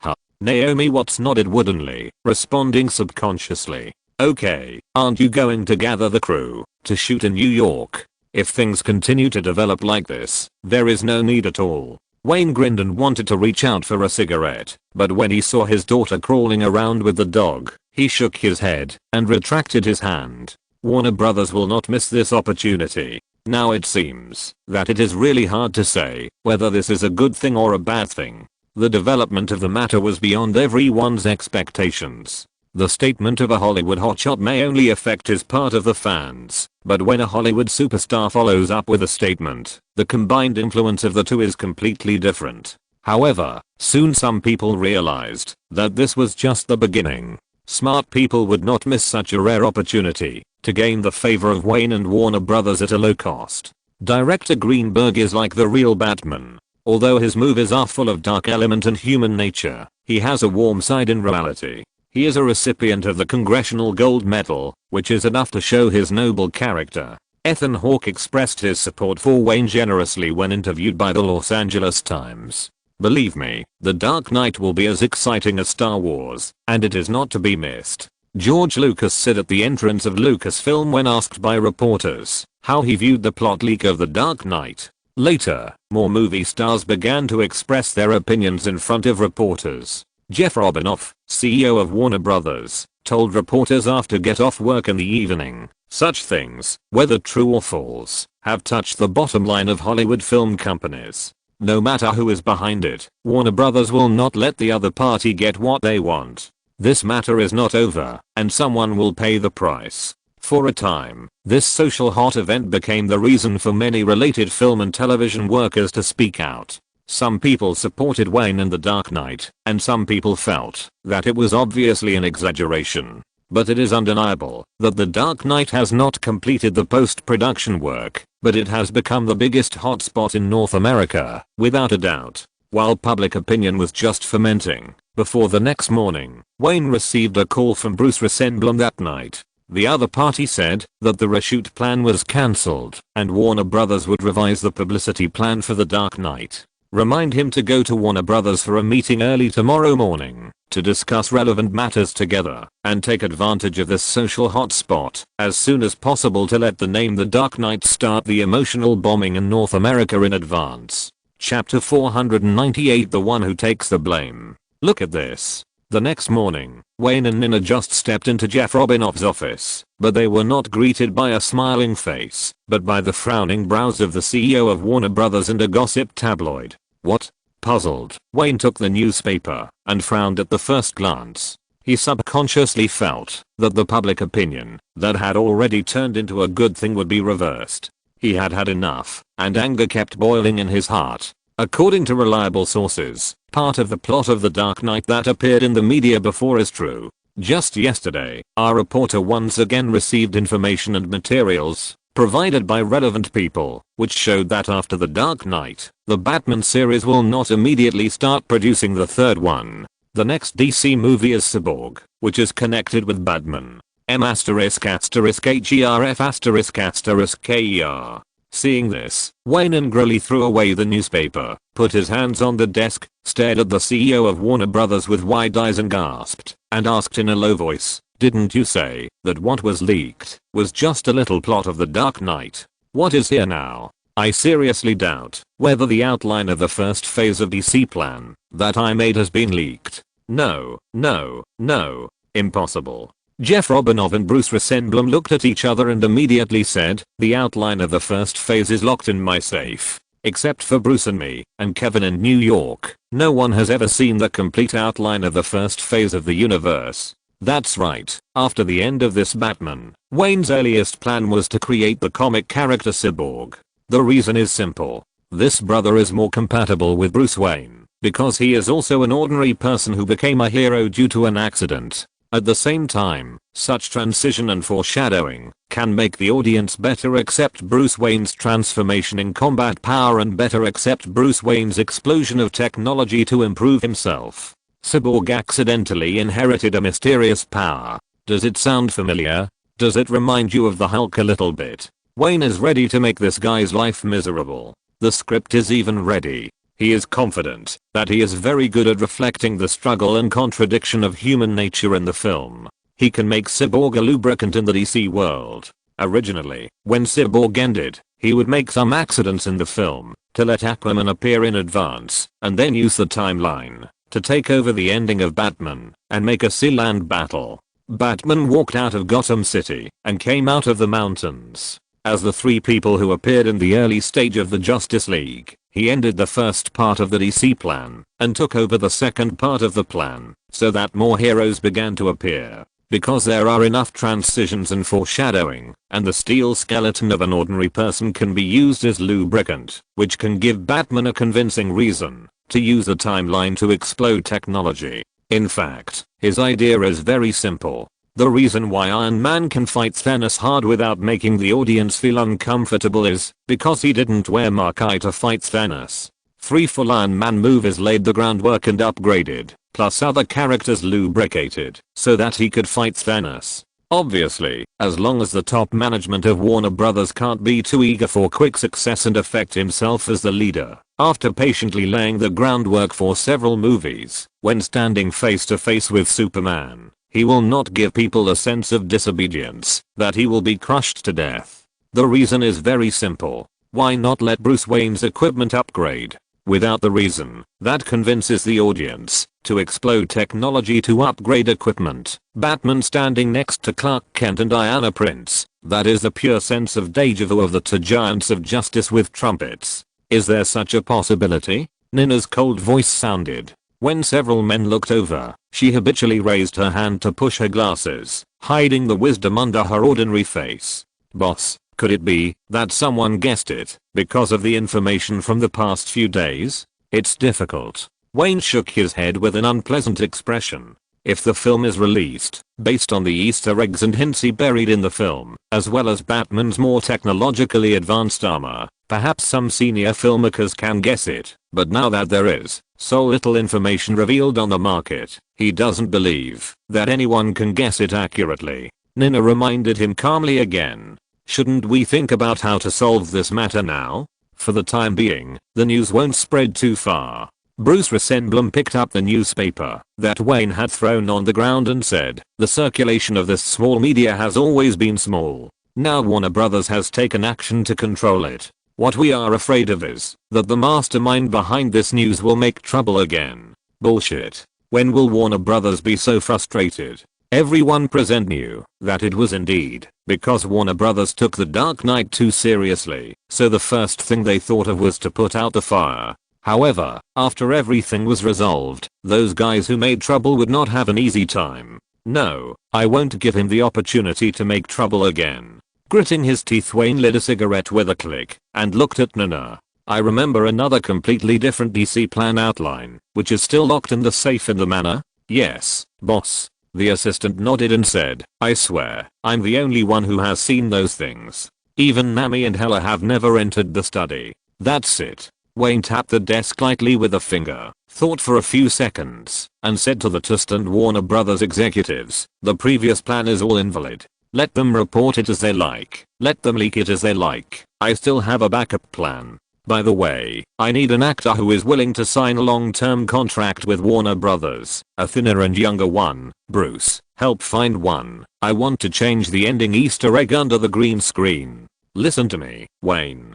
Jeff Robinoff was startled and said hurriedly, "You need to provide the outline to Warner Brothers. Let us review the feasibility and do preliminary market research. Otherwise, I can't explain to the board of directors." "Okay, I'll provide it to you as soon as possible. Don't leak it again this time." Wayne nodded helplessly. He knew that Hollywood production companies had strict rules. It was impossible for him to change the original plan without seeing anything.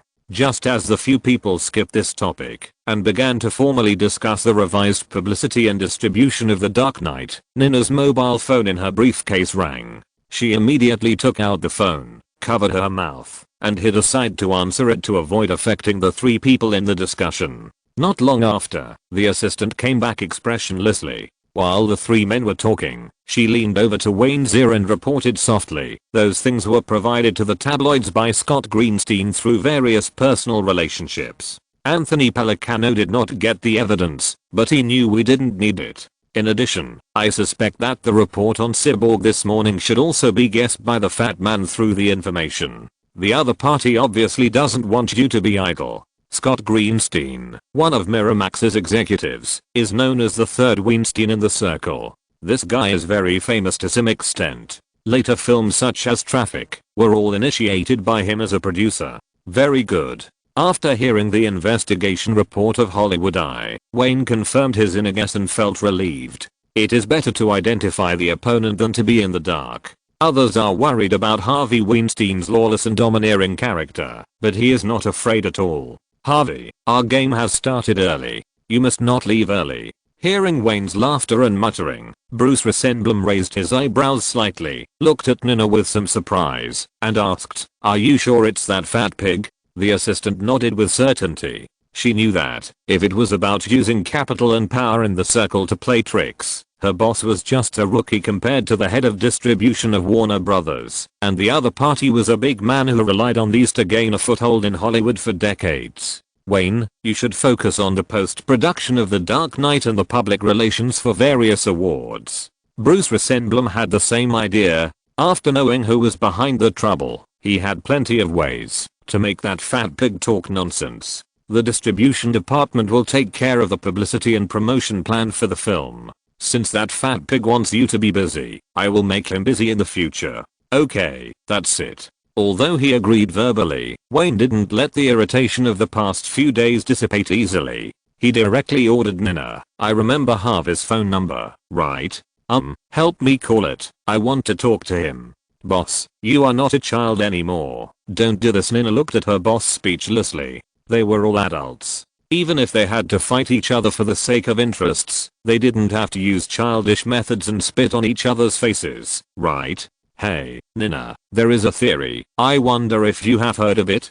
Picking up the coffee and taking a big sip, Wayne opened the drawer of Jeff Robinoff's desk and took out a big cigar from his collection under the other party's surprised gaze. While slowly trimming the tail with small scissors, he said in a teasing tone, "I call this theory the dog smashing theory. It means that, when you pick up a brick and turn your head, ready to smash the wild dog that bares its teeth at you, you must tell the other party why you are smashing it. Only in this way will the wild dog be taught a deep enough lesson when it barks the most miserably. Of course, the one being smashed may not necessarily be a dog. There is also a high possibility that the brick will not only hit a bad wild dog, but the one barking the most miserably must be a dog." In the Warner Brothers office, Wayne has already started to light his cigar leisurely with a blowtorch. In an office of Miramax in Century City, which is still some distance away from Burbank, there are constant sounds of things breaking. The secretaries and staff outside the door have become cautious, trying not to make any noise that could attract attention. "Roger Ebert, you **** dare to trick me. F***K. Harvey Weinstein's fat figure in the office, holding a newspaper in one hand and angrily smashing the ashtray against the wall with the other hand. He knows that this time all the accounts will be counted on his head, and he has completely become the old bastard scapegoat. At this moment, his mobile phone ding ding ding rang with a cheerful ringtone. Chapter 499. We are always only 18 months away from bankruptcy. Good morning, Harvey. Hi, Wayne. After a simple greeting, the Miramax office returned to silence. Harvey Weinstein's breathing was clearly audible. If you look closely at the hand holding the mobile phone, you can find that he used a lot of strength, and the flesh on his palm was so tight that it turned white. Harvey, you've gone too far. After more than 10 seconds of silence, Wayne's voice came from the phone again. If you don't care about what he said, just listen to the tone of his voice. It's like a friendly reminiscence with an old friend, and his voice is full of laughter. Harvey Weinstein remained silent. He still hasn't figured out why the other party called him directly, and the man on the other side obviously didn't expect to get his reply. The voice full of joy and happiness was still coming through the mobile phone without rushing. A little story, Harvey. In the strange quiet environment of the office, Wayne's voice was extremely clear at this moment. The reason why Hussein of Jordan was able to live to a ripe old age was because he was cautious enough. In fact, no one can tell how many people in this world want to kill him. Harvey, you only care about the immediate interests and are too careless. I don't understand what you mean, Wayne. Harvey Weinstein's hoarse voice rang out. Although he was indeed fooled by a Pulitzer Prize winner in Chicago, because of the immediate interests, there are some things that can be done, but they must never be said openly, and they must never be admitted. No, no, no, Harvey. At this time, Wayne's tone became more and more relaxed and cheerful, but it sounded like a cat's paw to Harvey Weinstein's ears. It took nearly 100 years for movies to be invented, become an art form, and then develop into an industry with a related output value of hundreds of billions of dollars. George Lucas's Star Wars was like a blockbuster bomb, which completely opened up a new world in the field of commercial films. Since then, Hollywood's commercial film revenue has become more diversified, and film companies' revenue channels have become more refined. From then on, big investment and big production sci-fi special effects blockbusters have become the mainstream of making big money in the market, and small budget independent art films have become increasingly unpopular. Wayne, what do you want to say? Harvey Weinstein was now sure that the other party should have seen the newspaper reporting on Cyborg, otherwise there would not have been this call, but the other party's slow and preachy tone really made him feel harsh. I'm still very busy with work. I don't have time to listen to your popularization of the history of the circle. I'll invite you to play basketball when I have time. After saying that, he was about to put down the hand holding the mobile phone and wanted to hang up this inexplicable call. He knew the current situation better than anyone else. He could only try his best to find a way to publicize the English Patient. It won't take too long. After the award season is over, Warner Brothers' inexplicable revenge will definitely come. If the English Patient gets nothing in the end, he will be the most unlucky one. With the delicate relationship between Miramax and Walt Disney now, Harvey Weinstein didn't expect Michael Eisner to help resist the pressure from Warner Brothers. Since all the means have been put on the table, the most important thing is to earn the damn dollars first. Hey, Harvey, if I were you, I wouldn't be in a hurry to do that shitty job. Can you be busier than me? The teasing voice on the mobile phone made his hand pause, and the other party's voice continued to come. Let's continue with the previous topic, Harvey. That is not the development history of the circle. The reason I said this is that I want to tell you a discovery of mine. The most profitable commercial film in the 20th century, after Star Wars, was a science fiction action film with big investment, big production, big cast and big special effects. Have you discovered? Since the first movie Factory Gate appeared in 1895, film has officially become the seventh art that is indispensable to mankind.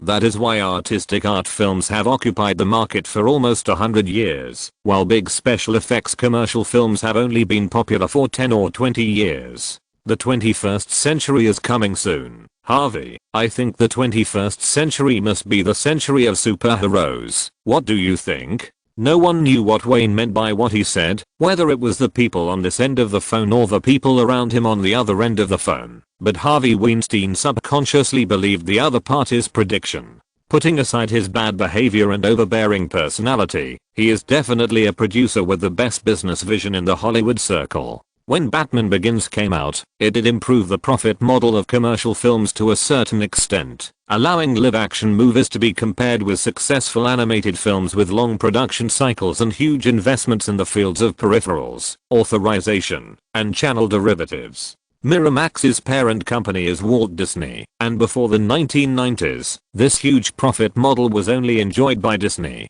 When time entered the 1990s, after the end of Disney's last crazy animation The Lion King, hand-painted animation was directly abandoned by the Times. In the past 2 years, the most recognized high-profit film type in the circle, and also the most promising stable profit film type, is the DC superhero produced by Warner Brothers and initiated by Wayne. Although Tim Burton also produced 2 Batman films before, the profit is completely incomparable to the later ones, and is actually still in the category of ordinary science fiction films. There is another one, that is, the new profit point found by Disney, which is Pixar Studios led by the boss Joe who left the fruit company. But as we all know, with the huge success of Toy Story, the relationship between the two parties has gradually shown irreconcilable cracks. There is no way the benefits that can be generated are too great, and no one is not tempted.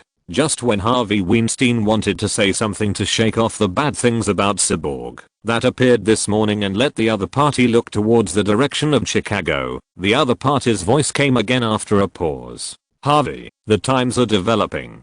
With the emergence of things like computers, special effects have gradually transformed from modeling to computer special effects. The film industry is also developing rapidly with the times, from the most popular art films on the market to commercial films that all kinds of fans like. This means that, if you don't keep up with the times, you are destined to be eliminated. Do you know Microsoft? I particularly like a sentence said by their Mr. Gay. I suddenly think he said it very well. Now I give this sentence to you. We are always only 18 months away from bankruptcy. Although the product cycle of the film industry is much longer than that of computers, film companies must also keep up with the development of the times and constantly produce new types of films. We are always only 18 months away from bankruptcy. Harvey Weinstein could ignore everything else, but he immediately understood the meaning of this sentence. Miramax is not a small production company in Hollywood. After so many years of development by the two brothers, they have grown into a medium-sized film company with a low-cost film strategy. But it depends on who you compare it with. If you put Miramax in front of Warner Brothers, everything will become a joke. Anyone in the industry with normal judgment can understand the gap between the two. Wayne, can I take this as a threat to me? Harvey Weinstein's tone of voice was also changing. The reason why he has been smooth sailing in recent years is that he is braver than ordinary people. No, Harvey, it depends on how you understand it. A burst of joyful laughter came from the microphone, and it can be heard that Wayne was laughing very happily. On the surface, Edward VIII lost his throne because of Mrs. Simpson. But what is the reality? He lost his throne because of his close relationship with Tallahassee, which affected the politics of England. Harvey, this history tells us that, if you want to become an eternal winner in the circle, you can't be short-sighted and only care about the gains and losses in front of you. Otherwise you will eventually lose everything. That is the foundation of your existence.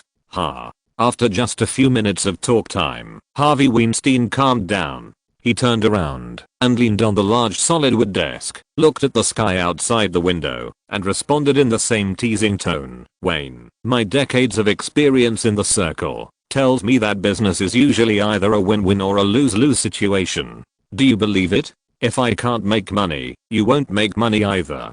Okay, Harvey, I hope God will be on your side. With a click, the phone was hung up directly. In Harvey Weinstein's heart, everyone is a decent person. Even if they temporarily appear on the opposite side because of interests, they will eventually stand together again because of interests. This circle is so big, isn't it? But obviously, his idea was wrong this time, and the trigger for this deviation was the report about Cyborg that flashed by this morning. M***HERF***KER. Roger, you old ****. You deserve to get cancer F***K. F***K. Curses kept pouring out of his mouth. The secretary and British director Anthony Minghella standing outside the office looked at each other and turned around silently, ready to give up the plan to meet each other at this time. Crack, crack. Several sounds of objects breaking were heard. Through the unclosed blinds, the two people outside the door saw that the fat man smashed the mobile phone directly against the wall. After that, perhaps not enough, he picked up the phone on the desk and threw it against the wall as well. The corner of the office was already a mess, full of broken objects. Shit. A man with a noble character, known throughout North America. F***K. He made a movie showing the dark side of human nature to warn the world, but he has a warm heart? Shit ass. A series of hoarse and angry curses rang out again. Obviously, Harvey Weinstein was disgusted by the part where Wayne Greenberg spat directly in his face like a child. What made him even more disgusted was that he couldn't refute everything the other party said, including the threats, because he knew that those threats would eventually come true. After all, Wayne Greenberg's commitment was more guaranteed than a signed contract in the industry. Chapter 500, Brutal Genuine Offensive. The angry curses from Beverly Century City were destined not to reach Burbank, the media capital on the other side of Los Angeles. When the call was hung up, several people, including Bruce Rosenblum, looked at Wayne with surprise. What's wrong? Is there something wrong? Shrugging, Wayne slowly exhaled a large puff of cigar, closed his eyes, and began to enjoy the fragrance of the cigar in his mouth. I just didn't expect that you always show your rational and sober mind to others. Jeff Robinov grinned and laughed, reaching out to pat his arm. I didn't expect that you have such a childish side. Hey. Wayne opened his eyes helplessly, shook his head, and waved his hand. Although it's a little childish, it really makes me feel refreshed now, isn't it? This was just a small episode. Afterwards, several people began to talk about The Dark Knight again. This time, they all realized that the big stars with weight had expressed their opinions and directly pushed The Dark Knight and Wayne to the side of innocent people who represented justice and kindness.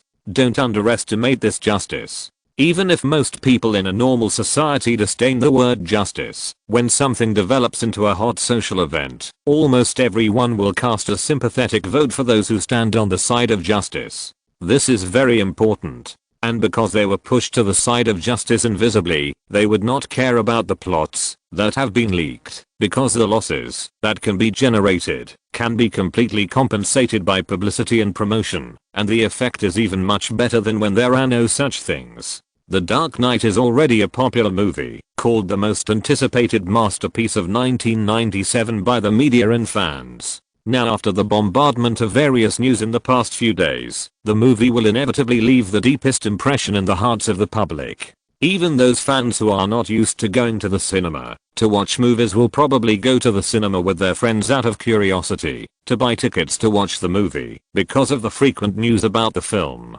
This is a publicity strategy of Warner Brothers. They are prepared to constantly emphasize justice and continuously plant the seeds of emotion in the public. After leaving the Warner Brothers building and getting in the car heading to the manor, Nina still remembers everything when Wayne called the fat pig. After hesitating for several times, she still spoke up to remind him, "Boss, don't underestimate Harvey Weinstein. Just because we have Warner Brothers behind us. I have learned about this fat man in detail. His struggle is no less inspiring than any successful person. Nina, I never underestimate anyone." Wayne turned his head and looked at his assistant and said, "But I also don't look up to anyone. Movie businessmen like Harvey are actually most afraid of losing money, and making money from movies is exactly one of my best areas. Simple and crude manipulation of the media, lobbying judges, and discrediting competitors are indeed the three most useful tricks for the Oscars. Harvey, I hope you are ready to face the means of survival." Wayne's low muttering did not attract Nana's attention. These three simple and crude methods, those who know Harvey Weinstein in later generations know that they seem to have no technical content, but they are the secret magic weapon that the other party has always controlled the Oscars. With this kind of despicable method that everyone knows, the rules of this game of fame and fortune have been continuously lowered by the Weinstein brothers with their golden dollar offensive. At the same time, under this skillful public relations method, he completely became an Oscar troublemaker and put the Oscar firmly in his pocket. Wayne remembered that it was no exaggeration to say that in the peak years, as long as the work handled by Harvey Weinstein was basically equivalent to 1 foot in the door of the Oscar. However, all this has a premise, that is, as the first victory signal of Oscar public relations, the English patient made the Weinstein brothers see through the rules of the Oscar game and began their many-year-long career as troublemakers. The smear of Saving Private Ryan made their understanding of the rules of the game more mature, and all this requires time to grow gradually. Wayne will not give him that opportunity. He will use the means that the other party is good at to tell the other party how to play this game. After all, his bottom line has never been that high. At the end of December, the crew of The Dark Knight started post-production work again, and all the green screen shots shot by Christian Bale before were invalidated. Warner Brothers was very fast. In less than 3 days, a white actor secretly entered the studio of The Dark Knight and began to shoot the scenes that Wayne needed. The scenes were not designed much. In less than a week, Christian Bale and several behind-the-scenes staff finally left the studio as they wished and started their vacation trip. While Warner Brothers started to promote The Dark Knight, a public relations team led by Bruce Rosenblum also started to take action at the end of December. In terms of configuration, this public relations team is far better than 99% of the public relations companies in the circle. When Wayne finished shooting the Easter egg scenes, with the assistance of assistant director Gilmore, producer Charles Roven and senior sister Julia, he presided over the post-production work, while following the public relations team who were never idle to attend various social parties, and held screenings of The Departed. In terms of PR preparation, the team led by Bruce Rosenblum is like a dimensionality reduction strike for Hollywood in this era. Wayne is very generous with PR funds and directly wrote a check for $5 million. This money is indeed surprisingly abundant for the current award season. Bruce Rosenblum has sufficient PR funds in his hands, and sometimes he will leave Wayne behind and lead the team alone. As time goes by, this expert in marketing and PR has begun to frequently shuttle between Beverly Hills, Hollywood and Malibu. In this era, the Oscar game is far from being pulled down to a lower bottom line because of the Weinstein brothers' money offensive. However, with some actions of Bruce Rosenblum, the taste of Oscar PR this year has begun to gradually change. 2 years ago, the general PR cost of the Oscars was only hundreds of thousands of dollars, and there was no one who even reached the $1 million level. The action of the Warner Brothers distribution director made people in the industry feel for the first time what it means to be rich and generous and to spare no expense. According to the Academy, public relations and lobbying are the embodiment of the will of free competition. Bruce Rosenblum and Wayne stood side by side on a villa beach near Malibu Beach, watching the guests who began to appear at the door of the villa as the sky gradually darkened. As the host of the public relations team, the distribution director of Warner Brothers held a glass of wine and kept chatting with the man next to him. Wayne nodded in agreement and said with some pride, "In this circle, where fame and fortune come first, how can the will of free competition be manifested? What can be used to provide protection for the will of free competition? Money. A lot of money." While the two were talking, the party company's bus had stopped on the lawn after inspection, and hot beauties of various skin colors and wearing bikinis began to get out of the bus one after another. Villas, beaches, beauties, fine wine, etc., all because of sufficient public relations funds. No one can deny this. The reason why Wayne was so generous was because he knew that with his filming schedule, superheroes would become his main type of work for many years to come, at least before the first stage of the universe was completed. So this opportunity was also rare for him. Although he left people with the impression that there was never a lack of so-called artistic element in his movies, the fact was that the excessive investment in superhero movies would inevitably move towards the mainstream commercial market, which also meant that in the short term, the Oscar statuette would have almost no intersection with him. The first thing we have to ensure is to get as many award nominations as possible. Bruce Ressenblum raised his arm and pointed to the guest cars that had entered the villa area, explaining, "And these old whites are our biggest guarantee for nominations, and they are also the objects of the subsequent voting." Faced with the large amount of public relations funds that Wayne had taken out, no matter how good his personal relationship with the other party was, he had to let the other party know where the money was spent and what effect the money was spent on. This was the basis of mutual trust between the two. "Let's go and deal with these people first, and then we'll talk about the plan for the next period of time." Patting Wayne on the shoulder, Bruce Ressenblum handed the wine glass to the passing waiter, took the lead, and walked towards the guests in suits and leather shoes, and began to wear a warm smile on his face. Waves of guests arrived, and the two people kept guarding the door. In fact, Wayne has always been resistant to this kind of public relations and friendship with obvious social attributes, especially when he was surrounded by a group of big-bellied old whites, constantly complimenting each other. He couldn't find the social fun at all, and even felt that it was not as good as the family gathering with the superstar neighbor a few days ago. If you want the little golden man, this process must be experienced. Although he spent millions of dollars on public relations, Warner Brothers also used its media channels to continuously use various means to promote The Departed in order to make the film appear in front of more judges. However, in fact, everyone knows the nature of the Oscars. Even if you spend a lot of money and prepare well for the awards, no one can guarantee the ownership of the most important golden men. The participants in this game can only canvass as many votes as possible. "Good evening, Scott. Your arrival is a real surprise." Bruce Ressenblum took Wayne and hugged an elderly white man, holding up their glasses, and began to greet each other for the nth time tonight. "You haven't found time to watch The Departed yet? Hey, old friend, Warner Brothers has just got a batch of the latest VCRs. Oh, and there are also collector's edition videotapes of The Departed.